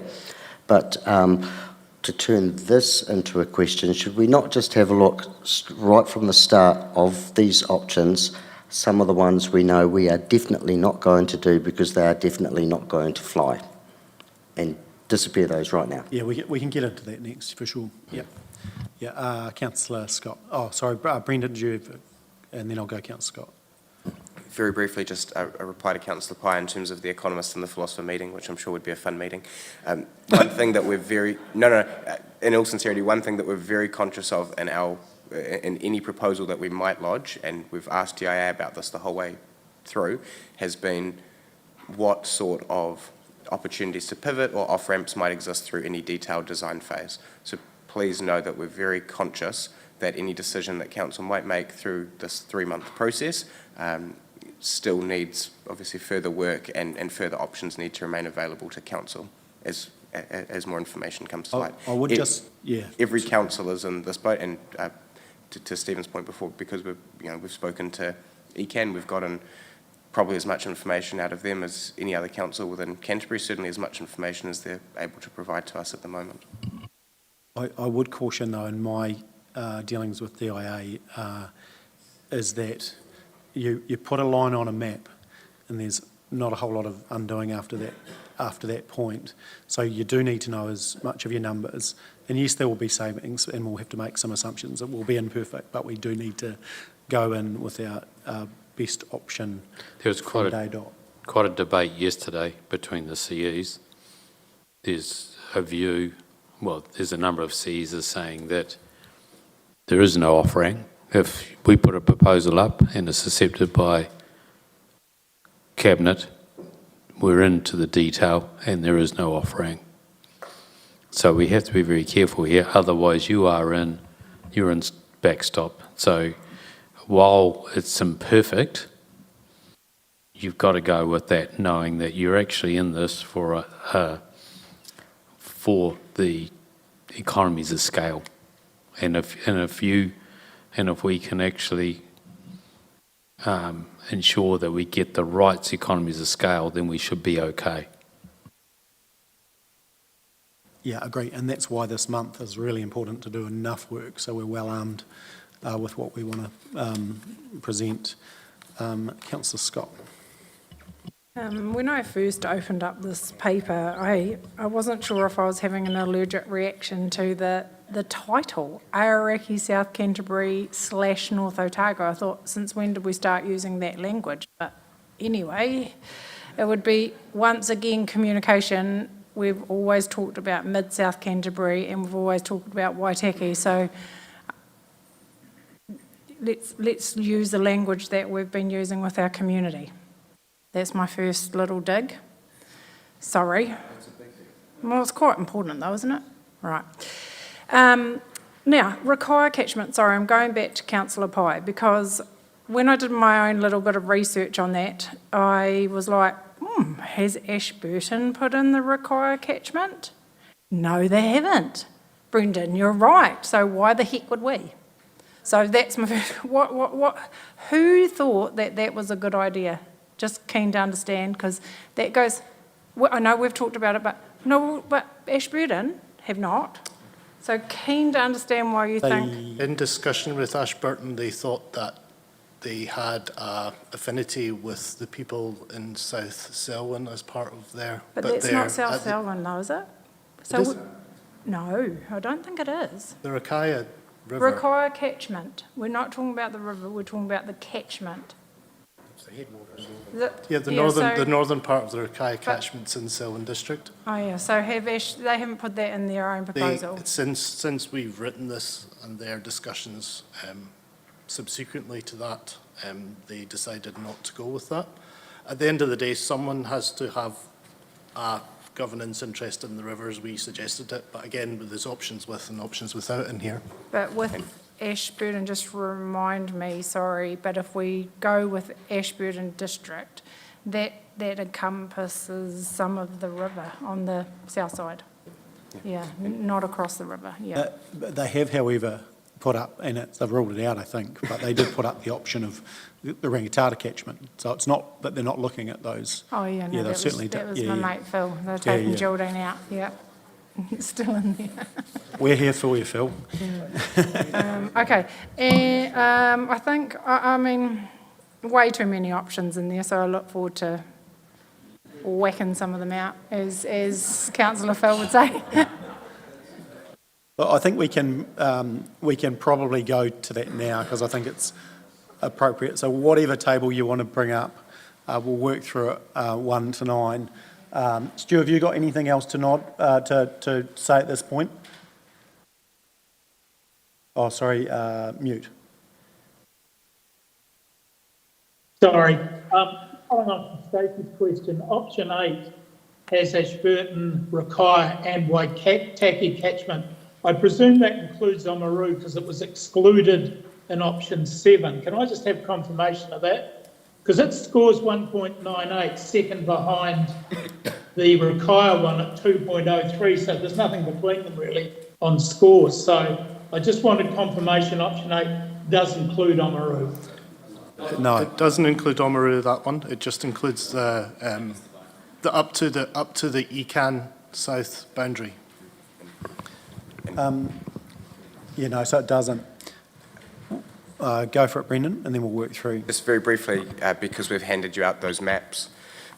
So obviously there's a map of each of the 9 options that Rationale have modelled for us, some of which are based on TLA boundaries, some of which include catchments, and as part of what we hope that you'll do as part of this discussion is have sort of, as Stephen alluded to before, that philosophical discussion about how you might treat catchments. and we can provide more information about how Ashburton managed it, etc.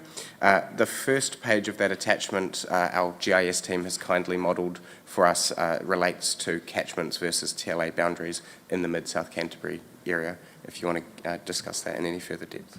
Thank you. Okay, brilliant. What we'll do is we're going to work through left to right with whatever table you've got in front of you. We'll start with option 1, and so what I'll do, rather than, if we need to discuss, we will, but we'll try and move it forward. So we'll just go through each, just give a raise of hand if you want to keep it in or out. Councillor Burt. One question, given that this unitary would be absorbing ECAN, I was just wondering why on option 5 we, at Kurau, we shot across through the Hacker and up through Twizel and didn't include the actual governance area of ECAN, bearing in mind that potentially the resource that we would take over has an influence in that area and it fits perfectly for the sort of things that they would be doing there anyway. Option 5 is based just on the TLA boundaries, not catchments. Yeah. So it's council lines, it's territorial council lines rather than environmental lines at that one. The option 7 offers the Kurau, Omarama, etc. option that spreads into that too. That's the one that spreads to the South Canterbury, the South Canterbury Regional Council boundary. Option 3's got the 3 councils plus the ECAM boundary, and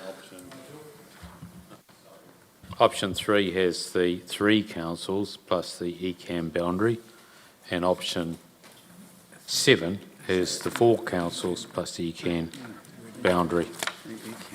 Okay, let's walk through them. We'll go through one by one. Okay, option 1 is Timaru District Unitary Authority only, not an option. This isn't allowed for under the law, so it would likely put us into backstop if we applied for that. Yeah, 100%. So is everyone comfortable that that is not an option? Yep. Okay, so we're not going back, so be confident. Option 2 is Timaru, Waimate and Mackenzie Council, just the TLA boundaries. And the next one we'll be considering is Waitaki Catchment. So South Canterbury, bearing in mind, in an ideal world, I'd like us to probably get to 3, 4 at the max, because it needs to be, yeah, a bit of focus. Yeah. So it is, we can circle back if you like, but so that's the 3 South Canterbury councils alone without the catchment. And also just be conscious of, by making a decision like that, what's the effect of, you know, the Waitaki catchment without or those sorts of things. Councillor Shannon, I think. I was only going to say, yeah, we can circle back, but in terms of clarity of the difference of what the other options are going to offer for us, I think it's worthwhile having it in there at this stage, because that TLA of just that unitary of just the 3 of us is what our whole district wants to know what that's going to look like anyway, because that's what they're all thinking. That's just my thoughts. You know, what I probably don't want, and you can tell me to suck yes, but I don't want to include for us the likes of an option 2 and an option 3, because then you're just splitting the conversation. Or there's one sort of unintended consequences from that 3 TLA version as well, is that if someone else proposed an option looking at the Waitaki catchment from the other side, it would actually take quite a significant chunk of the Mackenzie away. It's what makes it quite complicated in that regard, and it would take a little chunk of Waimate as well, so it's a funny one. And with that, it takes quite a significant amount of rate revenue from that catchment. Think about what that catchment produces. Yeah, we can circle back for sure. Yeah, so we'll just leave option 2 to the side for now. So we move through to option 3. Option 3 is Waitaki catchment, the ECAN southern boundary. And so that's the three TLAs, the three councils, including the Waitaki catchment. So I certainly wouldn't put this as a preferred option. However, this is something I think, one should be included. I'd rather include this than the three TLAs alone. I'd rather be more focused on catchment. Why? One, I think bringing the dams into makes pretty good sense. That's significant river and it should be managed by one entity. Yeah. Yeah, I just want to, excuse me, I'd be going for 3 ahead of 2. I suppose I'm a bit biased. I've always had that view, and I think, I've said it before, getting one authority over that river catchment is important. Lived down there once, so I think it, excuse me, I'd rather go for 3 than 2 if there's a choice.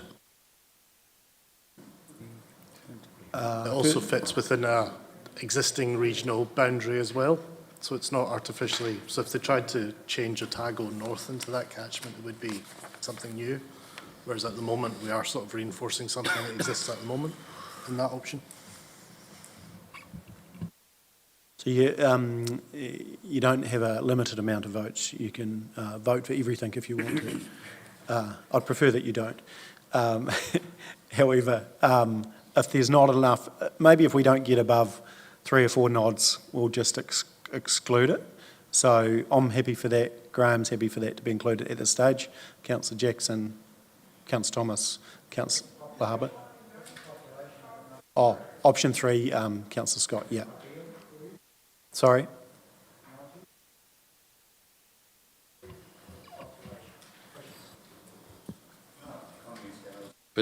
But there's a major revenue line there, some ratepayers that you may want to, which are not population, they're actually big assets, big companies.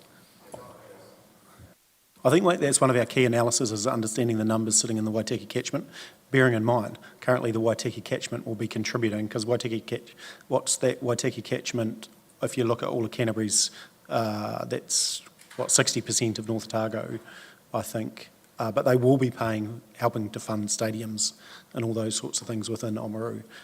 Brendan. My understanding is that the Waitaki catchment has around 2,000 people, and that's based on seeing that the Waitaki District Council ward for that area very closely, I think, aligns with the catchment, and that ward has a population of around 2,000 people. A very quick calculation, that option 3, the 3 councils plus the Waitaki catchment, 65,500 people based on Rationale's numbers. That's 2025 population estimate. There's probably some liability sitting in there with about 4 very small towns.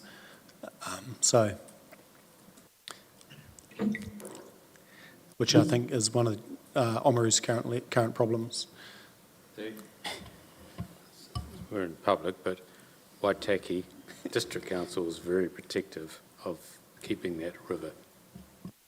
It pays for about 5% of the overall roading budget, I think, what I've been told.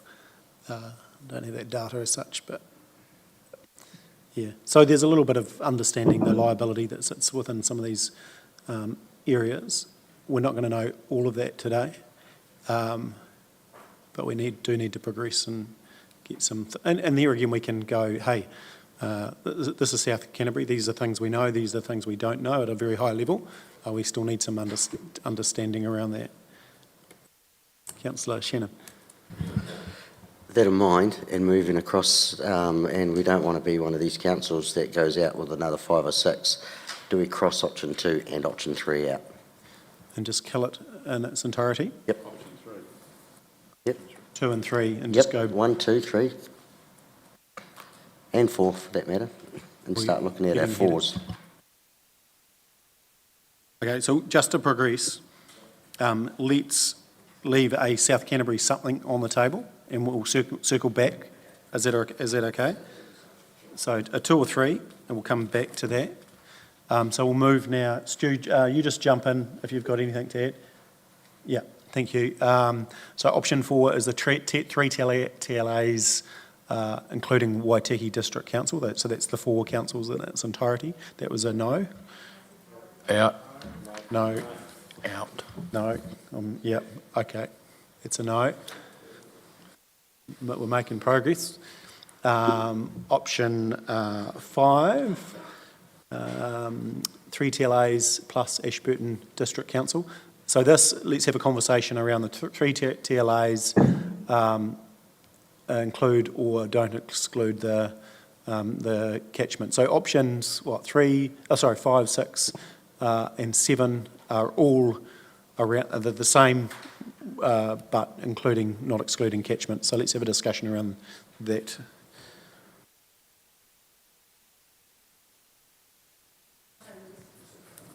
Yes.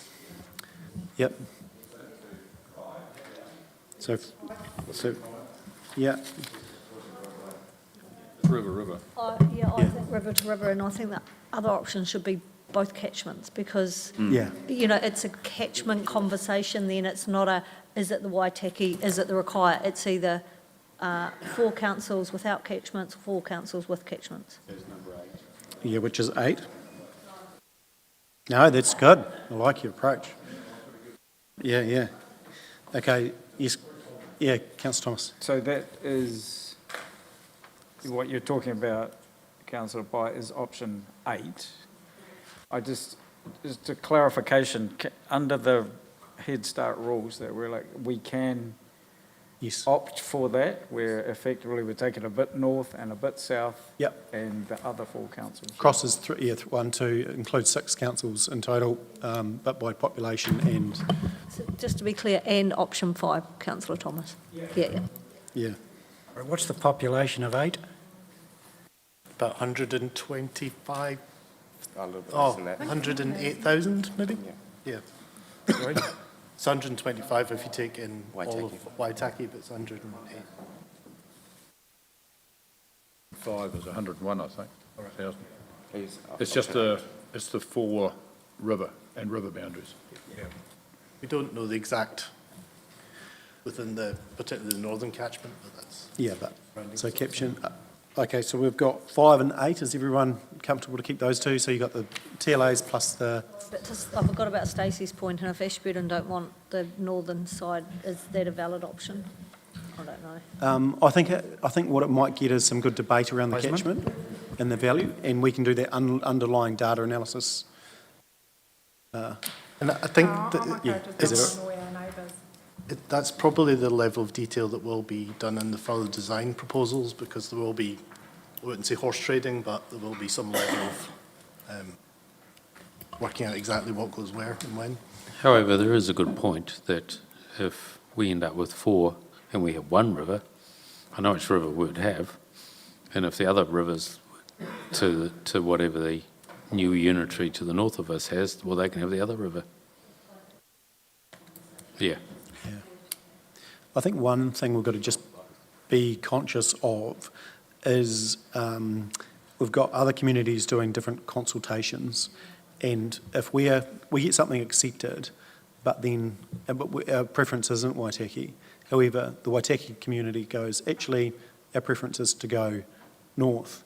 There's a fair chance that that will come together. So consultations, whatever our community says, will probably help inform some of the final decisions, whereby you've got an outlier that's not included. If the community actually supported that, there's a fair chance, I would say, it'll be. So this isn't about getting what you wish for, it's an imperfect. There's also the possible outcome in the backstop process that they'll just bundle in any councils that are allocated at that point. I think so, yeah. So we've jumped 6 and 7. So 3 TLAs, Ashburton and Rakaia catchments. We don't want to throw too much in there. So do you want to leave this one out? We've got 5 and 8, yeah. And then 7, and please, sorry, stop me if I'm moving too fast. And then 7 is 3 TLAs, Ashburton District Council and Waitaki catchment. So it splits again Waitaki in 2. So I think our philosophy has sort of pointed us in the direction of excluding this. Is that at a high level. And then the other one we haven't talked about is 9, which is rural Canterbury unitary. I think we need an option up our sleeve which we may not consult on, but as a council we should have a view of what we think the entire Canterbury looks like, because that can actually help us make up our own mind as well. Because there's a conversation happening around Waimakariri North. There's our conversation happening Ashburton South, but there is this other district called Selwyn in the middle there. We actually should have a view what goes on with that one as well.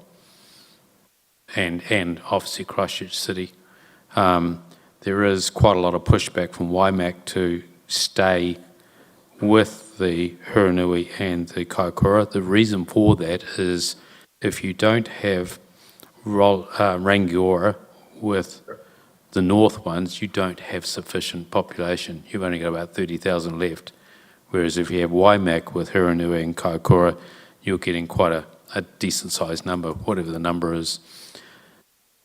But if there's a view that Rolleston should be sitting with Christchurch, then you've got Selwyn depleted of population, and then it has to be thought about where it goes.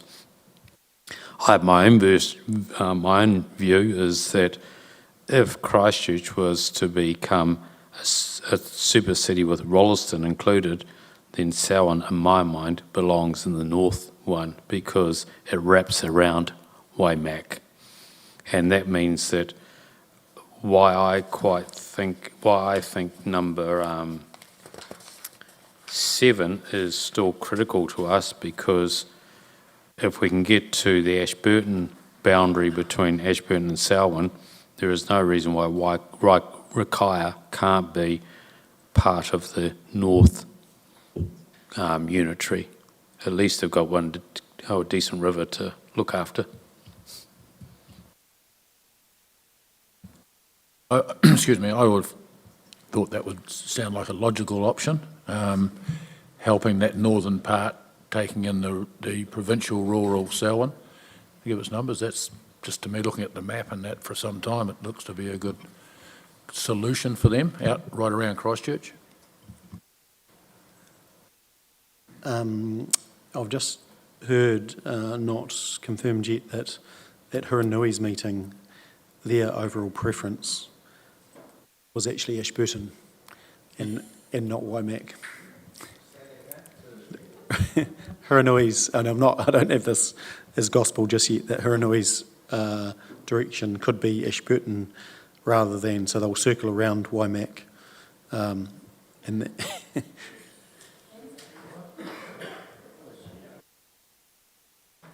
But that's all right.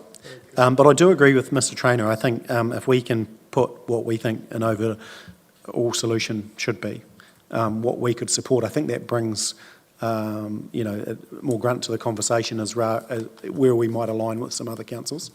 And I think we'll probably get some better feeling from Thursday, and then Monday I think we've got Mayoral Forum again. Yeah, jump in. Just kind of keen, and again, forgive me if I've forgotten reading this in the paper, but what kind of questions are we actually going to ask the community? Because, lines on a map, you kind of have a rough idea, and I get that. I'm more interested in what the community thinks about different models of local voice, different community board things and things like that, because I still come back to the value of getting a view on lines on the map when you don't have stuff like that is a little bit moot. But the value of our community coming up with ideas of what local voice looks like is what I'm looking for. Yeah, no, I think that's good, and I think it needs to help inform, so we need to prompt that. So we're hoping for... Just before you, I think you need both. You need to work out, if you had a option, one of the options, you sort of need to get that information from the community of how would you actually place your governors? Would you have local or community or what? Just get the feeling we may not be in control of where the lines on the map are. As in, you know, if Ashburton all of a sudden want to go here or Waitaki want to go there, we'll have a rough idea and we'll have a rough preference. But we should have more control over what local voice looks like. Stephen. What we're going to do is ask the public to rank things of importance to them. So we'll give them whatever options you come up with today from a structural point of view. And then we'll ask them to rank what matters for them in local government structures, because it's interesting for us to say that our community really values local voice, and then they turn around and say, actually, no, we want prime efficiency and low rates. So we will put what we consider the matters for them and allow them to rank things like keeping local identity, fair treatment of assets and debt, infrastructure planning, stuff like that. And then ask for any other comments. For a consultation like this, getting some quantitative information is quite useful for you guys, because at the end of the day, you want a clear steer from the community about the preferred option for what the map looks like is there. Below that, then, getting that qualitative information and getting free text information about what people want things to look like, then sort of useful for the next step part of the process. Can we prompt that a little more? So if you're ranking, can we go, what does this look like to you, or what does this mean to you? Otherwise, I just don't feel like we're going to get that. I think we really need to probe hard so we get that. So, you know, rank these in order, and if you're putting one, local voice, go, what does this look like? You know, what does good look like? Or we also have to have a low barrier for people to do it. You don't have to fill that box in. I just don't want to go rank, any other comments, but move on. Yep. Surely we'll get to see this. Are we going to see this document? Because if we are not happy with what we're asking the community, then why are we doing it? You have to do it. We don't have to do it. We've got legal advice that we have to take it out for community consultation. All the stuff we've been doing over the last, or the public drop-ins, do they not tick anything? Nope.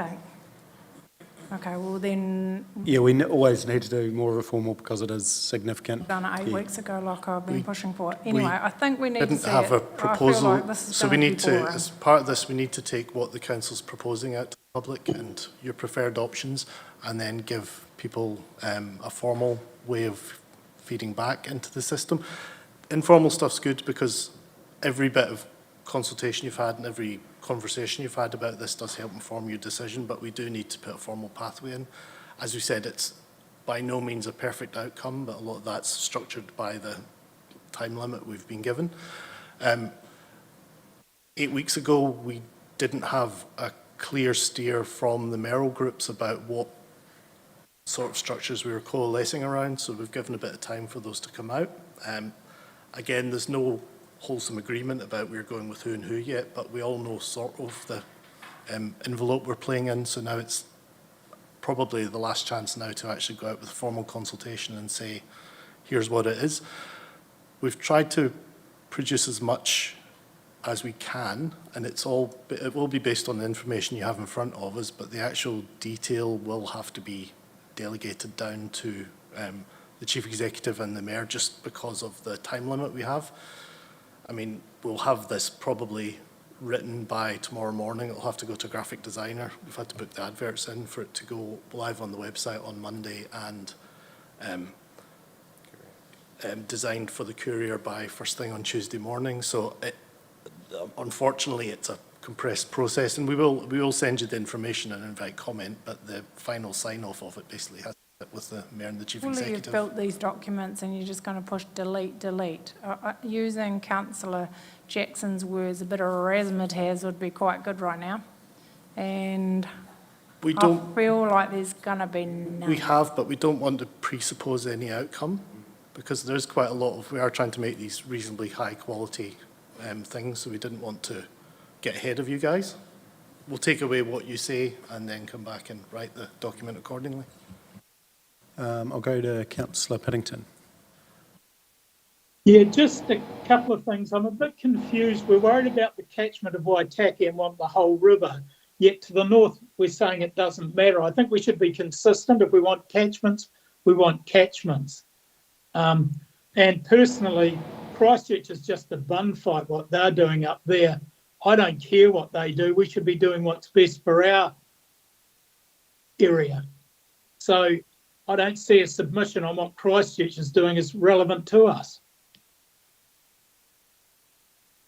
I think where it is, if it has council support outside of just the immediate, where there isn't resolution, I think it helps to build resolution, so it's the overall Canterbury picture. So, yeah, I think there still is benefit. And unfortunately, we haven't probably got to where we wanted to. I think we were hoping that by now we would have had councils a bit more aligned. However, that hasn't, we haven't quite got to, I mean, we've probably got pretty good alignment in South Canterbury, but not quite there. So let's circle back to where we got to. So we didn't vote on 9. Anyone wants to keep 9 in? No. Okay. Surprise, surprise. Okay, so let's circle back. So we've got 5 and 8. So 5 was the 4 TLAs with Ashburton. 8 is including the catchments. So just generally speaking, yep. Sorry, mate, I've lost track. So option 1's out. Option 2's out. I'll go back. I'm working back. I'll work at the start again. Is that easier for you? Yeah. No worries. Okay. So option 1's out. We were going to circle back to 2 and 3, which is the 3 TLAs versus the 3 TLAs in the catchment. It would make sense if we just had one of these in a perfect world, or maybe we talk to, hey, 3 TLAs. What do you? And the question is, what do you think about including the catchment along those sort of lines? Yeah. I personally think you'd need to have option 3 in there as your backstop, or unless you want to use it as a backstop. I'd go for 3. Backstop is backstop to 2 or 3. I'd go for 3 over 2 because then we've got continuity. Is everyone comfortable in just putting one in versus the, okay, and then what's your preference? Is it the 3 with or without the catchment? So is the preference to keep the catchment with the catchment? Catchment. Okay, that's... Just clarify the catchment at the northern end of our district then? Yeah. Number 3. Well, no, we could include Rangitata catchment. Yeah. Yeah. If we're going to do Waitaki. Yeah. Back to my original point, it's this area or Yeah. this area plus catchments, and Yeah, I yeah. think the same in that South Canterbury area, exactly what Councillor Shannon said. So in that case, then do we simplify it? And our questions are 3 versus 4, and the second question is With or without with or catchments. without catchments. Perfect. Yeah. Get back. Yeah. So to be clear, Ashburton aren't talking about catchments. Their sub-questions revolve around with or without Waitaki or with or without Kaikoura. So based on my understanding, they won't be receiving any survey information about catchments. One of the points in the report is we fully understand that there are nearly an infinite number of options, and Rationale have obviously modelled the ones that made most sense based on the direction they received. But if there are variations of those that you want to include in the consultation, now is the time to say so. Such as including the northern part of the Rangitata catchment. Okay, well, to keep it... But let's be clear, these rankings were done by a consultant, not us. So effectively, if we did this, we could come up with darker green ones, and I think what we're doing here is quite fine. You know, option 3 and option 7, happy days. The scorings are subjective. There's certainly a subjective element to it, and everyone acknowledges that, including the consultants. They're familiar with the area. They've based on the best data that they have available to them. Yeah. Although we try and limit the panoply of options we put in front of people, but we would also have an option for backstop, that's the do nothing version. There may be some people that have a very strong opinion that we just lie back and let the government do it. And we will always put in other, in case someone thinks up something very interesting, sort of with the McGeraldine part of the Greater Ashburton Empire, or that sort of thing, or bring... All of Canterbury is one unitary, yep, for example. or sort of Christchurch South and Christchurch North sort of thing. So we will leave the window open for good. But, I think putting 2 or 3 plus backstop plus other would get you some reasonably good data for which to make the decision on in a month's time. Okay, cool. So I think where we got to is South Canterbury, catchment or no catchment, the 4 councils catchment or no catchment, and you've got your backstop or other options. Then my next question is, do we want to go out with a preferred option? And what is our preferred option? Yeah. And bear in mind, with still lots of unknowns, but Councillor Wilson, take it away. Oh, I just thought I'd get things moving anyway. I thought about that when we went through the papers. My personal preference is no preference from us, leaving it. Like we're going to have the final say at the end of the day. Yeah. But I think when you put a preferred, people always say, "Oh, well, you've already made up your mind," and so. My gut feeling, for what it's worth, I just thought I'd start the conversation, I'd be with no preferred option. Councillor Shannon, and then go Councillor Burt. Yeah, with respect, Graham, I'm always keen to go out with a preferred option, particularly as it just feels more honest, and let's be honest, we do have a preferred option. Have we? Yeah, I thought we Yeah, did. yeah, I'm sure we've agreed Well, on that. I'm happy to say it. My preferred option would be the 4, and I think we need to scale that 100,000 for that reason. So I'm comfortable in putting a preferred, and I think the community are intelligent. They will give us the feedback that we require through this process. But we don't all have to agree, Councillor Burt. My humble opinion in terms of this before, and I know back in the day we were caught by not doing this, and it became a scattergun approach. Sometimes, and in most cases, the public look to us for direction, being honest and upfront, saying this is our preferred because we have, the knowledge, we put the work in and everything, and a lot of times it's the squeaky wheel that gets a say, and they're the ones who go to your polar opposite. So it's good to have a comfort zone for people to jump into. Anyone else? Councillor Harbour. Just getting that clear, the number 8 is still 125,000, isn't it? No, the 125,000 are the 5 councils together. So option 8 excludes, for example, Oamaru, and we don't have a good number at the moment for the population of the Rakaia catchment. Okay. But if you give me a couple of minutes to try and do some maths, I can give you a tidier answer on that. Well, for 1 hour now, I'm feeling like the colonial powers of Europe carving up Africa. And in my view, we've got to take in the catchments, especially the Waitaki, because there's good fishing down there. We'll put that in the consultation in terms of what's important to you, quality fishing locations. Okay, let's get back on track. Anyone else? Councillor Jackson. Thank you. Just clarify for me why the Waitaki catchment area is so important. Sorry, is it the dams? So really, our preferred option has to be with that on it. Yeah. Yeah. So that's number 7, right? Yeah. So, but what we've done is we're asking the same thing. We're asking the councils, do you want a river boundary or you want the catchment boundary? So we can tease that out with the public. Yeah. Yeah. I understand what Councillor Jackson. So what me and Nigel's saying is that option 7, it would go Timaru, Waimate, Mackenzie, Ashburton, with or without catchment. That's where. Yeah. Yeah. So the catchment So becomes quite a big part of the conversation. Yeah. Which I think is important in my view.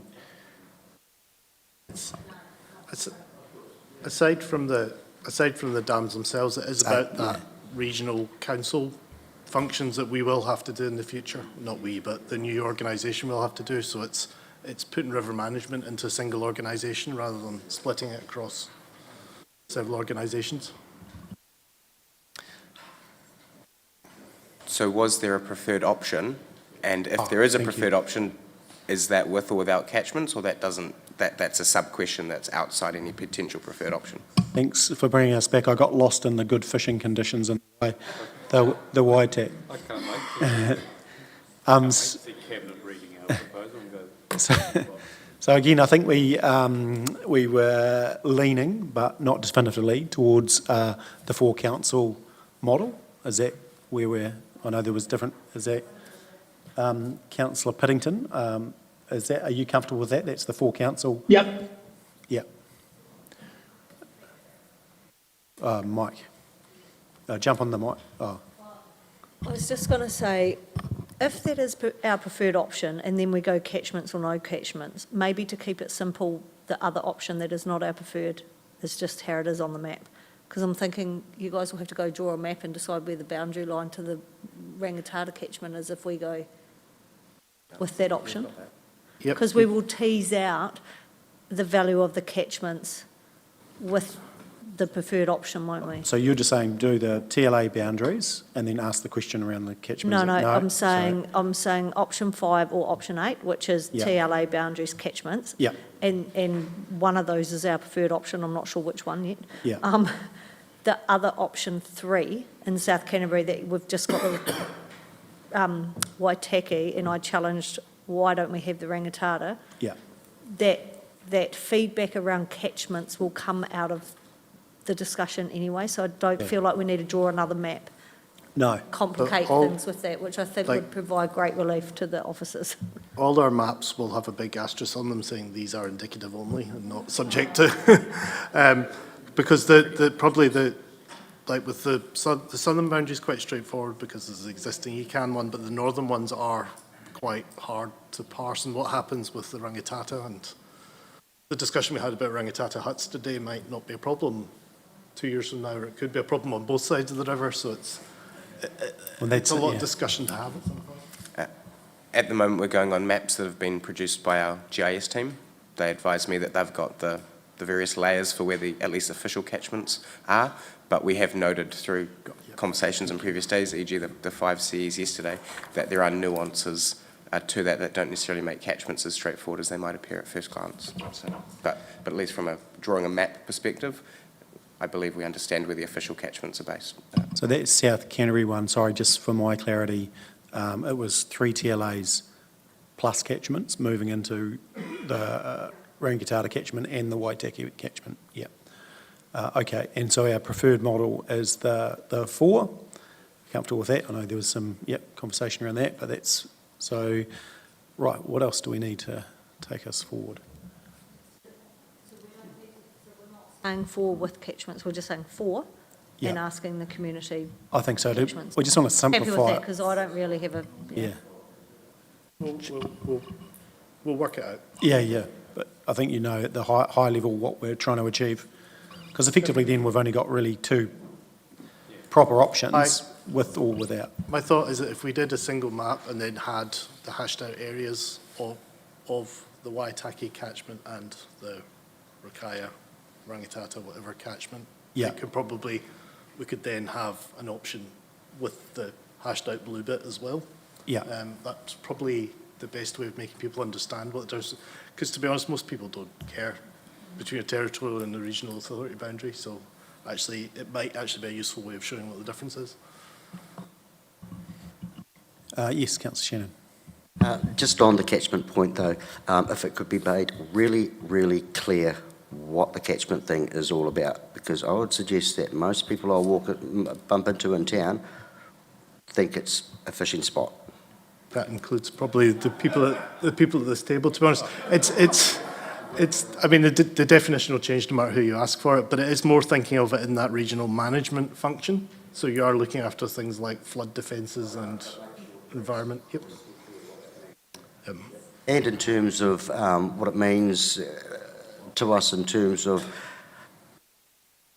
the extra land and roads and bridges and ratepayers And within the that. thing is, we don't get to leave the rivers out of this thing. It's just who the cost and opportunity lands with at the end of the day, because if someone has to look after them. So, yeah. I mean, ultimately, every river will be either managed by one single unitary authority, or there will be some sort of arrangement for, you know, two unitaries to manage them between them. So there's complexity both ways. Just to make sure I understand, I don't think I've heard any opposition to the backstop and the other being involved as options that people can rank. And in terms of other information that we were seeking, so this is recommendation 9, pardon my voice, we're very interested, whilst the consultation's underway, to be able to develop any further information or analysis that you might want to help you on the 31st of July. So, for example, I've heard today trying to get as much or more information out of ECAN beyond what we've already got, trying to understand more or get more information around liabilities, particularly within the catchment, and invite further comment on that.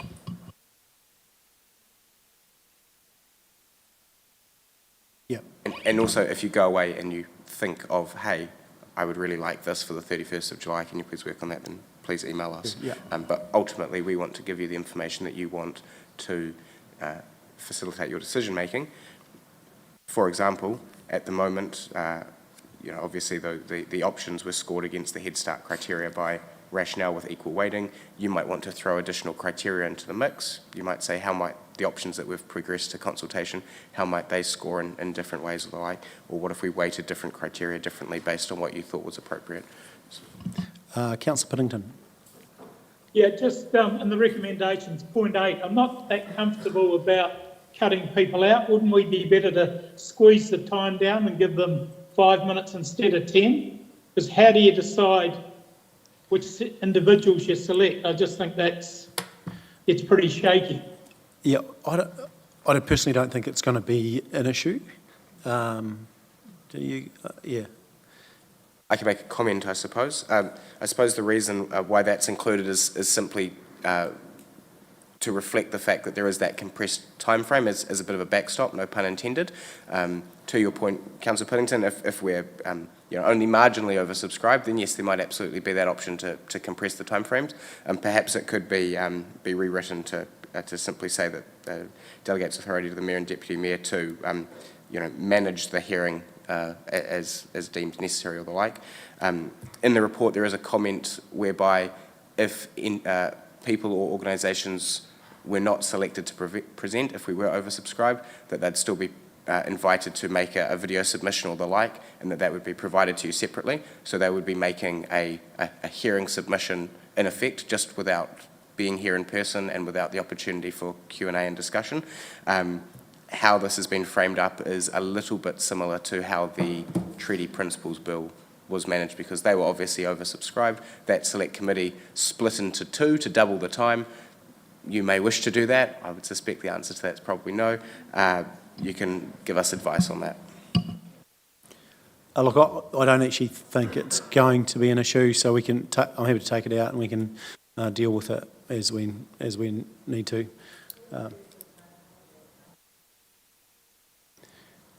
Yeah. Oh, yeah. No, totally. If we've got that, if we're oversubscribed, fantastic. But look, what we can do is, if it's an issue, we'll just flick something around, have a quick communication on how we deal with that. So happy to take that out. Is there anything else in 9 that talked about, data analysis, all those sort of things? Part of this is going to be parallel. Is there anything else that's missing in there that you want at this stage? No? Okay, well, moving us forward then, I'll move 1 to 8. Can I have a seconder for that? Councillor Shannon. If there's no further discussion, I'll put the motion. All those in favour, please say aye. Against, carried. Alrighty, so resolution to include supplementary, that's actually in there, isn't it?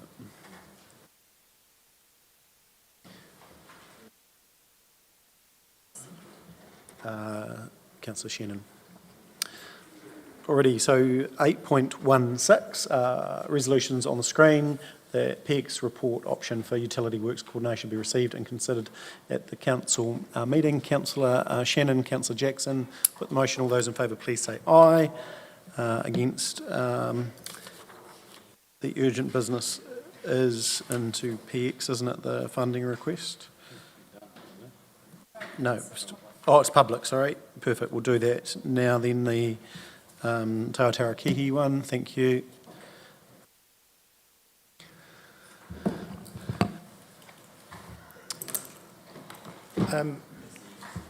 Through the chair, this paper arose at last minute because we realised that the Community Funding Subcommittee didn't have the appropriate delegation to actually extend the accountability date for this grant that was given. We are wanting to use this opportunity to both make a decision on that and tidy up that so it doesn't need to come to council again. Do you have anything to add? No, that's pretty much it. You look, I'm comfortable with this. There's always a bit of, an email trail as far as consideration, so yeah, I'm happy to move that from the chair. Yeah, Councillor Scott, thank you. Seconder, if there's no discussion, I'll put the motion. Who is the chair of the Community Funding Subcommittee? Councillor Jackson. Oh. Yeah. I'll put the motion. All those in favour, please say aye.